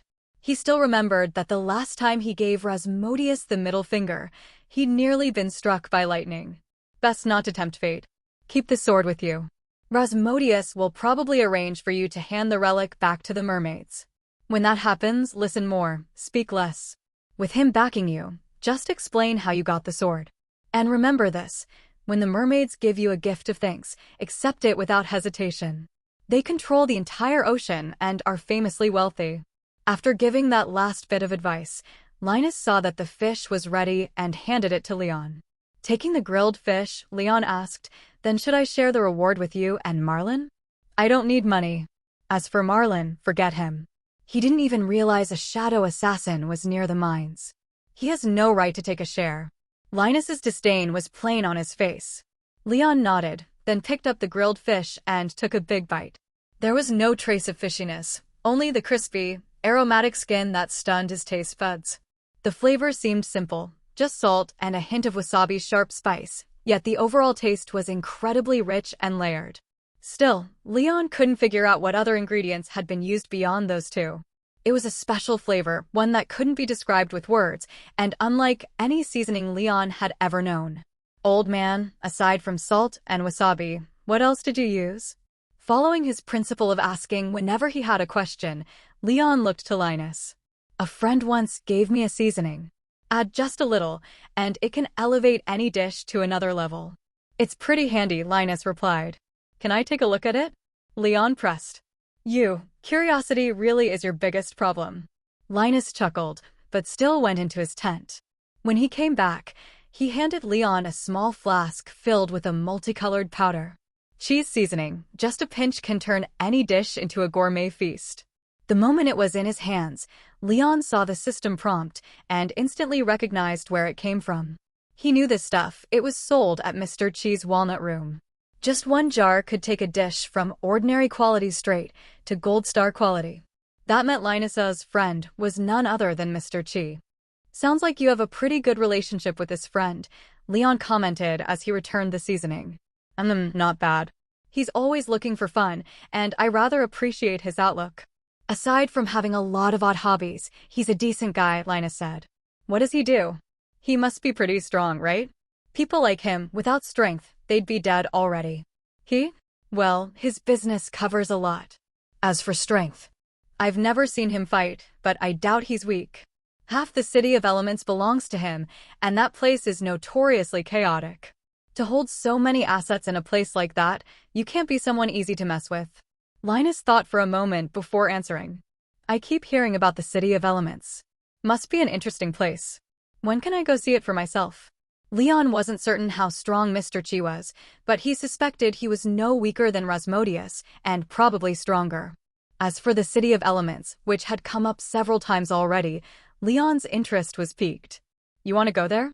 Linus's expression turned strange. "Of course," Leon said without hesitation. "Then wait until you find your grandfather's secret chamber and inherit the gift he left for you. Only then should you consider it. With your current strength, you'd probably die there," Linus said, setting the condition for taking Leon to the City of Elements. "My grandfather's secret chamber? What's inside?" Leon asked curiously. "How should I know? You'll have to find it yourself." Linus waved him off. "That old fellow made it just for you, so naturally it's hidden well. I'd guess he even asked Rasmodius to help guard it." "You'd be better off asking Rasmodius than me." "Oh." Leon didn't push further. As for asking Rasmodius, he abandoned that idea quickly. Knowing the wizard's temperament, he'd just send Leon to explore instead of giving a straight answer. Leon had a pretty good idea where the chamber was. Back in the game, he had explored most of the Easter eggs. The chamber was most likely that inaccessible room on the cliff wall where Robin's lost axe was found. In the game, it couldn't be entered due to settings, but now that he was actually in Stardew Valley, he planned to search for it when he had time. The thought had crossed his mind last time while foraging green onions, but the abundance of green onions had distracted him. Now that he remembered, next time he was in the area, he'd search carefully. After finishing the grilled fish, Linus stood up, doused the fire, and said, "Leon, you should head back. The northern mountain slopes aren't safe at night. Be careful on your way." "Not safe? Because of monsters?" Leon asked. "No, because of wild animals," Linus said, shaking his head. "They probably won't attack you. You have forest magic's protection. As long as you don't harm them, They won't bite you. Then there's no real danger, Leon teased. You forgot how many cliffs and steep slopes are around here? Linus reminded him. Oh, right. Even with moonlight, visibility's not great at night. Leon nodded in understanding. After bidding Linus farewell, he made his way along the northern slopes toward the edge of the forest, stopping briefly to check the tree tapper he had set up earlier that day. The bucket had already collected a shallow layer of resin, but it would take a long time to fill. Leon left it alone and returned to his farmhouse. After a shower, he went to bed. The next morning, as the sun rose, Leon washed up, grabbed a quick breakfast, and went outside with his watering can to tend to the crops. He had only gotten halfway when he saw Demetrius approaching from the eastern entrance of the farm, looking rather displeased. Well, Mr. Demetrius, here so early? That's dedication. Leon greeted him warmly. Demetrius's arrival meant the fruit bat, mushroom cave upgrade was finally happening, so Leon naturally welcomed him. I've brought everything I need for the renovation. The truck's parked outside. I just need your permission to come in, Demetrius said. Come right in. Make yourself at home, Leon replied cheerfully. Heh. Demetrius gave a short, humorless laugh, then left the farm. When he returned, he was behind the wheel of an old pickup truck. Go on with your work. I'll head straight to the cave. Please don't bother me while I'm working. Once it's done, I'll leave. If the renovated cave has any issues later, you can contact me directly, Demetrius instructed before rolling up the window and driving toward the cave area. Since Demetrius had already said as much, Leon wasn't about to go sticking his warm face to a cold backside. After finishing watering his crops, he went over to check his mailbox. It was completely empty. Not a single letter. That gave Leon a bit of a headache. He'd been looking for the payment envelope for the 2 gems he'd shipped last time, but clearly, they were still somewhere along the road to being sold. Leon figured that Lewis would probably deliver it along with the batch of goods sold yesterday, so he didn't dwell on it. He glanced at Demetrius fiddling with instruments near the cave, then hopped on his bike and left the farm. As for whether Demetrius might suddenly act on some deep-rooted racial instinct to do a zero-cost acquisition on his farm once he left, Leon wasn't worried in the slightest. If Demetrius really dared to try that, Leon reckoned he could get himself a nice big house out of it. After all, the value of the loss wasn't about how much Demetrius took, but about how much Leon decided to charge. Whether Demetrius agreed or not wouldn't matter. The value of a local scientist was nowhere near that of a farmer who could produce high-quality crops. Leon was certain someone would step in to handle the matter on his behalf. Still, it was most likely just a fantasy. No matter how much Demetrius disliked him, the man was highly educated. He hadn't even dared drive straight in to modify the cave. He'd gotten out of his vehicle to personally ask Leon for permission to enter. Someone like that doing a zero-cost acquisition would be downright bizarre. Leon headed south, towards the coal forest. His chat with Linus yesterday had given him 2 reasons to be here. First, to find the secret room and see if it was the inheritance chamber his grandfather had left behind. Second, to meet with Rasmodius and confirm when they would deliver the Neptune Greatsword, a relic of the merfolk warrior, back to its people. He decided the first task was to find the chamber. When he reached the clearing above the sewer drain outlet, he began a thorough search, focusing on the eastern rock face. Before long, he spotted a section of rock hidden behind a bush with bumps that were clearly not naturally formed. Leon cleared the brush and pressed his hands to the bumps. He soon realized these stones, disguised to look like natural rock, could actually be pushed. He pressed hard. With a click, the mechanism triggered. The rock wall split apart to the sides, revealing a heavy iron door hidden behind it. There was no keyhole, no handle, and it fit snugly into the frame in the stone. Leon tried pushing it but couldn't budge it. He began examining it for other ways to open it. Smart as you are, your clever head isn't the key to this place. You're not ready for it yet. Best come back another time. Leon was crouched, wondering if he could dig a tunnel underneath, when Rasmodius's voice came from above. He straightened up and greeted the wizard who had somehow appeared beside him without his notice. Morning, Rasmodius. Out for a stroll too. Rasmodius gave him a look. Did you not hear what I just said? I heard you. But since you already said I can't open it now, why waste time worrying about it? Might as well greet you properly, Leon explained. The wizard could only stare. Even someone as far from ordinary as he was couldn't get used to Leon's way of thinking. Fortunately, he had a way to change the topic. You should have the Neptune greatsword by now. Are you ready to visit the merfolk with me? We're just going like this? Leon felt uneasy. He'd been looking forward to the meeting, but he wasn't prepared. If he'd known Rasmodius was in such a rush, he would have put on a sharp suit and slicked back his hair to look more mature. Naturally, it was all to make a good first impression on the mermaid ladies, and maybe see if he could develop a special friendship with one who caught his eye. Betas. Were you planning to bring gifts? Rasmodius asked helplessly. Not necessary. This isn't a party, we're delivering an obituary. Keep it simple. All right then. How are we getting there? Leon asked, nodding as he realized the solemn nature of their task. Teleportation. The wizard stepped forward, gripped Leon's shoulder, and in the next moment, both vanished into thin air. Behind them, the secret door began to seal itself. The rock walls slid back into place, perfectly blending into the surrounding cliff. Even the bushes Leon had cleared regrew, as though time itself had reversed. Meanwhile, Leon was staring, wide-eyed, at the enormous glowing bubble standing at the bottom of the ocean. Inside was a town of coral and crystal buildings straight out of a fairy tale, their light stark against the dim seawater outside. But what truly caught his attention were the two mermaids before them, each holding a Neptune greatsword identical to the one in his pack. Both had long, sea-blue hair and strikingly beautiful features, each in her own way. The seashells covering their chests left just enough to the imagination to make Leon's head spin. "Guardian, welcome," said the more mature-looking of the two, smiling warmly at Rasmodius. Both crossed their hands over their chests in salute. Rasmodius returned the gesture. Leon copied him, though his clumsy imitation made the mermaids giggle before they hurried to compose themselves. "You don't need to use that salute," Rasmodius told him. "It's a wizard's greeting." "You're not a wizard." "I was just trying to be respectful," Leon muttered, embarrassed. "Please follow me." The alluring, mature mermaid who had spoken made an inviting gesture, then gracefully swished her tail and swam toward the town. Her movements were elegant, the fluid sway of her tail mesmerizing. Leon couldn't help but be curious. If it weren't inappropriate, he would have loved to touch that tail just once. Watching her swim, Leon became aware that they were in the deep sea. Yet he could breathe fresh air, and he didn't feel the crushing pressure of the depths.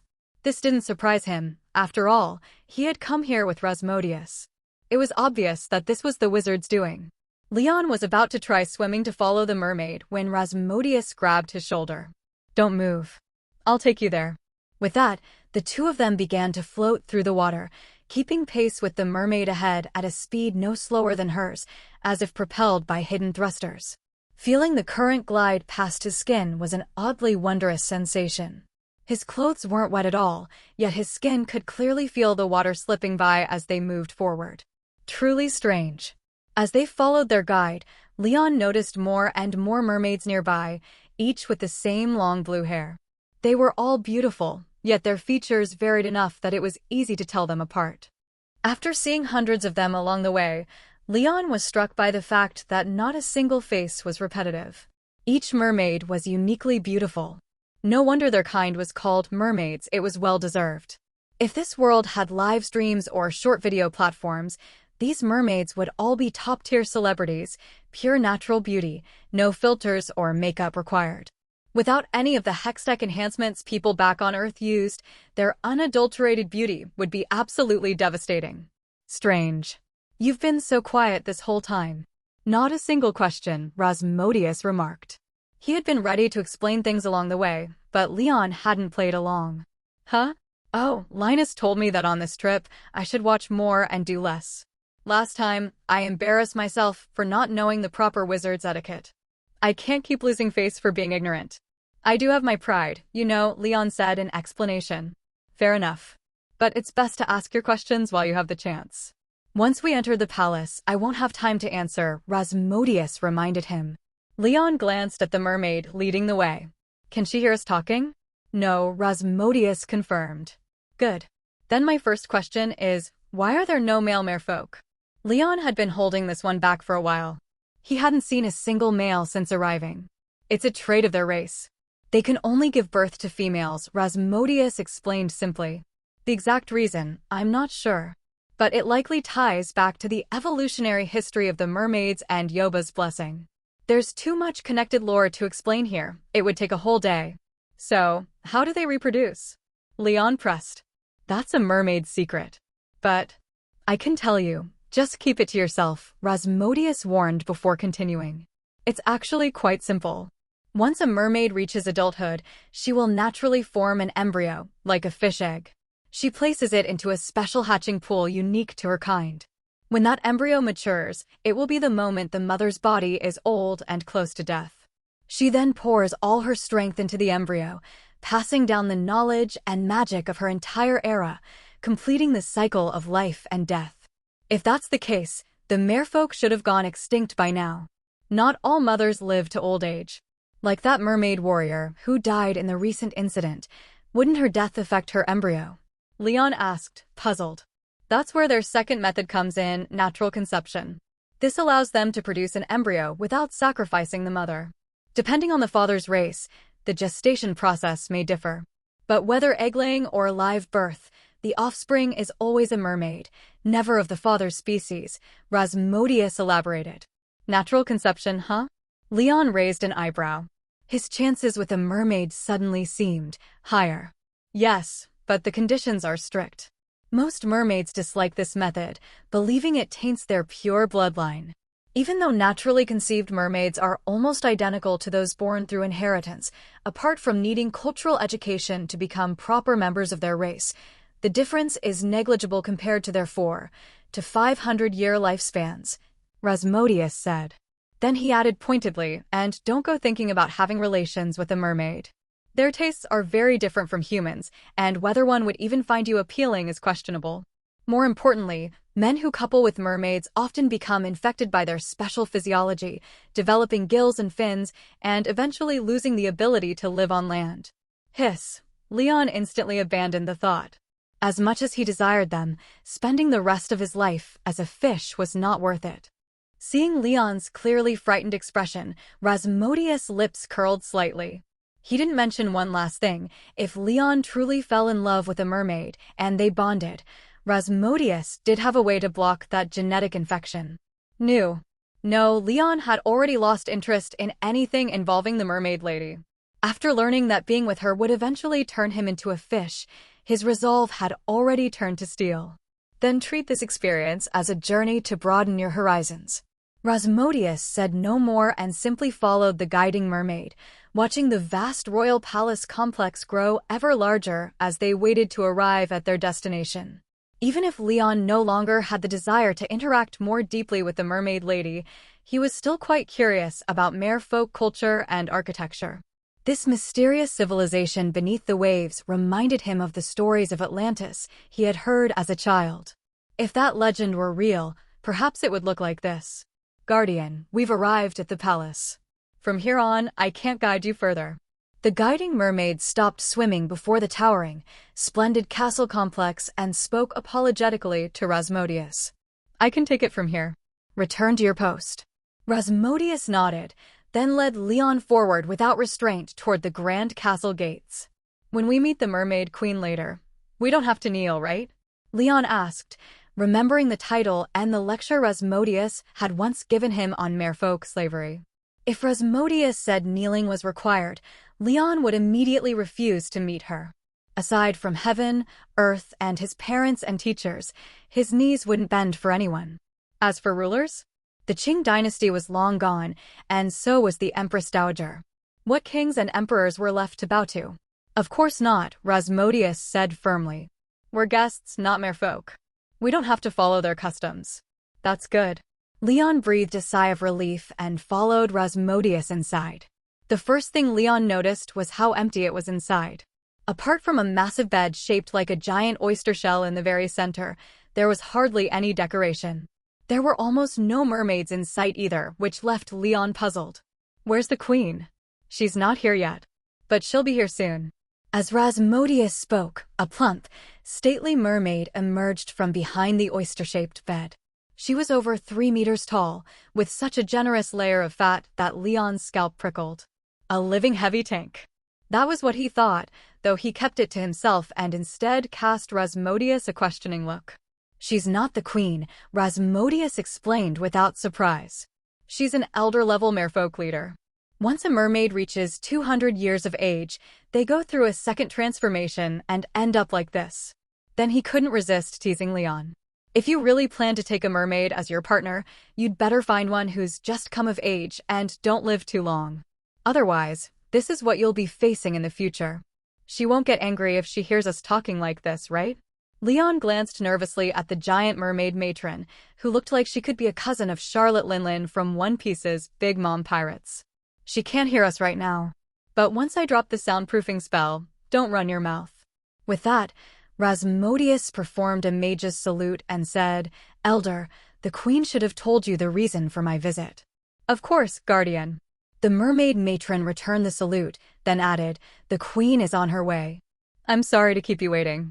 It's my fault for arriving early. No blame on your side." Rasmodius waved his hand, then turned to Leon. "Take out the Neptune greatsword." "Oh."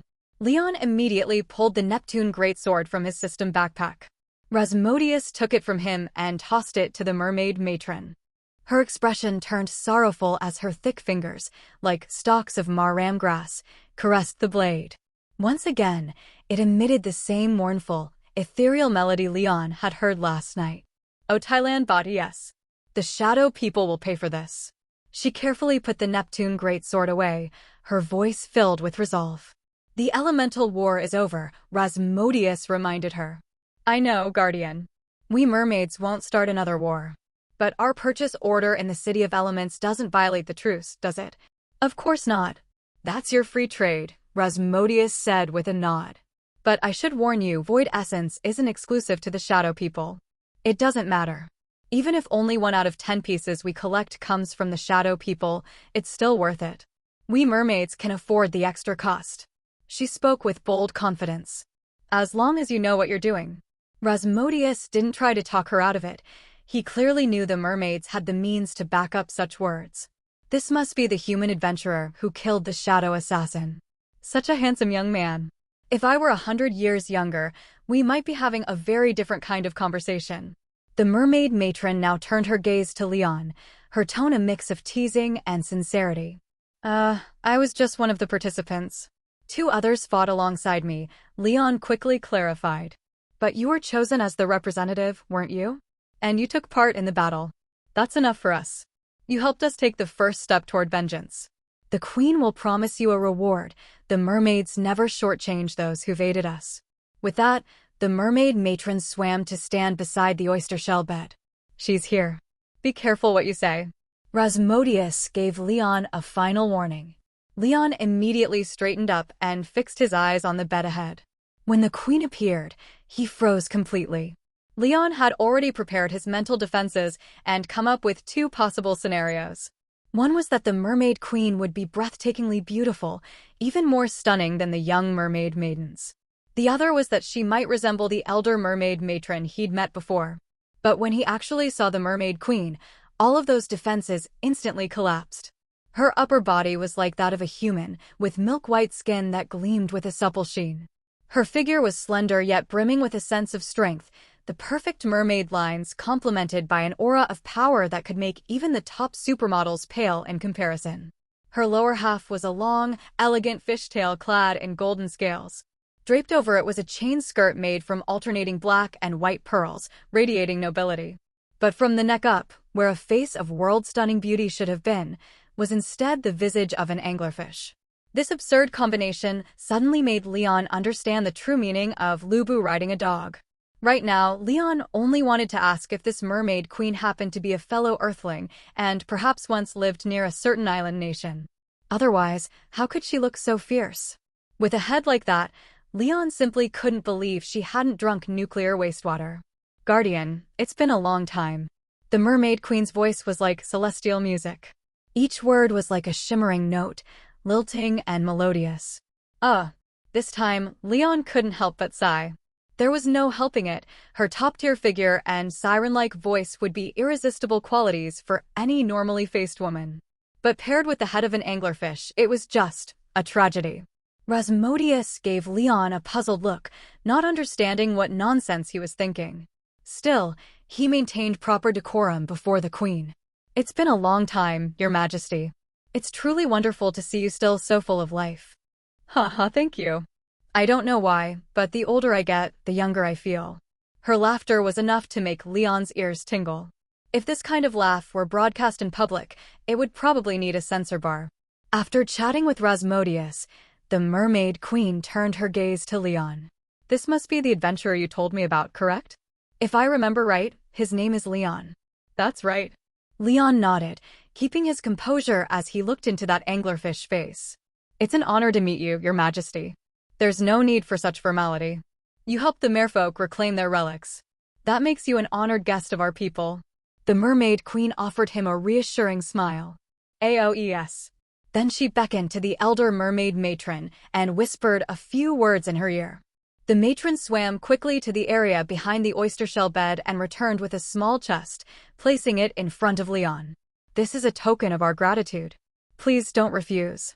As she finished speaking, the matron opened the chest, revealing its contents. It was filled to the brim with pearls, round, lustrous, each the size of a lychee. Leon quickly counted and saw at least 20 of them. "Thank you, Your Majesty." Leon wasted no time in accepting the chest and slipping it straight into his system backpack. If it had been a chest of gold jewelry, he might have declined once or twice to show modesty. But pearls? Those he could never refuse, not when the mermaid queen might take him seriously if he declined. He wasn't about to take that risk. At this moment, even with her anglerfish head, Leon found her far more radiant. She had simply given too much. These were pearls, the best gifts in Stardew Valley. Almost everyone loved them. Their value alone far surpassed that of diamonds from the mines, rivaled only by the prismatic shard in both price and rarity.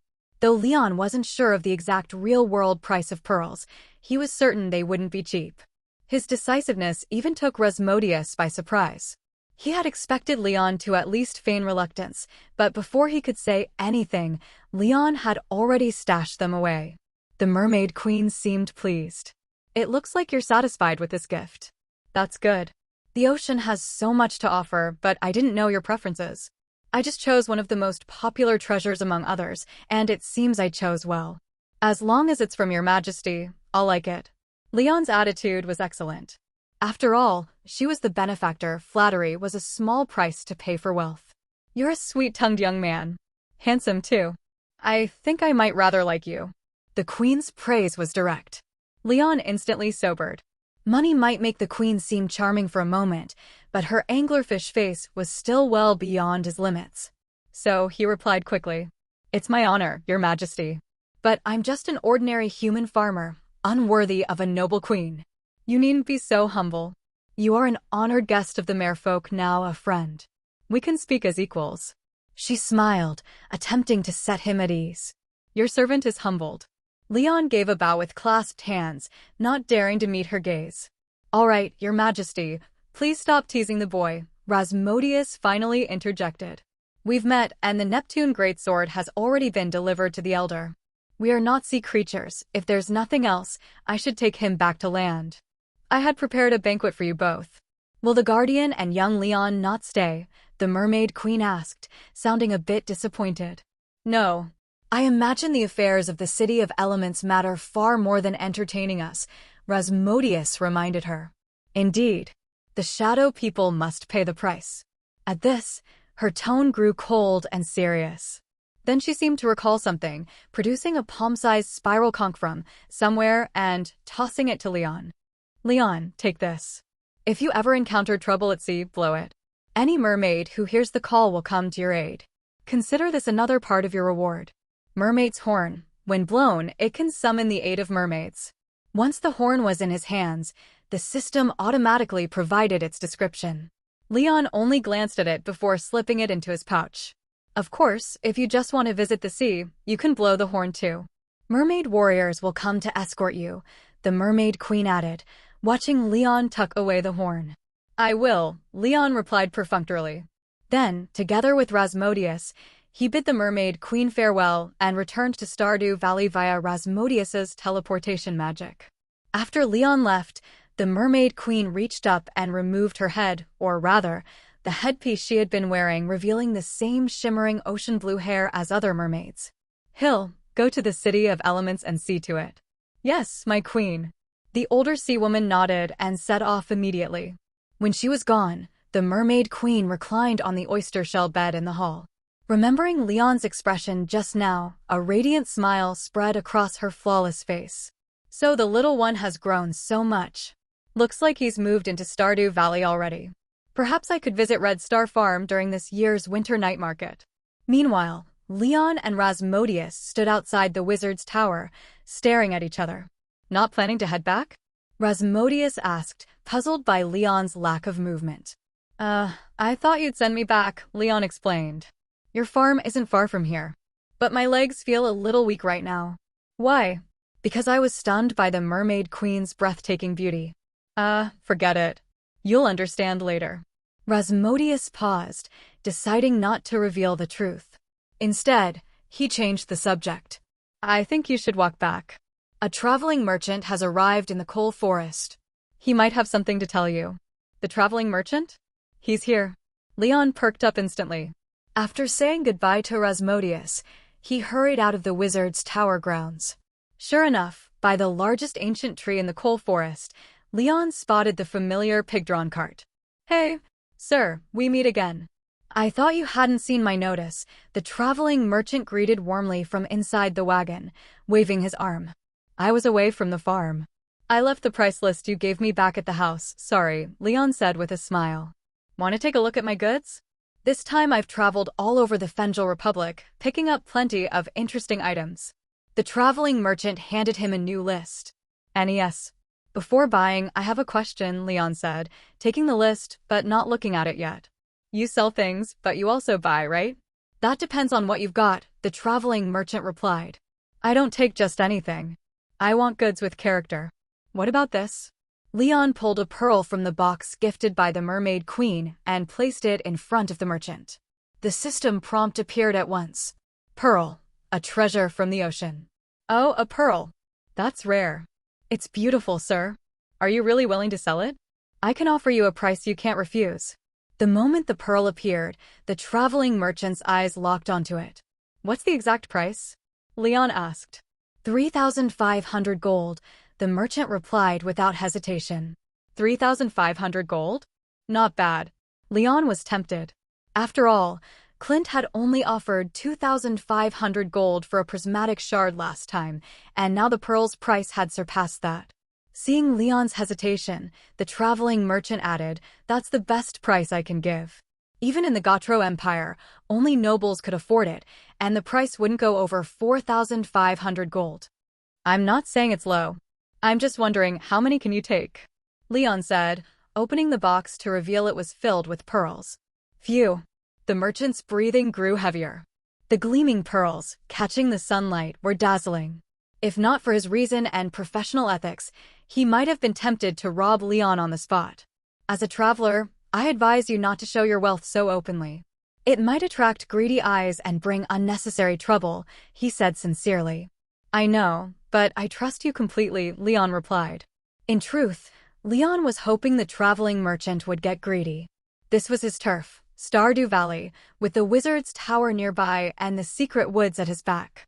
If the merchant made a move, Leon could stash the box, stall him, and call Rasmodius for backup. Worst case, he could run to Brother Bear in the secret woods. With the protection of forest magic, he had nothing to fear. If the merchant struck first, Leon could turn the tables and extort him instead. Unfortunately, the traveling merchant's professional integrity ruined his chance for easy profit. Unaware that Leon was baiting him, the merchant felt warmed by his trust. His professional smile became more genuine.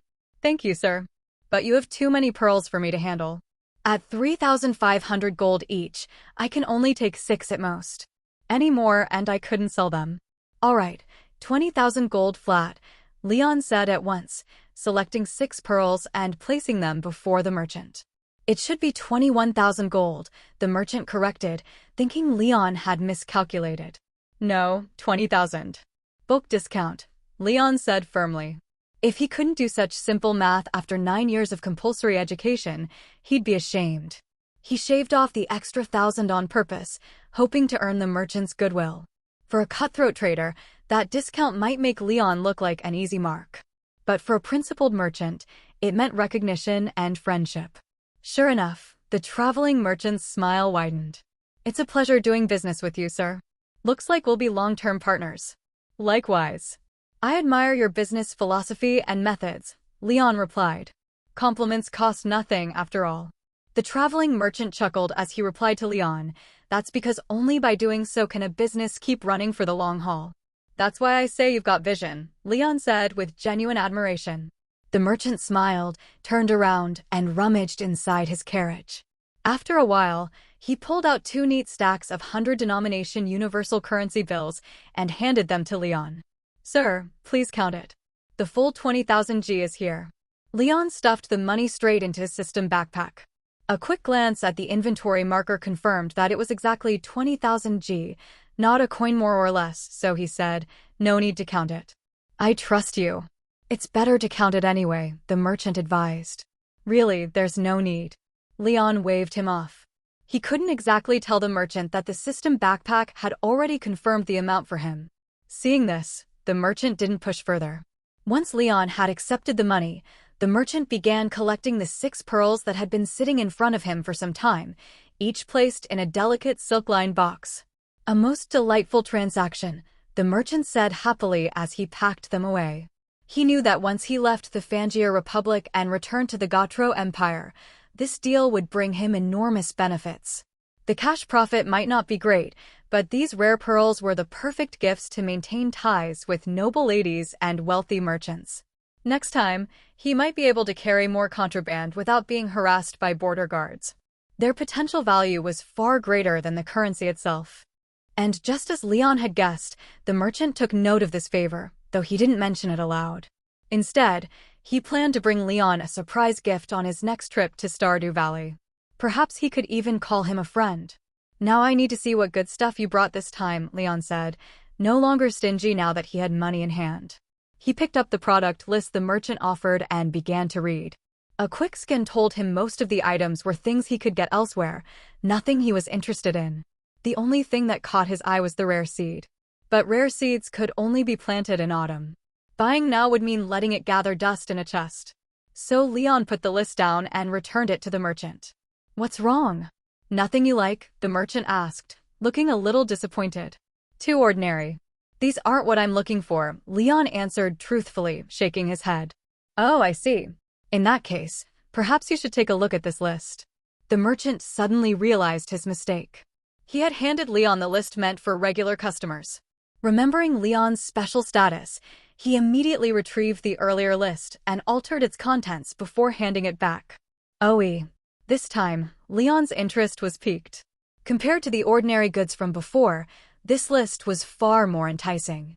Just the items that made his mouth water included battery packs, iridium ingots, mega bombs, iridium sprinklers, solar essence, and void essence, premium materials all. And above that, there were rare scarecrows and magic potions. The only problem was the price, so high that Leon could only drool over them. But the void essence did tempt him. He knew some inside information. Its price might spike soon, and spike sharply at that. After all, the mermaids were already in play. From the way they had casually gifted him a whole chest of pearls, it was clear that their procurement order for void essence from shadow people would greatly impact the market. Compared to Crobus's price, the merchant's void essence was the same, but since Crobus didn't bargain, Leon asked directly, "Can you give me a discount?" "If you buy in bulk, I can give you a better price," the merchant said. After all, void essence isn't in high demand. "I've got a lot in stock that I can't sell, and it's a bit of a headache." "How much of a discount?" Leon pressed. "That depends on how much you buy," the merchant replied. "How about 1 pearl in exchange?" Leon suggested. After all, the 20,000 G he had just earned was earmarked for buying a starfruit from Crobus. It hadn't even warmed in his pocket yet, and he was reluctant to part with it. "Pearls, An interesting proposal." "If that's the case, I'll give you 60 pieces per pearl," the merchant said after a moment's thought, naming the best deal he could offer. Leon quickly calculated. About 58G per piece on average, nearly half the price Crobus charged. How much void essence do you have? Leon asked. Enough to trade for 2 pearls, the merchant replied. Will you be able to move that many pearls? Leon asked, still concerned. Even the rarest treasures could see their price crash if oversupplied. So he left the choice to the merchant. Of course. Strictly speaking, I'm still coming out ahead, trading hard to sell stock for pearls that everyone wants. The merchant was quite satisfied with this deal. Whether Leon knew the pearl market or not, the merchant certainly did. His channels weren't limited to the Gautreaux Empire. He also had access to the Fangia Republic and the many islands of the Gem Sea. If not for limited funds, he would have bought up every last pearl Leon had. These deep-sea treasures were top-tier gems, priceless, with no shortage of buyers. Then let's do it. Leon didn't actually know how much void essence might appreciate, but he had plenty of pearls. Buying this batch could count as an investment. He took out 2 pearls and handed them to the merchant, who in turn retrieved a small box from the carriage. Though a little pain to part with it, he explained. This is a magic storage box. It may look small, but the space inside is quite large. I'll give it to you as a gift. Leon opened the box and the system prompt popped up immediately. Mini chest, a storage container with very limited space. Compared to a treasure chest, it's practically useless, just 2 slots inside. Not even a dog would want it. Seeing the system's completely different description for the item this time, Leon's expression grew complicated. Something the system dismissed as not even worth the dog's attention was, in the eyes of the traveling merchant, apparently a fine treasure. He took out the 120 pieces of void essence stored in the tiny chest and placed them into his own system backpack before handing the chest back to the traveling merchant.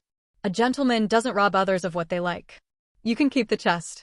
As you can see, I already have my own magic storage space. The traveling merchant paused in surprise. Are you sure you don't want it? A chest like this could sell for at least 500G on the market. You could take it and resell it for a profit. Seeing the system's completely different description for the item this time, Leon's expression grew complicated. Something the system dismissed as not even worth the dog's attention was, in the eyes of the traveling merchant, apparently a fine treasure. He took out the 120 pieces of void essence stored in the tiny chest and placed them into his own system backpack before handing the chest back to the traveling merchant. A gentleman doesn't rob others of what they like. You can keep the chest. As you can see, I already have my own magic storage space. The traveling merchant paused in surprise. Are you sure you don't want it? A chest like this could sell for at least 500G on the market. You could take it and resell it for a profit. Seeing the system's completely different description for the item this time, Leon's expression grew complicated. Something the system dismissed as not even worth the dog's attention was, in the eyes of the traveling merchant, apparently a fine treasure. He took out the 120 pieces of void essence stored in the tiny chest and placed them into his own system backpack before handing the chest back to the traveling merchant. A gentleman doesn't rob others of what they like. You can keep the chest. As you can see, I already have my own magic storage space. The traveling merchant paused in surprise. Are you sure you don't want it? A chest like this could sell for at least 500G on the market. You could take it and resell it for a profit. I can't take advantage of a friend, can I? Business is business, friendship is friendship. Leon shook his head. He could craft a 32-slot chest anytime he wanted. It only cost 50 pieces of wood, just a few trees chopped down. Still, the idea that such a small 2-slot chest could fetch 500G intrigued him. He asked the traveling merchant how much an 18 times larger chest might sell for if he brought one out. But the system immediately chimed in, snuffing out the words on his lips. Chests crafted by the system can only be used by the host. If someone else owns it, it will just be an ordinary wooden chest. Leon's face darkened. He felt as if he had just missed out on a fortune. Still, if the system said so, there was no point brooding. Even if he couldn't sell them, this was good news for him. It meant that no one else could see the massive stores of resources he kept in his room's chests. Not even if they opened and rummaged through them. Maximum security. R with a cute. Comforting himself with that thought, Leon smiled at the traveling merchant. Well, it's been a pleasure doing business. I should be on my way. Yes, a pleasure indeed. But I think I still want you to have this chest. You may not care for it, but I feel it makes the perfect gift. From now on, you're not just my customer, you're my friend. You said you don't take advantage of friends, but this is a gift from a friend. Won't you accept it? The traveling merchant pushed the chest toward him again, explaining earnestly. In that case, since we're friends now, I can't call you boss anymore. Let's start fresh. I'm Leon, a farmer from Stardew Valley. Making friends was something Leon always enjoyed. More friends meant more paths in life. Since the traveling merchant had said so, he was more than happy to follow along. Edgar, traveling merchant from the Gotro Empire. Edgar introduced himself just as seriously. All right, thank you for the gift. Until next time, Edgar. Leon shook hands with him, accepted the tiny chest, and waved goodbye. Edgar kept waving even after Leon's back had disappeared from view. Even knowing Leon couldn't see him, he maintained the gesture. Clearly, he was genuinely happy to have made a new friend. After parting ways, Leon prepared to stash the chest in his system backpack. He honestly had no idea what to do with it. After all, a 2-slot storage space was far too small. His 36-slot chests were his go-to storage solution, cheap to make and unlimited as long as he had the materials. By comparison, this tiny chest felt rather useless. Still, since he had it, he wasn't about to throw it away. Maybe he could give it to someone as a gift later. Selling it was out of the question, not only because of the price, but also because it was a gift from Edgar. Regifting might be understandable, but selling it would feel wrong. As for stuffing the tiny chest full, and then putting it inside his backpack for infinite nesting space, Leon had already tried that with his larger chests. Storage containers with items inside simply wouldn't go into the system backpack. Empty ones could, but not filled. That was why he had first removed the void essence from this chest before storing it in his backpack, because otherwise, it just wouldn't fit. He made his way to the sewer drain entrance. Even though he had the key now, Leon still preferred this route. It was the closest entrance. The other one was in Pelican Town, which was much farther. Leon, it's great to see you. As he walked the familiar path to the statue in the sewer, he saw Crobus waving. Same here, Crobus. Do you still have that starfruit? I've got the money. Leon nodded and pulled out the 20,000 G he'd just earned, shaking it slightly as he asked. Of course. Crobus nodded and reached into the void behind him, pulling out a small chest. He opened it to reveal a 5-pointed, purple fruit with a hole in its center. 2 green leaves grew evenly on either side of its top, and the whole fruit emitted a faint purple glow. It didn't look like anything serious, yet it was the most mysterious and powerful fruit in the world. Leon handed over the money and received the starfruit in return. Just looking at it made him swallow hard. Starfruit, a mysterious and unfathomable fruit that grants strength to those who eat it. It also has a dreamlike taste that evokes the eater's happiest memories. Its true experience cannot be put into words, only felt. The system's note appeared as usual, but this time it was long and detailed. Starfruit, Leon murmured, holding it carefully, hesitant to take a bite. It was his first time seeing such a miraculous fruit in real life. Even though the system didn't list any dangers, the idea of just chomping into it felt wrong. A treasure like this deserved to be eaten in a beautiful place, with clear skies and birdsong, not in a sewer. That would feel like an insult to the starfruit. Now it's yours, Leon, Crobus said. But before you eat it, I think you should ask the Guardian. Not everyone can bear the starfruit's immense power. It won't harm you, but if you're not compatible with it, you'll only waste its gift, enjoying a delicious taste, but nothing more. Crobus's reminder pulled Leon's gaze away from the fruit. Leon nodded. When it came to starfruit, you could never take it too seriously. He was the type to take good advice to heart. Then hurry up and go. After you eat it, tell me if you feel any changes and what it tastes like, Crobus urged. You've never eaten starfruit before? Leon asked curiously. Although I believe in Yoba, starfruit does not favor us. We cannot gain power from it, so such precious fruit is little more than a collectible in our hands, Crobus explained. Starfruit only has special effects when eaten by humans? Leon pressed. Yes. After all, humans are Yoba's favorite race, blessed with natural advantages in every aspect, Crobus confirmed. All right, then I'll head off. Once I've eaten it, I'll come back to you. I still have some business to discuss, Leon said before leaving the sewer and heading straight for Rasmodius's wizard's tower. Knock, knock, knock. The The sharp knocking made Rasmodius open the tower door with a dark look. His tone was less than friendly.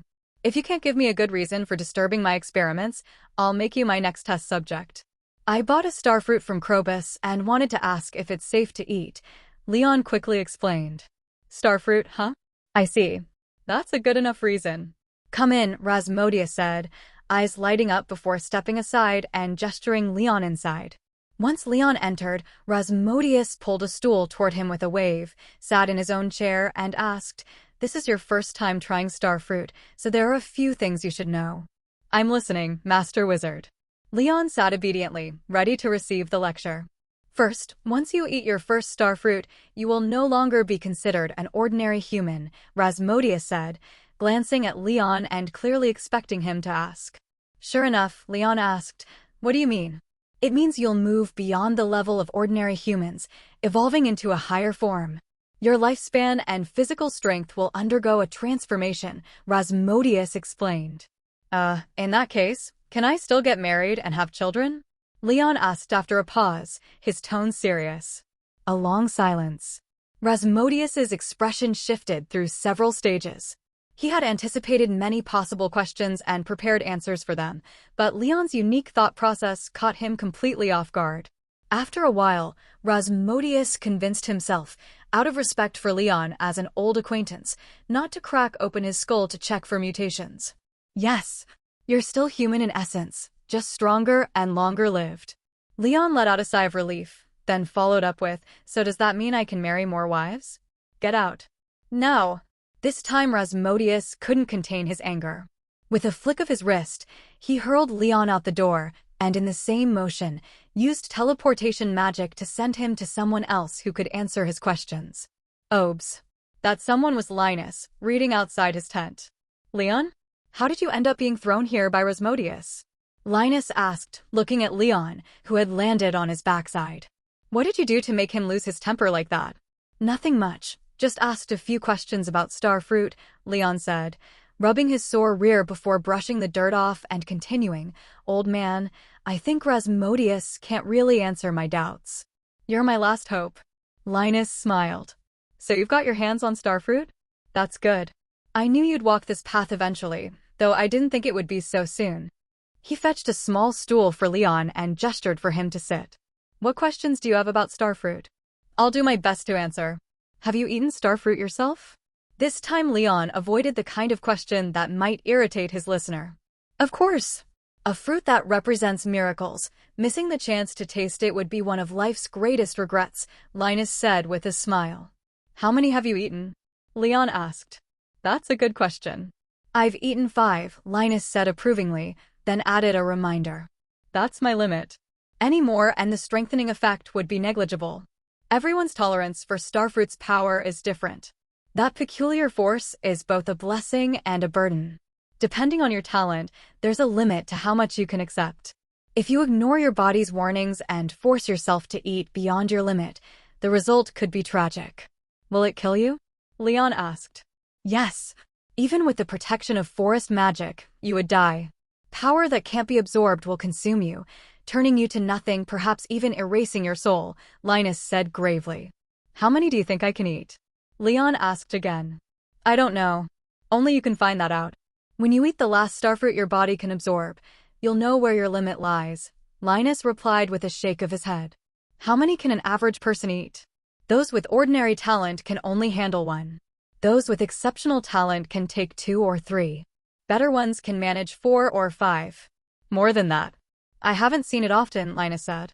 Leon thought for a moment before asking, Do you know how many Rasmodius and Marlin have eaten? Rasmodius is like me. As for Marlin, I think around 3, but I'm not certain. I'm not that close to him. Still, judging by the strength I sense from him, that's about right, Linus replied. Oh. Leon nodded. If the number of starfruit eaten represented talent, then clearly Linus and Rasmodius were big shots, both starting at 5, while Marlin had only 3. But even with just 3 starfruit, Leon had seen Marlin instantly take down a shadow assassin. That made him realize that those who could eat 3 were far from ordinary. So maybe using starfruit consumption to measure combat strength wasn't perfect, but it wasn't entirely wrong either. Perhaps he should make a habit of asking people how many they'd eaten before deciding how to deal with them. Happy Children's Day, everyone. Even if many of us are big kids now, that childlike heart doesn't vanish with age. And don't worry, I won't be asking for gifts. It's a genuine wish from me to you. May you be happy every day. Linus didn't interrupt Leon's thoughts. He had plenty of time, and as long as Leon was willing, he could wait forever for the next question. So, if I eat my first starfruit, there shouldn't be any unexpected problems, right? Snapping out of his thoughts, Leon took out the starfruit, holding it in his hands as he asked Linus. Of course. The first starfruit is basically harmless, unless you eat too fast, choke, and there's no one around to help. In that case, you might choke to death before it turns into power. Linus deliberately joked to ease Leon's nerves. All right then, I'm eating it. There's no pre-meal ceremony or anything, right? Leon muttered as he lifted the starfruit. Of course not. Eat, child. I'll be right here with you, Linus said gently.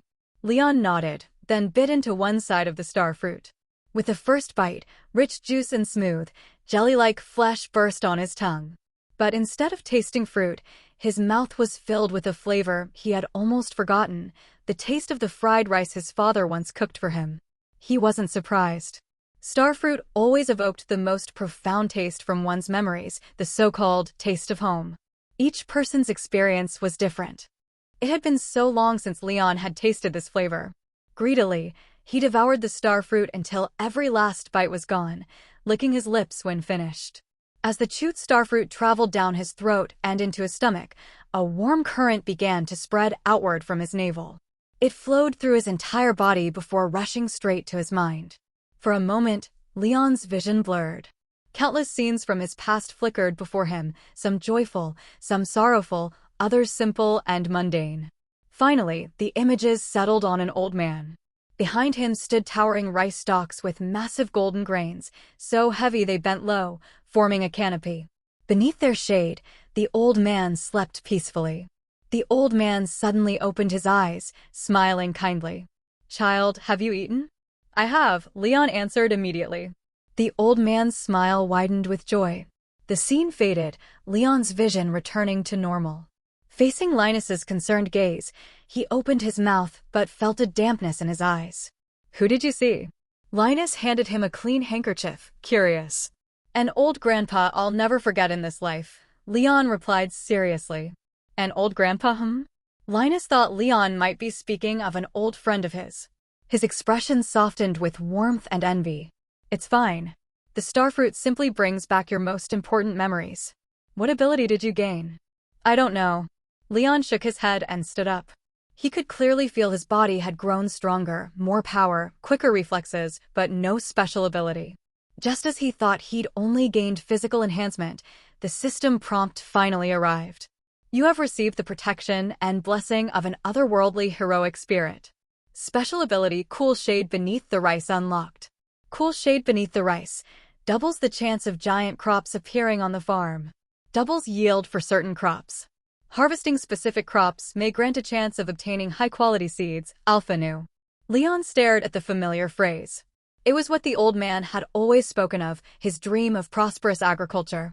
He finally understood why farming felt like an instinct rooted in the dragon bloodline, as natural as a greeting. "Have you eaten?" "I have." That casual exchange carried the deep-seated respect and longing for food that lay in the hearts of all children of Huaxia. And this blessing made Leon feel the encouragement and protection from the soil where his roots once lay. "Don't know? Maybe it just hasn't triggered yet." "Don't worry. Even without a special ability, the physical boost from a starfruit is a huge gain. And your limit isn't just one fruit. You can always try again next time," Linus said, thinking Leon felt disappointed. But Leon simply smiled. "Thanks, old man. I feel great, better than ever." Linus nodded. Though he didn't know exactly what had happened, he chose to believe Leon's words upon seeing his heartfelt smile. "How was it? Eating your first starfruit?" "Good. It brought back memories I almost lost," Leon said with emotion. "Haha, is that so?" Linus chuckled. "You'll have more chances to find other starfruit. I hope you get used to that feeling." "I will." Leon tilted his head back to look at the sky. After a moment, his gaze returned to Linus. Old man, what ability did you get from your first starfruit? Me? Linus blinked, then stretched out his hand. A gentle breeze brushed Leon's cheek, carrying Linus's voice to his ears, even though Linus's lips never moved. This is the ability I got from my first starfruit, Wind's voice. It lets me send my voice through the wind and hear distant voices it carries back. That's a handy ability, Leon mused.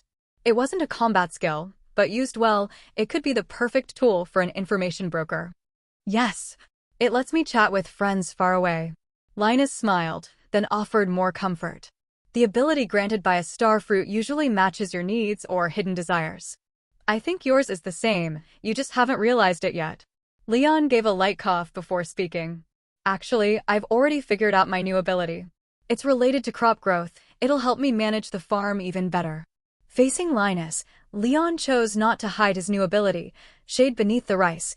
After all, Linus had always answered his questions without reservation and even told him about his own powers. It was clear the old man trusted him completely. Linus had also assumed Leon hadn't unlocked the power of the starfruit yet and had gone out of his way to comfort him. Leon wasn't foolish, he knew the old man truly cared for him, treating him like a junior he cherished. Naturally, Leon wasn't about to repay kindness with ingratitude. Besides, this new ability wasn't some closely guarded secret like the existence of the system. I see. Ha ha. Your grandfather didn't pass the farm to you for nothing. You really are a competent farmer, awakening an agriculture support ability right on your first try. If that old coot knew, he'd probably die of shame. Linus was stunned for a moment, then burst into hearty laughter, slapping Leon's shoulder repeatedly as though he were more excited than Leon himself. Grandpa also ate a starfruit before? Leon asked without thinking. Of course. That old guy ate 5 of them. But only one was related to farming, shortening crop growth time. The other 4 were combat-oriented, things like Evil Sense and Extreme Burst. Linus shared the abilities with a mischievous grin. Sounds pretty powerful, Leon admitted. Though he was fond of the romantic nature of shade beneath the rice, he couldn't help but long for such combat abilities. Hopefully, the next starfruits would be kind to him. Yeah, he was a top-notch fighter. Too bad he had to go to the Starfall lands. Linus stopped mid-sentence and looked sideways at Leon. Do you know how your grandfather passed away? Old age, I guess. Leon pretended not to catch the hidden meaning in Linus's unfinished words. That's not wrong, his life did end when his years ran out. But he brought it upon himself. At his peak, he triggered nature's shelter 20 times in a single month. No matter how strong your body, you can't withstand that kind of abuse. Linus then gave Leon a serious reminder. Don't think having forest magic means you can ignore death. Nature's shelter can pull you back from the brink, but it comes with a price. If you can avoid it, don't trigger it needlessly. Got it. Leon nodded, then pressed on. Why did he go to the Starfall lands? And what kind of place is that? The Starfall lands, it's a cursed region, a monster stronghold filled with chaos and endless fighting. The creatures there are the most dangerous of their kind. As for why your grandfather went there, I never did get a straight answer. But I think it's tied to a certain legend. What legend? Leon asked. In the time before time began, the world was nothing but endless golden light. That light called itself Yoba. Eventually, Yoba grew tired of being alone, so it stirred the light together. In the swirling light, at the center of the vortex, a single seed appeared. Yoba took the seed, stopped stirring, and let the light settle into soil. 11 days later, the seed grew into a colossal vine. At the very top, Yoba plucked its only fruit, broke open its hard shell, and within was our world. Linus's voice slowed as he recited from the chronicle of Yoba's creation. When Leon didn't react, Linus sighed and continued. Afterward, the vine that bore the fruit withered, marking the first death. Thus emerged the opposite of Yoba, darkness. Its name has long been forgotten, but people know Yoba's light shattered it. Yet where there is light, there is shadow. Darkness never truly vanished. Its corpse was buried in the Starfall lands, and its lingering power warped the creatures there into monsters. That god ruled over death, didn't it? Leon recalled a similar tale from a conversation with Gunther about ancient mysteries. Yes. Wait, you know about this? Linus looked surprised. No wonder Leon had shown no reaction earlier. He'd already heard parts of the story. Yeah, I talked about it with Mr. Gunther, Leon explained. Gunther? The new librarian in Pelican Town? Linus frowned. He'd only observed the man once when he arrived in town and hadn't found anything remarkable. Now Leon was saying the man knew such hidden lore. Interesting. Yes, he's very knowledgeable. Plenty of people have read about Yoba's legend, but few know the second half. This librarian, he really is learned, Linus said meaningfully. I doubt he has bad intentions. If he did, the wizard Rasmodius wouldn't have let him be. You know how closely Rasmodius watches over the town. I once caught a merman while fishing, and he showed up in no time. There's no way the librarian hasn't been observed. Careful where you say things like that. Otherwise, the next time you meet him, you might land on your head instead of your backside, Linus warned. Fine, fine. Power does let people do as they please, Leon muttered, his tone bitter. He's already gone easy on you. He sent you here to me. If you'd really angered him, he could have dumped you in the City of Elements or the Western Desert, Linus said in the wizard's defense. I don't think it would have come to that. I didn't provoke him. I just asked a question, Leon said. What question? Linus asked curiously. Whether eating a starfruit to strengthen my body meant I could take multiple wives, Leon replied, completely straight-faced. Staring at Linus's enormous bare feet, Leon eventually realized that Linus wasn't actually going to kick him. That alone made Leon feel a certain warmth toward the old man. Linus was far more magnanimous than the wizard Rasmodius. Linus studied Leon for a long moment before finally asking, "You're serious?" Yeah, Leon nodded firmly. Ever since he learned he had arrived in Stardew Valley, he had vowed to become the valley's most devoted man, taking inspiration from the legendary ancestor Lu Shibu. After all, wasn't that the ultimate lifelong pursuit for a man? Leon, at least, considered himself more reliable than his so-called ancestor. He wasn't the type to flirt and leave. He wanted to give insecure girls a warm, safe home. Girls felt cold in the winter, and if several of them could cuddle together, winter would be nice and toasty. Linus couldn't help but lift his foot again, but in the end he lowered it with a sigh. Your grandfather was a staunch bachelor. How did his grandson turn out to be such a lover of all women? Bachelor? Then how did I even get here? Leon froze. He'd always assumed he'd transmigrated into this world, but now it seemed there was more to the story. Oh, you didn't know? Right, you've only just woken up. Linus blinked, then repeated the gist of a conversation he'd once had with Leon's grandfather. The truth hit Leon like a lightning bolt. So he wasn't some transmigrator, he was a proper reincarnator. His original soul had been sealed by his grandfather for over 20 years. No wonder he had no memories of parents before coming to Stardew Valley. He was basically a stray. Great. He just switched writing platforms without earning a single coin, but the tradition of raising orphans had been faithfully carried over. Wonderful. So Grandpa knew my original soul had awakened, which is why he wrote in his letter that he'd noticed some changes in me, emphasizing that he'd always see me as his child. I see. That's why he didn't try to kill me on the spot.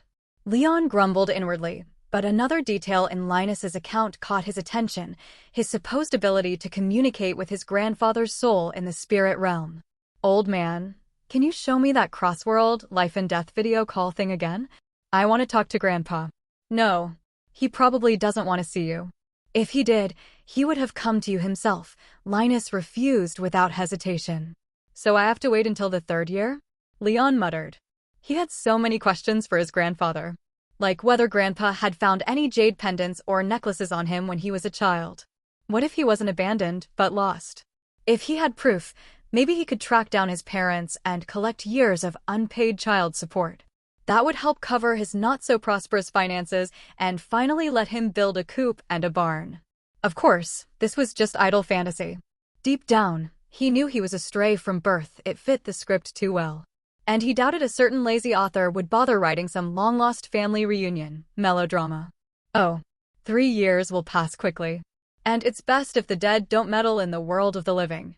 The spirit realm and the main world shouldn't touch too much, Linus said, snapping Leon out of his wandering thoughts. I'm just saying it. Honestly, I'm not ready to talk to Grandpa face to face, Leon admitted. Haha, one day you'll have to face that old man. But when that day comes, The one who isn't ready might not be you, it might be him. Linus chuckled, then shooed Leon away. You should get going. Spend your time on the young ladies in town for your grand plan. If people see you hanging around with an eccentric hermit like me too often, you might end up just like your grandfather. I won't. And I don't care what people think, Leon waved off the warning. Well, I care. You've already messed up my nap. Aren't you hungry? Linus rolled his eyes, then physically hauled Leon to his feet and tossed him down the slope below his camp. Landing smoothly, Leon knew Linus was done talking. He didn't insist, pulled out his bike, and pedaled toward Pelican Town. Linus was right, he was hungry. A glance at his watch showed it was already past noon. He hadn't eaten all day. As for Starfruit, magical as it was, it didn't fill the stomach. When it came to eating in Pelican Town, his first choice was always the Star Drop Saloon. But as he cycled past the slope below the old community center, he saw Haley heading toward him, apparently bound for the small park nearby. Hey, Haley. It would be rude not to greet her, so Leon decided to say hello and then slip away. But Haley had no intention of letting him go. Hearing his greeting, she spread her arms wide, blocking his path. Don't even think about leaving. What's wrong? Leon asked innocently. Blue. Haley ground out the word, as if reminding him of something he'd done. Blue what? Leon feigned confusion like a master, keeping a baffled expression while his eyes darted around for an escape route. You. There was no way she could say something so embarrassing out loud, but if she didn't, Leon would just keep acting oblivious. Furious, she lunged at him. Fortunately, Leon was practically a little superhero now. With all his upgrades, the forest magic feedback, and the Starfruit's boost, Haley's charge looked like a slideshow to him. He could think of 100 ways to send her flying if he wanted. But he wasn't the type to hit women. Instead, he lifted his front wheel sharply, pushed off the ground, and vaulted clean over Haley's head, landing gracefully behind her. Woman, you're playing with fire. Haley stared at him, bewildered by the strange remark. Leon didn't bother explaining. Avoiding her again, he pedaled away at full speed. Thanks for reading. If you enjoyed this chapter, please consider supporting me on www.patreon.com/romestories. Your support helps me keep bringing you more chapters of Stardew Valley's adventures. After escaping Haley's blockade, Leon finally breathed a sigh of relief. It wasn't that he felt guilty, he just didn't see any point in arguing endlessly with Haley over who was right or wrong. After all, he had only caught a glimpse of the color of her underlining, not her actual figure. If Haley wanted to make a fuss over something like that, what was there for him to say? Better to let a few days pass until she forgot about it. He entered the Pelican Town Square, which was close to the Star Drop Saloon. Parking his car in front, Leon stepped inside and ordered a meal from Gus. Once Gus finished cooking, Leon dug in without hesitation. Yesterday you left so quickly, I didn't even get a chance to say goodbye. Did you and Maru enjoy your meal? Since Leon was the only customer at the saloon that afternoon, Gus chatted with him while polishing glasses. It was great. Your cooking is as perfect as ever, Leon said, swallowing a mouthful of fries. As long as you liked it, that's good. Gus mumbled, but seemed hesitant to continue. Leon kept eating, waiting. He had a feeling Gus wasn't here just to make small talk, especially since he was taking so long to find the right words. But even after Leon finished eating, Gus still hadn't spoken up. Leon sighed. Gus, how much is it? 32G. Let's call it 30G. Gus blinked, then gave him the price. Leon paid and stood up, glancing at Gus's uneasy expression. If you have something to say, just say it. Otherwise, I really will leave. Well, this morning Emily called me. She said she wasn't feeling well today and wouldn't be coming to the saloon tonight. I wanted to go check on her, but there are only 2 girls living there, so I thought it might not be appropriate. I was hoping you could go instead. After a long pause, Gus finally explained his request. Leon frowned. If it's inappropriate for you, wouldn't it be the same for me? I'm also a man, and a young one at that. Come on, it's not your first time going there, right? Gus chuckled awkwardly. And you have a good relationship with Emily. You seem to get along well with Haley, too.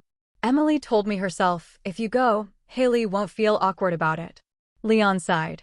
Since Gus was asking, and considering he was also on good terms with Emily, He figured he'd have to go, both out of friendship and courtesy. Fine. Do you want me to bring her anything? No, just tell her to rest well. I can handle the saloon myself. Oh, wait, take this to her.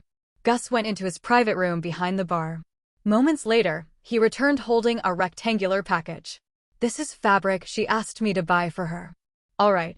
Leon tucked the package under his arm and left the Stardrop Saloon. On the way to Emily's house at 2 Willow Lane, Leon thought back to seeing Haley earlier. She hadn't looked worried at all. In fact, she'd had time to stroll in the park and bask in the sun. Judging by her reaction, Emily's illness probably wasn't anything serious. As for the idea that Haley might not care because she didn't get along with Emily, Leon dismissed it immediately. The sisters might have some friction, but they were still close. Haley might be proud and sharp-tongued, but if something truly happened to Emily, she'd be the first to rush to her side. When Leon reached the front door of 2 Willow Lane, he knocked, wondering if Emily could hear and come to open it. If not, he planned to circle around to the back window to check on her through the fence. To his surprise, the door opened, and it wasn't Emily, but Haley. You? What are you doing here? Haley looked surprised. I came to check on your sister. I heard she's not feeling well. Oh, and to drop something off for her. Leon lifted the package. Weren't you just near the community center earlier? Why are you back so soon? I want to pick some wildflowers. Once I finished, I came back. Haley nodded, then gave him a strange look. She's actually fine. Just leave the package here and go. Leon froze. Was she not welcoming him? Was she still upset about the blue incident from earlier? Come on. That was just a friend's joke. You can't hold a grudge over something so small. Since I'm here to visit, at least let me in to see her. Haley sighed. You're misunderstanding. Oh, forget it. If you want to see her, go ahead. I'm not stopping you.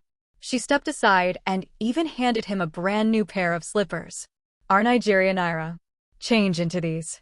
Emily made them after your last visit, so you can come in without worrying about your shoes. Leon changed into the slippers and found they fit perfectly, soft and comfortable, yet breathable. The 2 large L's embroidered on the tops made it clear they were meant for him. The gesture both surprised him and made him feel a bit pressured. Still, since he was here, he might as well see Emily. Following Haley, he stopped in front of a door near the kitchen and knocked. Haley, just come in. Since when are you so polite? Emily's voice sounded weak. It's me, Leon, he called through the door. Leon? What are you doing here? Wait a moment. I'll open the door in a bit. Her voice shot up several octaves, followed by hurried footsteps and the sound of rummaging. After about 10 minutes, the door opened. Emily stood there in a simple white dress, looking a little shy as she faced Leon. If you enjoyed this chapter, please consider subscribing to me on www.patreon.com/romestories. Your support helps me keep translating regularly and lets you read ahead of schedule. Stardew Valley's farming master Emily kept her head down, so Leon couldn't tell what kind of mood she was in. He took the initiative to speak first. Go inside and rest. Weren't you feeling unwell? It's really nothing serious, Emily replied softly. You came because you heard something from Gus, didn't you? Yeah. Gus also asked me to bring you the fabric you wanted. Leon lifted the long, wrapped package in his hand.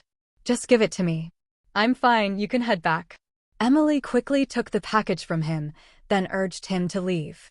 Emily kept her head down, so Leon couldn't tell what kind of mood she was in. He took the initiative to speak first. Go inside and rest. Weren't you feeling unwell? It's really nothing serious, Emily replied softly. You came because you heard something from Gus, didn't you? Yeah. Gus also asked me to bring you the fabric you wanted. Leon lifted the long, wrapped package in his hand. Just give it to me. I'm fine, you can head back. Emily quickly took the package from him, then urged him to leave. Leon looked at her in puzzlement. She seemed energetic enough, but her voice was a little weak, and the way she stood was awkward. Something felt off. His eyes wandered casually toward her room. When he spotted certain, unmistakable personal items, he immediately understood. That explained the odd behavior and her hurry to get rid of him. It was that time of the month. Pretending not to have noticed, Leon said gently, "All right, then rest well." He made as if to leave, but Emily hesitated, then decided to walk him to the door.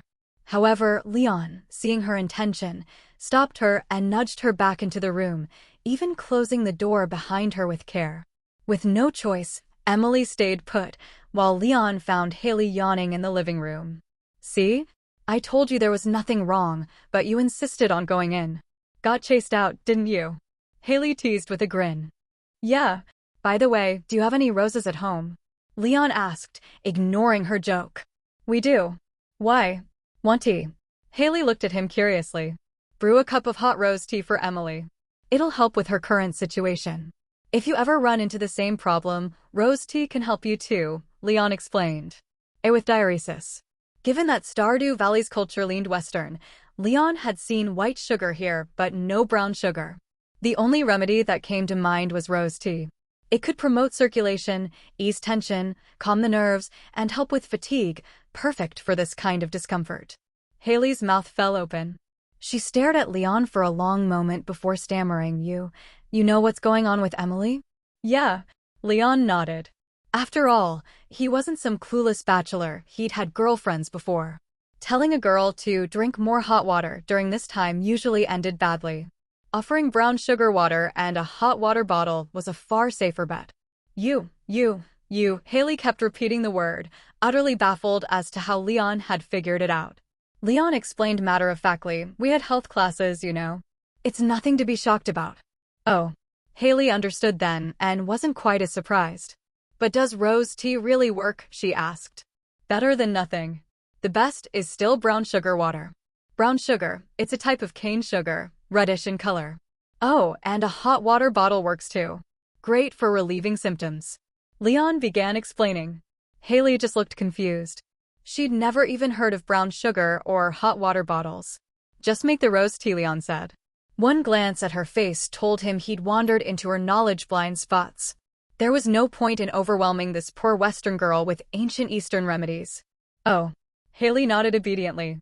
She felt a little embarrassed, not only for her lack of knowledge, but also for how much Leon seemed to know. His job done, Leon left Emily's house. But before he could get on his bike, a familiar voice called out. "Hi, Leon, long time no see," Jody greeted warmly. "Hey, Jody." Leon waved back. Seeing the laundry basin in her hands, filled with wet clothes, he guessed she was out to hang them. "Coming from Emily's place, huh? Didn't expect you two to be so close now," Jody said with a teasing smile. "Yeah, we're just friends," Leon replied, remembering the last time Jody had arranged that not-so-subtle dinner. He couldn't help but feel a bit helpless. "Friends are good. You're still new to Pelican Town, so you should meet more people to fit in," Jody nodded. "How's farm life lately?" "Not bad.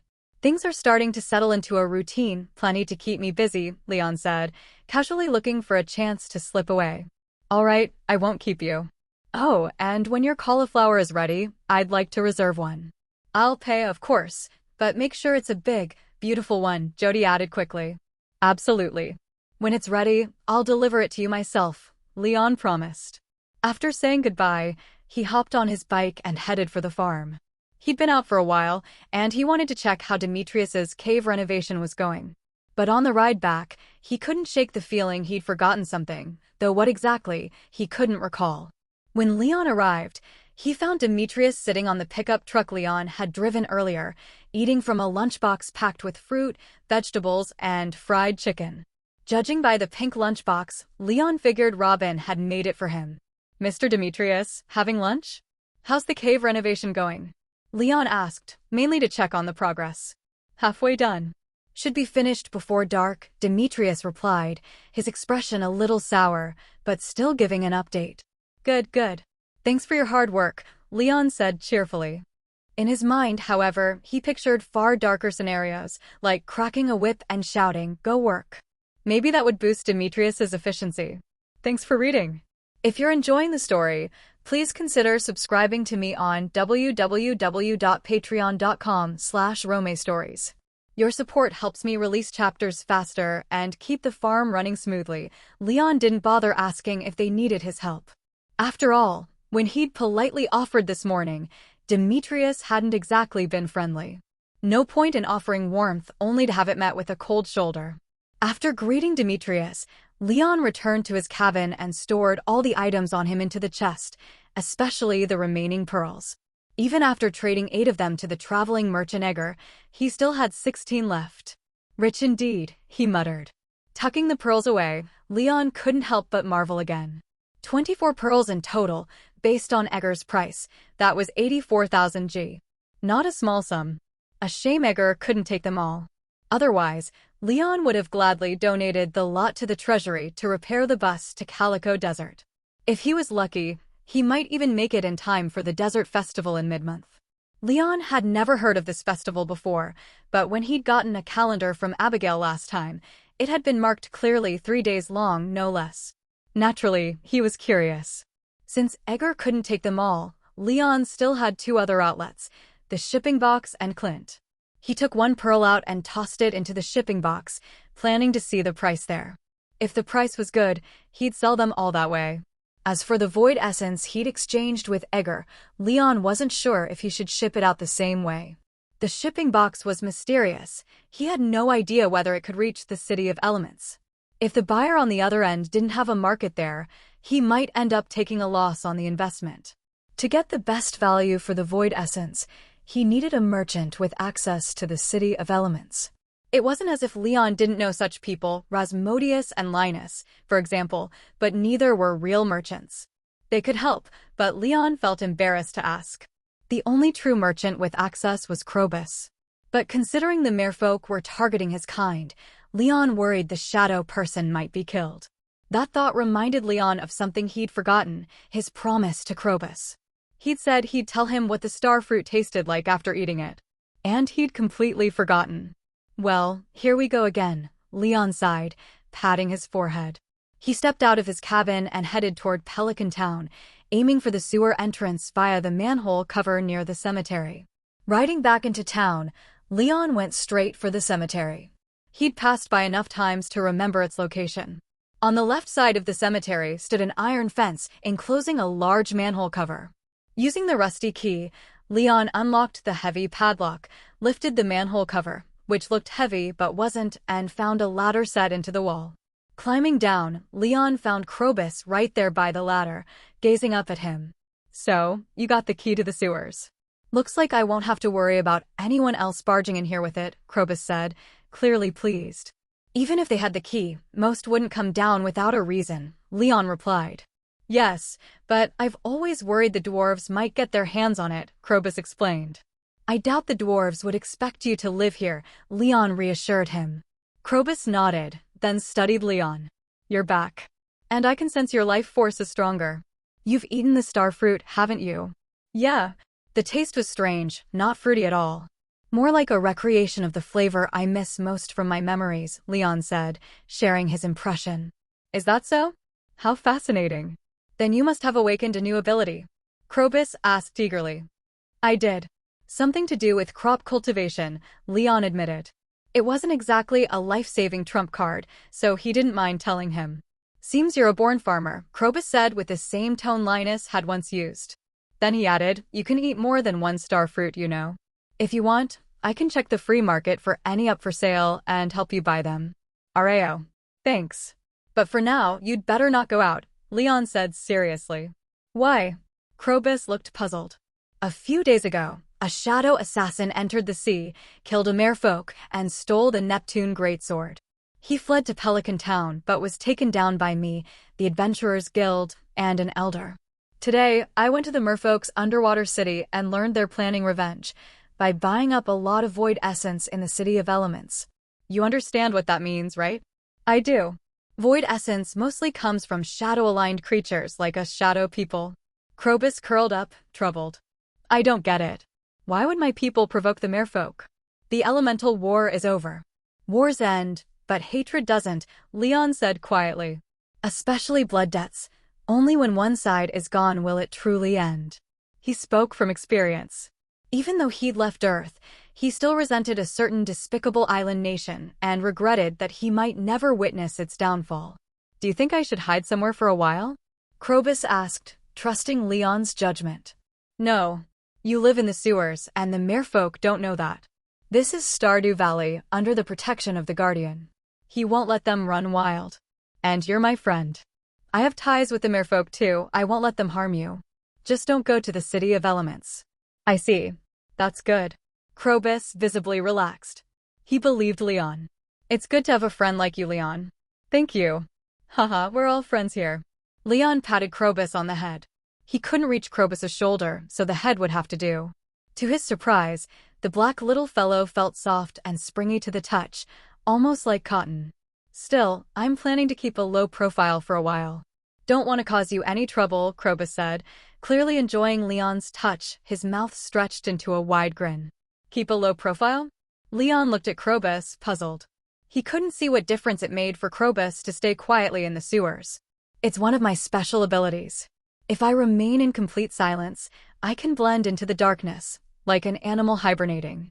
My presence becomes so faint that I'm almost impossible to detect. Any side effects for you? Leon asked with concern. None. Crobus shook his head. It's just like sleeping. Oh, so that means I won't be able to visit you? I can wake up from that state whenever I want. But honestly, there's nothing much fun down here, and humans can't tolerate the sewer smell for long. Unless you have something to trade, I don't recommend dropping by too often. Crobus's words were entirely for Leon's sake. I don't mind. Speaking of trade, have you gotten anything good lately? Leon asked, waving his hand. He was quite curious about Crobus's latest stock. Same as always. No new goods. You can check for yourself. Crobus pulled out his large sack and poured the contents onto the ground. The most eye-catching items were still the piles of void essence and solar essence, followed by various monster drops, bat wings, slime jelly, and the like. Void essence still 100 gold each? Leon asked, tempted. As someone with inside information, he knew this material's price was bound to rise. Do you want them? How many do you have? About 40. For 1,000 gold, huh? I didn't bring that much with me. The price didn't surprise Leon, but he hadn't planned for such a big purchase today. You can take them first. I know what you're thinking. You can pay me back after you sell them. You're not afraid I'll just run off with them? Leon teased. You won't. I trust you, Leon. And, honestly, even if I gave you these for free, it wouldn't bother me. Forget free. I'll put it on the tab. Whether I profit or lose on this investment, I'll pay you back in full. All right. Crobus nodded and packed up all the void essence for Leon.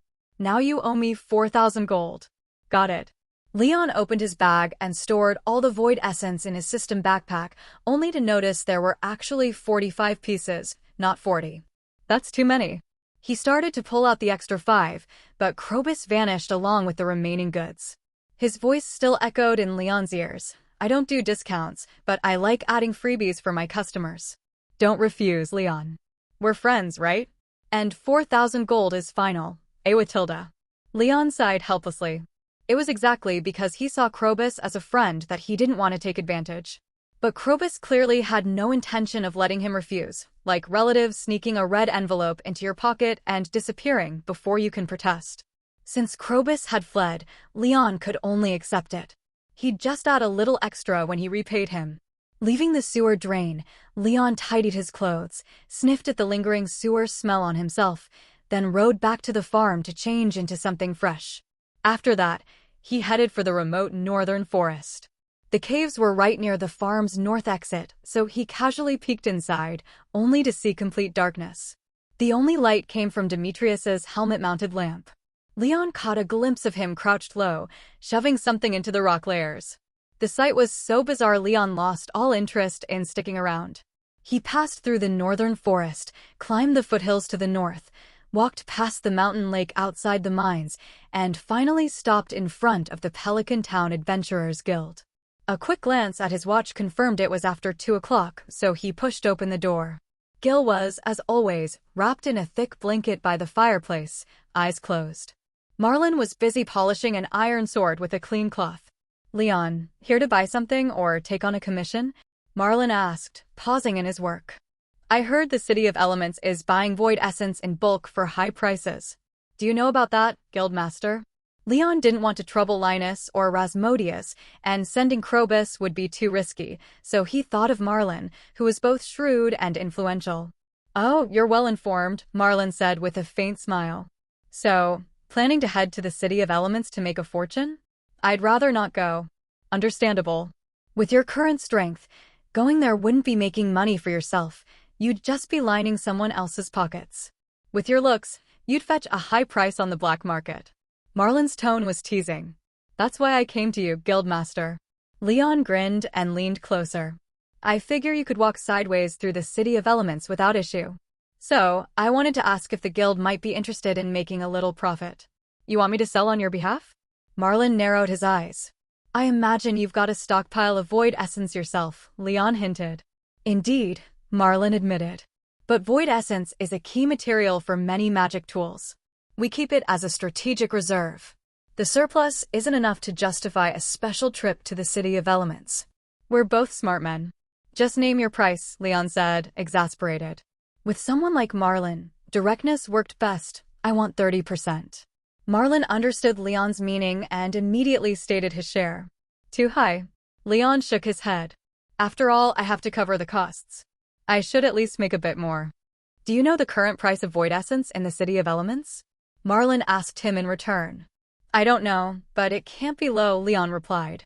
One piece is already marked at 300 G, more than triple the original market price. I'm only asking for 30%. The other 70 will still leave you with a hefty profit. Marlin laid his cards on the table. 20%. Leon liked the price, but business was business. There was always room to bargain. How much void essence can you supply? Marlin frowned and asked. 165 units. Leon revealed his entire stock. Marlin sucked in a sharp breath. He had assumed Leon might have a dozen at most. He never expected this guy to have so much. Leon's mining progress was only around the 20th level, still in the early stages. How could he have gotten this much void essence? Could it be that the Shadow Marauders and Shadow Shamans had begun moving closer to the upper 40 levels? Either way, even at 20%, that much void essence meant plenty of profit for Marlin. But he didn't agree right away. He still wanted more. 25%. Let's meet in the middle. 10. Leon cut the offer in half without hesitation. He wasn't stupid. Marlin's reaction had already told him his stock was far greater than expected, possibly more than Marlin himself planned to sell. Leon was certain Marlin wouldn't pass up a chance for easy profit. Too low. Marlin frowned. 10% was still a profit after all. He had no costs, but he wanted more. So we have nothing to talk about? Leon turned to leave. Marlin froze, then quickly called out, You're just going to walk away. If you don't sell soon, the price might drop in a few days. Stardew Valley isn't limited to you alone when it comes to reaching the City of Elements. Leon didn't even turn around. They were only business partners, not friends. Leon had no intention of taking a loss on this deal. 20%, Marlin conceded. 10. Leon held firm. Minimum 20. Marlin refused to back down. Just as the tension reached its peak, a voice whispered in Leon's ear, Linus, speaking through the voice of the wind, You don't need to work with him. Just drop the void essence into your farm shipping bin. Hearing this, Leon's confidence surged. Sorry, Guildmaster. This deal won't work. I just remembered I have another client who's interested. Sorry to trouble you. He waved to Marlin and slipped out of the Adventurers Guild. Marlin stared at the empty hall, filled with regret. He should have agreed to 10%. That would have been nearly 5,000 G, more than a month's wages. Gil, who had been resting with his eyes closed, opened them and said, That kid isn't easy to handle. He might look young, but his mind's as shrewd as any old fox in the guild. Ao Thailand bought yes. I just wanted to make a bit more. It's been ages since we drank Blue Moon wine. Another 10% would have been enough for an extra barrel, Marlin muttered. Marlin, you still haven't curbed your greed. You've never remembered what the guild master told you. If you keep clinging to money like this, you'd better be ready to retire in Stardew Valley. Gil sighed, then closed his eyes again before Marlin could respond. Elsewhere, Leon, buoyed by Linus's advice, headed straight to Linus's camp after leaving the guild. He found the old man sunbathing outside his tent. Old man, were you serious about putting the void essence into the shipping bin? Yes. Linus nodded. The transporters in charge of the shipping bin will sell your goods to the highest bidder. You don't need to worry about getting a low price. Who are these transporters? Leon asked. The Traveling Merchants Guild, Linus said. The unfamiliar name piqued Leon's curiosity. What is the Traveling Merchants Guild? A merchants' organization. Linus left it at that. Leon stared at him, unsatisfied. Do they charge a fee for helping to ship goods? They do, but not for you. Why? Because you're a farmer, Linus replied, as if it were obvious. Huh. Leon was puzzled. High-quality crops, Linus explained. Oh. Leon immediately understood. Lewis had once explained the benefits of high-quality crops. Eating them could grant longer life and better health. For intelligent beings, nothing was more desirable than a long and healthy life. This was also the main reason farmers held such high status in this world.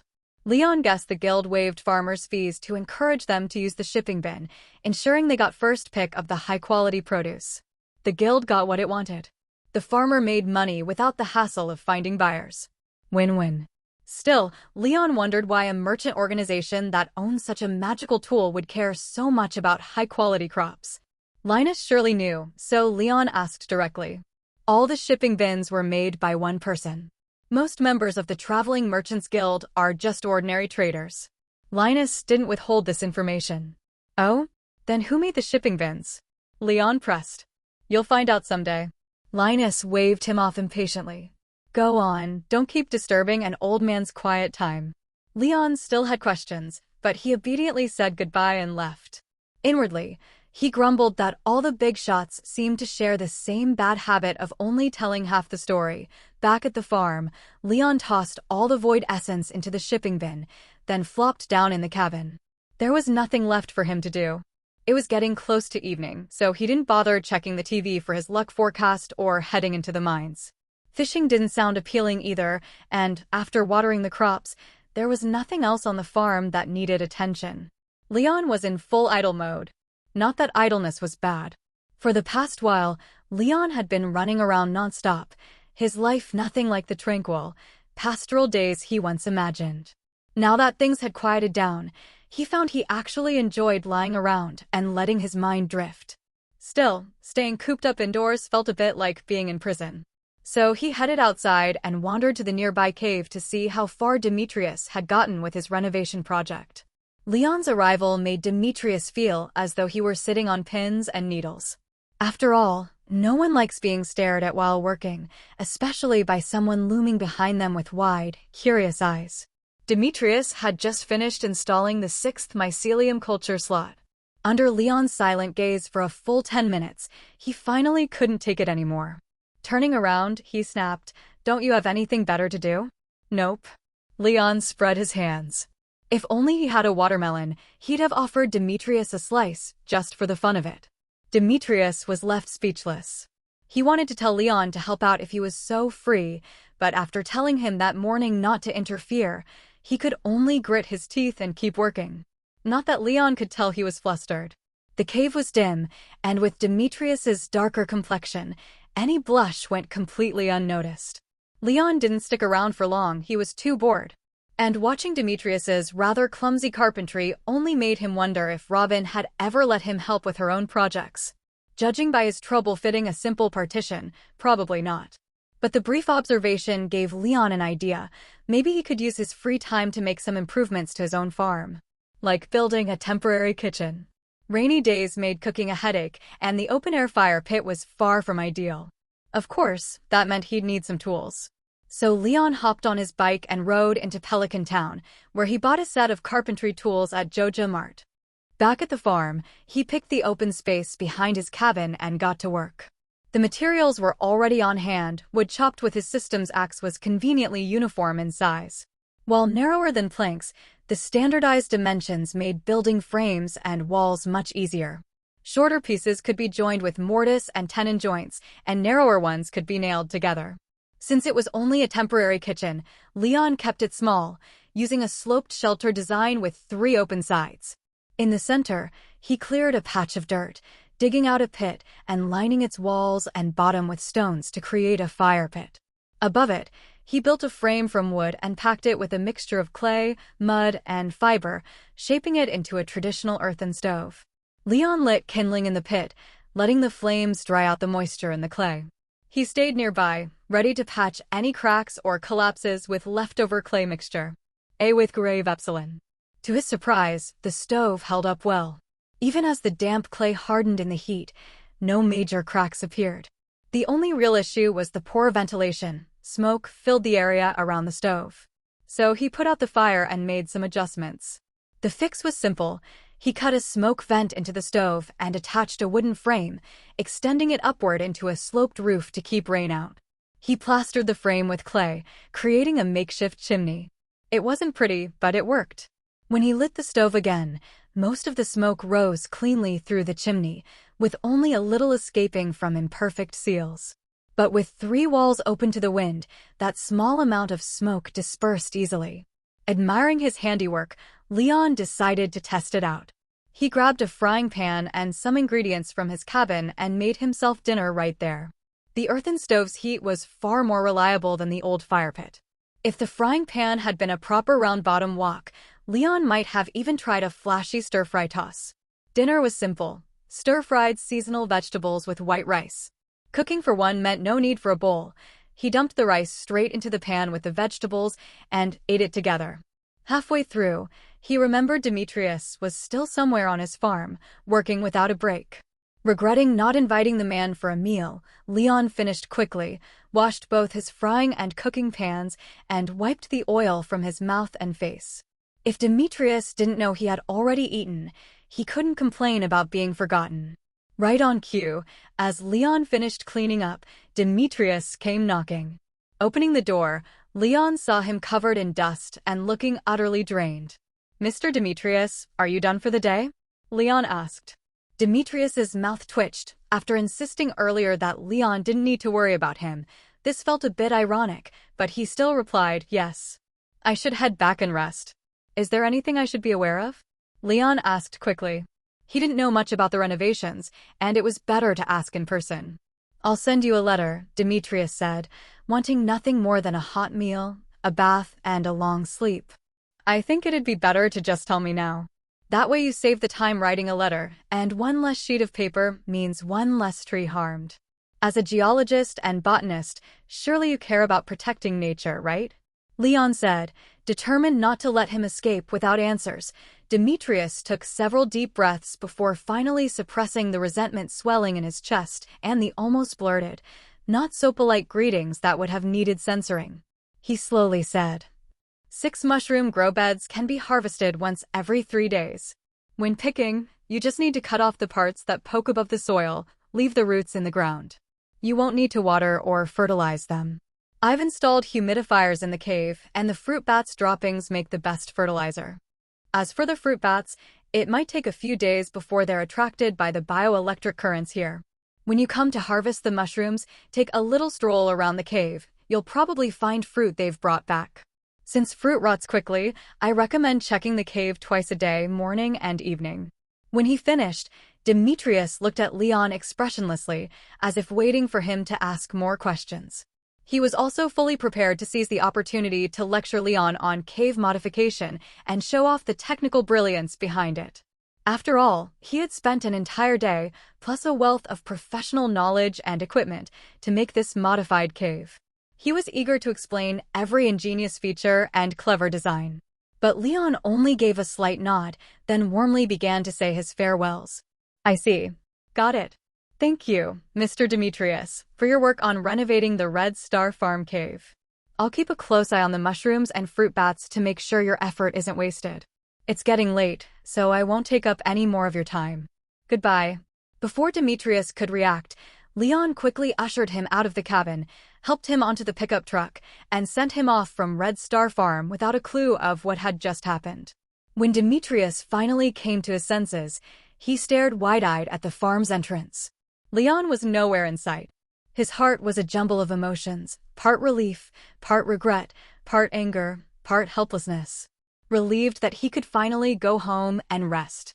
Regretting that he hadn't clearly conveyed just how impressive the cave modifications were, or how high the technical level. Angry at Leon's perfunctory attitude.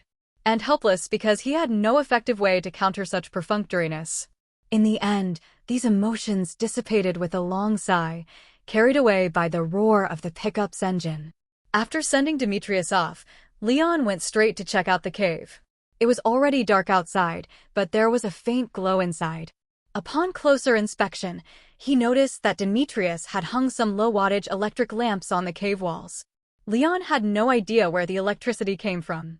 Aside from the lights, the walls were also fitted with 3 pieces of tech equipment Leon had never seen before, but they gave off an impressive, high-tech vibe. He didn't really care what they were as long as they worked. When they broke, he'd just get Demetrius to fix them. Leon wasn't worried that Demetrius might intentionally sabotage them to cause trouble. That would only give Leon the perfect excuse to mock the scientist's research skills and lack of rigor, and then bring in his special weapon, Maru, to pressure him. After a 1-2 combo like that, Leon figured Demetrius would obediently fix the machines for free. So really, Demetrius should be the one praying the machines didn't break. As for the mushroom grow beds, Leon recognized them. Though their style was different from both the handmade and electric versions he knew, all that mattered was that they could grow mushrooms. After all, as a great man once said, it doesn't matter if the cat is black or white, so long as it catches mice, it's a good cat. After inspecting the newly renovated cave, Leon returned to his cabin, hooked up the hose for a quick shower, changed clothes, and turned on the TV. Once his hair had air-dried, he slipped into bed. The next morning, Leon got up briskly, washed up, had breakfast, and then watered the crops. Once that routine was done, he went back inside and tuned in to Welwick's daily fortune reading. Today's forecast: steady luck, his fate was in his own hands. Satisfied, he turned off the TV. Checking the mailbox, he found it empty. For a moment, Leon stood there feeling lost. All the farm work was done, and he had no idea what to do next. After a moment's thought, he decided to visit the cave. Demetrius had said it might take a few days for the fruit bats to settle in, but Leon still wanted to check. As expected, there were no fruit bats yet, but the soil in the mushroom beds already showed some small mushroom caps peeking through. The growth rate was so fast that Leon couldn't tell whether it was thanks to Stardew Valley's ideal conditions or because Demetrius had used some powerful fertilizer. Yes. Leaving the cave, Leon didn't head back to laze around. Instead, he gave himself a pep talk. Red Star Farm was still in its early stages, and his priority should be accumulating capital. The farm work might be done, but there were plenty of other opportunities out there: fishing, foraging, chopping wood. If nothing else, he could always go dumpster diving. Last time he found an iron ingot, maybe this time he'd find a diamond. Fueled by that thought, Leon hopped on his bike and headed for Pelican Town. The town was the hub of Stardew Valley, with roads leading to the northern mountains and the southern beach pier. In a way, it was like the Rome of another world. But this time, Leon had a specific goal: to find Lewis and demand to know if the old man had been skimming his earnings. It had been days since he shipped goods through the shipping box, yet he hadn't seen a single payment. Arriving in Pelican Town, Leon circled the plaza but didn't spot Lewis. So he rode straight to Lewis's mansion and rang the doorbell. If Lewis wasn't home, Leon planned to head straight to Marnie's ranch to track down the shameless old man. Fortunately, Lewis didn't give him the chance. After only a few rings, the door opened to reveal Lewis in his usual overalls and felt hat. "Hi, Leon. I was just about to come find you. If you enjoyed this chapter, please consider subscribing to me on www.patreon.com/romestories. Your support helps me dedicate more time to bringing you faster, higher quality translations of this story." Lewis greeted Leon warmly, stepping forward to give him a big hug. "I didn't expect your first batch of parsnips to have already matured and been shipped out. This is such a pleasant surprise, especially since there were actually 2 gold star quality parsnips in the batch. That's truly uplifting news." Leon wriggled free from Lewis's embrace, deadpanning. "They were sent out days ago." "Well, I've just been so busy that I didn't notice." Lewis scratched his beard awkwardly, then, still smiling, ushered Leon inside. He reached over to the coffee table, picked up an envelope, and held it in front of Leon. "This is a letter from the governor. The gist of it is that he's pleased to see Red Star Farm brimming with life again. Oh, and here's the reward money from the governor." After carefully putting away the letter, Lewis pulled out 500 Gian bills and handed them to Leon. "This is the governor's personal congratulatory gift, as encouragement." Leon beamed and accepted the money. "Then please thank the governor for his kindness on my behalf." "Of course. But I think you'd better thank him in person. When the summer festival starts, the governor will personally visit Pelican Town. You'll have a chance to speak face to face." There's still a long way till summer, Leon muttered. Not really. Time flies, Lewis reassured him. After that, Lewis began brewing tea. The tea set was exquisite, and when the cup was placed in front of Leon, he realized it was black tea, carrying a pleasant aroma. So, what brings you here so early in the morning? Once the tea was ready, Lewis sat across from Leon and asked. I wanted to ask about the shipment payments. This time the payment is a bit slow in coming, and my farm's cash flow is about to break, Leon complained. He still had enough money for now, but without such an excuse, he worried Lewis might drag things out, even though that was unlikely. I'll push them for you. But you can't really blame the distributors. Lately you've been shipping goods every day, and their plan was to settle accounts on weekends. Lewis explained. Can't they just settle each transaction separately? Leon asked. They couldn't before, but now they can, Lewis replied. Because Red Star Farm's value has been proven? Leon guessed. Exactly. Talking with you is easy, I don't even have to explain, and you get my point. Lewis smiled approvingly. I'll negotiate with the merchants to see if we can get you paid the very next day after delivery. Thanks, Lewis. Leon nodded, then asked, the last time we met, you said you wanted to see me. Don't tell me it was just to talk about the governor's letter. Well, it is something worth celebrating, isn't it? But since you're here, I'll also tell you about Pelican Town's new event. Lewis stood, leading Leon over to a small office area inside the house. There, a machine stood, something like a fruit slot machine. Its icons kept rolling, displaying all sorts of images, and Leon could spot some nice items among them. For example, saplings for fruit trees not sold at Pierre's general store, as well as some flashy-looking seeds and furniture designs. This is an idea from a friend of mine. He thought life in Pelican Town was a bit too plain, so he wanted to add some fun. As he spoke, Lewis took a red lottery ticket from a box behind the machine and showed it to Leon. This is the ticket that starts the machine. Put it in here, and the machine will start once, giving you a random prize. The prizes cover all kinds of things. Yes. Can you tell me how to get a ticket? Leon asked, even though he'd already heard from Gus. Still, better to ask Lewis to avoid awkwardness. Lewis readily explained. Of course, it's me who distributes them. But there's a limit. I only give them as a reward to the person who completes the most community requests in a month. 3 tickets at a time. That's the only way to get them? Leon pressed. Not entirely. Sometimes, important requests will also have tickets as a bonus reward. Lewis went on, for example, public requests, those are usually issued by me, listing problems or threats in Pelican Town and seeking solutions. For such requests, I might add tickets along with the regular payment. At this point, Lewis hesitated. But I worry this might go against the original purpose of the community board. It's meant to encourage people to interact more, to build a sense of belonging by helping each other. If everyone just aims for tickets and treats it like a job, the whole thing could become too utilitarian. Whether there are tickets or not, the residents' requests will still be there, right? You're not saying without tickets, no one would help. Leon countered. That's true. Lewis paused, then handed the ticket to Leon. Go on, take one and try. You've earned the governor's praise, and that's brought attention to Pelican Town. Think of this as my personal reward. Your friend won't be upset about you giving me a ticket like this? Leon asked cautiously, not taking it right away. Of course not. This is meant to boost Pelican Town's vitality and unity, and you've earned it. Lewis firmly pushed the ticket into Leon's hand. Besides, I'm curious to see what you'll win. There are so many prizes in here, but I haven't given out a single ticket yet, so someone needs to test whether it even works. Can I try it next time?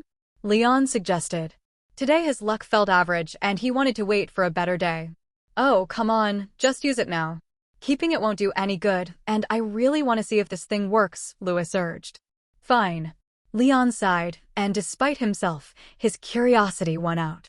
He slid the ticket into the machine. As soon as the machine swallowed the ticket completely, the lights on the screen began to flash wildly.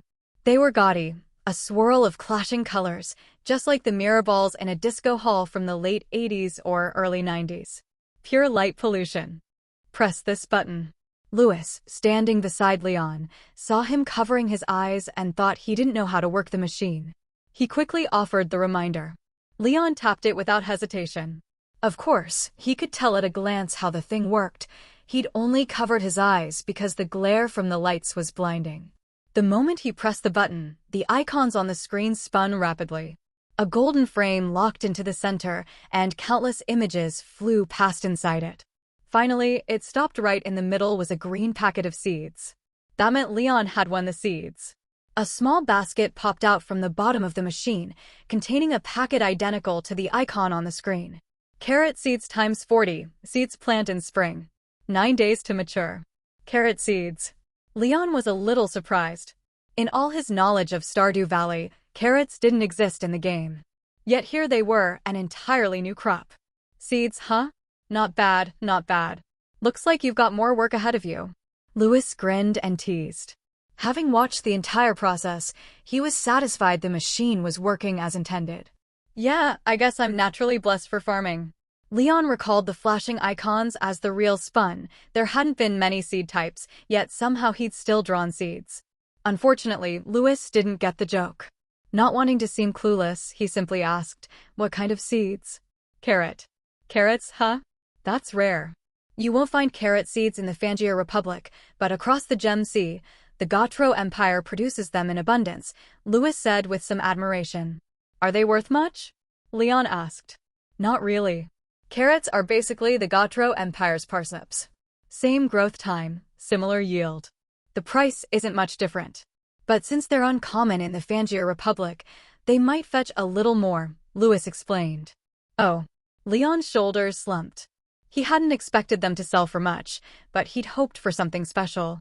Lewis's explanation dashed that hope. Seeing his disappointment, Lewis patted him on the shoulder. "Don't be discouraged. Next time you might get something really good." Leon gave him a look of pure resentment. If it hadn't been for Lewis pushing him to test the machine, he'd have saved the ticket for a luckier day. Still, it was done.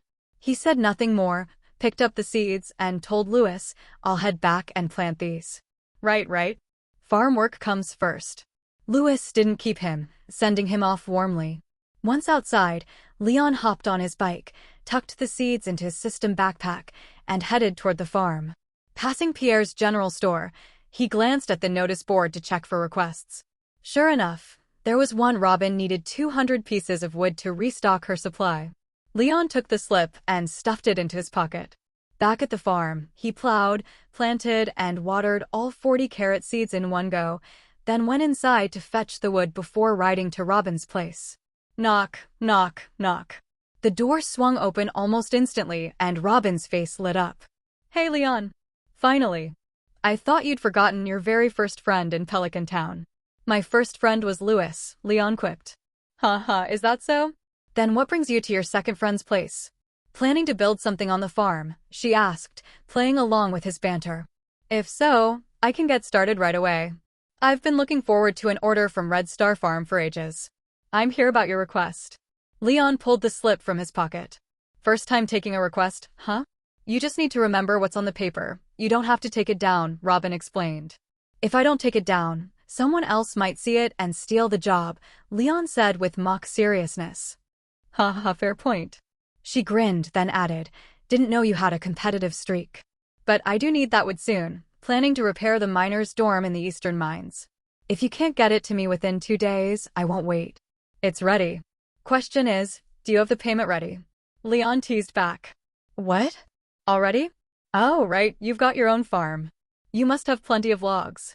"1 log makes about 10 pieces of wood, but if you just brought logs, I'd need to process them myself. I'd have to pay less. And if I have to haul it from your farm, I'd have to deduct transport costs, too. You get that, right? They're proper planks, not logs." Leon pulled out a sample piece and handed it to her. "Standard size. What do you think?" "Perfect. Better than the ones I process myself. Looks like you know your way around woodworking. We should talk shop sometime." Robin's eyes lit up as she inspected the wood, clearly impressed. "You're not curious where I pulled that from?" Leon asked. "Most people would have noticed me taking something out of thin air. Maru's told me all about the meteor watching incident at your farm." "More than once," Robin chuckled. "Of course I know about your little trick. How about you show me again? I'll even act surprised to play along." Facing Robin's teasing, Leon scratched his nose awkwardly. "Forget it, I was just asking casually." "So you brought all 200 pieces of lumber?" Robin confirmed. Yeah, Leon nodded. My goodness, what a convenient ability. If I had that, I wouldn't need to drive every time I go out for construction or renovation work. And for big projects, I can't even transport all the materials in one trip. Robin sighed with envy. You don't seem surprised about the existence of special abilities. Leon looked at Robin curiously. Mind telling me why? Because this is Stardew Valley. Young folks might not understand, but us older folks have seen all kinds of things. Robin smiled as she explained. And you're not the only one with a special ability. I have one too. Otherwise, why do you think I'm the only carpenter in all of Pelican Town? Does Demetrius know? Leon asked, intrigued. He couldn't help but wonder if Robin's second husband, the science-obsessed man, knew his wife had a hidden talent. He never pays attention to my work. His head's always buried in research. Robin shrugged. Besides, I wouldn't want him to know. Otherwise, he'd try to make me his research subject. I'm not interested in that kind of unique marital pastime. TSK, TSK, TSK. Leon clicked his tongue regretfully. So your ability must be related to construction, right? Is it the effect of a starfruit? It's inherited, but it does have some connection to the starfruit. My great-grandfather ate one, and while us descendants didn't, since we're direct bloodline, there's a chance to inherit the talent. I'm just one of the lucky ones. Robin explained. Oh? I didn't know that. That's eye-opening. Leon thought about it for a moment and found the explanation surprisingly reasonable. The abilities granted by the starfruit seemed to work like a genetic mutation. Since genes are inheritable, it was entirely possible for the modified gene to be passed down, allowing descendants to acquire the same power. From what Rasmodius and Linus had told him, Leon had already suspected this. Robin's account now gave him a concrete example to back up his theory. Another odd piece of knowledge added to the pile. All right, I'm just a carpenter. For the technical details, go ask a professional. Right now, I'm only concerned about my lumber. Seeing Leon deep in thought, Robin patted his shoulder impatiently. Oh, sorry. But are you just going to leave the lumber at your front door? Leon asked. Oh, right, it should go in the backyard. Robin realized, chuckled awkwardly, and led Leon to an empty spot under a tent behind her house. She pointed. Put it here. Without hesitation, Leon unloaded the lumber from his system backpack. As soon as it left the inventory, the neatly prepared wood stacked itself into a perfect rectangular block in the designated spot. 20 pieces per layer, 10 layers high, with a noticeable gap in the top layer. You really wouldn't bring even one extra piece, huh? Robin put the display piece she'd been holding onto the pile, completing the stack, and gave Leon a mock glare. Aren't you worried about returns if there's defective material? I wouldn't try to pass off bad lumber to you, Leon reassured, holding out his hand. Payment, my dear customer. All right. 200 pieces of lumber. Since this was a rush order, I'll buy them at a higher than market rate, 6 gold each. That's 1,200 gold total. Robin counted the pieces, checked a few for quality, and quickly named her price. What do you normally pay for lumber? Leon asked. Raw logs are 3.5 gold per piece. Processed lumber, like your standard size pieces, cost a bit more, 4 gold each. Robin explained. And at 6 gold, you're still making a profit? Leon raised an eyebrow. Trade secret. But I'll tell you this, I'm definitely making a profit. Robin said mysteriously. Otherwise, who'd be willing to do such hard manual labor? RO. So if I come to you for farm building projects in the future, you're not going to rip me off, are you? Leon asked cautiously. Of course not. You're one of us. I'll only charge for labor. But you'll have to provide your own materials. Robin assured him. What if I want to build a coop? Leon asked. Since he was here, he figured he might as well check the price. A coop? That'll be 2,000 gold labor, plus 150 wood and 50 stone. Once the materials are ready, I can have a basic coop done in 2 days. Robin replied promptly. Leon was pleased. The cost was about half of what he remembered, and the capacity was larger. He immediately followed up. How many chickens can it hold? This is a basic coop, so it can only hold 8 poultry. But it's not just for chickens. Once you buy an upgrade from me, I can expand it into a big coop, doubling space and capacity. I'll also install an incubator so you can hatch your own, and I can add a duck pen so you can keep ducks. Upgrade it again to a deluxe coop, and I'll throw in an automatic feeder and even give you the option to raise cute rabbits." Robin pitched her services enthusiastically, then added, "Of course, upgrades cost extra, and you'll need more materials. And since upgraded coops take up more space, you'll need to plan your layout before we start." Leon nodded, mulling over the idea of raising livestock. For now, he wasn't interested in upgrading the coop. Building costs aside, he didn't need ducks or rabbits yet. Better to start with a few chickens and see how much work and profit livestock raising involved before committing. If it turned out to be too much hassle, he might drop the idea entirely. As for the animal products needed for the old community center bundles, he could just buy them elsewhere. After all, farming had the system tools to make things easy, but livestock was different. Without system assistance, he'd have to do everything himself, cleaning manure, feeding every day, and so on. With no experience at all, he worried he might kill the animals before seeing any returns. Then he'd be losing not only money but goodwill. After thinking for a moment, Leon continued asking, "How much does it cost to build a barn?" "A barn, huh? That one's more expensive, 3,000 G in labor fees, plus 400 pieces of wood and 100 stones to build a basic barn. It can hold up to 8 animals. If you upgrade to a big barn, you get an extra birthing room so pregnant cows and goats can give birth safely. And if you upgrade to a deluxe barn, it comes with an automatic feeder." Robin explained the details clearly. "With a basic barn, can I raise cows, goats, and pigs right away?" Leon pressed. Unlike the coop, which requires upgrades before you can keep ducks or rabbits, Robin hadn't mentioned anything about needing to upgrade the barn before keeping larger livestock. "Yes, you can. Unlike coops, barn animals can be kept together," Robin confirmed. Sure enough, Robin's answer lifted Leon's spirits. Being able to raise cows, goats, sheep, and pigs in just the basic barn was a huge bonus. Maybe he wouldn't even need to upgrade at all. But Robin's next sentence quickly crushed that thought. "Still, I don't recommend it. Mixed animals can fight, get hurt, or even get sick. The basic barn has no separate stalls, so it's better to upgrade step by step, expand the space, and let me help redesign it to create separate living areas. That way, accidents won't happen." Leon was half convinced. With a playful tone, he teased, "You're not just trying to get more money out of me, right? I'm from the city, I don't know much about farm life. You'd better not be scamming me." Robin rolled her eyes. "If you don't believe me, go ask Marnie. She's the professional rancher." "Just kidding," Leon said quickly, then decided, "Robin, I'll start with a coop to test the waters. When do you have time to come to Red Star Farm to start building?" "The day after tomorrow." "I still have one project to finish first," Robin replied. "Do I need to pay a deposit?" Leon asked. "No. Just get the materials ready and choose a spot for it. I'll come over the day after tomorrow and build your coop.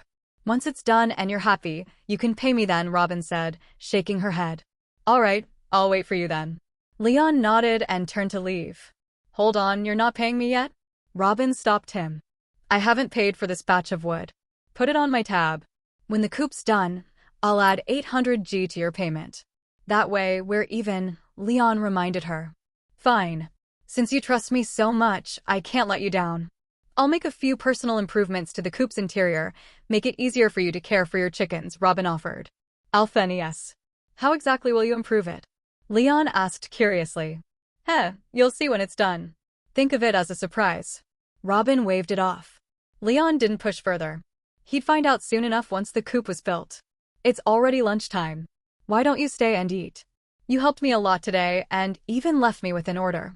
"I should treat my big client properly," Robin suggested after glancing at the sun. "Wouldn't I be intruding on your family meal?" "Your husband's not exactly fond of me," Leon reminded her. "Yeah, he can be hard to get along with. But it should be fine. You and Maru get along, don't you? Plus, he worked on your cave just yesterday." "I doubt he dislikes you that much," Robin reassured him. "All right, but if your husband pulls you aside later, don't blame me," Leon agreed after some thought. Free food was still free food. Still, he gave Robin a heads up. He didn't want to cause trouble between her and Demetrius later that night. After all, inviting him over could be seen as bringing the wolf into the house. From Demetrius's perspective, Robin was inviting a guy who posed a big threat to his precious daughter to sit at their dinner table. That was practically a betrayal. If Robin dared to take the risk, Leon dared to show up. In fact, the more he thought about it, the more amused he became. He couldn't wait to see Demetrius's face when he walked in and sat down. Haha, it'll be fine. I'm sure he'll welcome you, and so will Maru. I'll go get things ready. Demetrius usually cooks, so I'll just tell him you're coming and have him make a few extra dishes. Robin then asked, do you want to come with me now or wander around a bit first? I'll catch a fish as a gift. Feels rude to show up empty-handed, Leon suggested. Good idea. But fishing is all about luck. I like to fish at the mountain lake sometimes, but it can take forever. Don't get so caught up that you miss lunch, Robin warned. Don't worry, I'm pretty decent at fishing, Leon reassured her. Under normal circumstances, he might have been unsure. But his fishing skill had leveled up, just to level 1, but still boosted by the system. The first 3 fish of the day were almost guaranteed to bite. Catching one would be easy. As long as you're confident. Just make sure you show up before we start eating, or I'll have to come find you and make up some excuse, Robin teased. Don't worry, I won't be late. If you don't believe me, we can bet on it, Leon challenged. Nope. No gambling.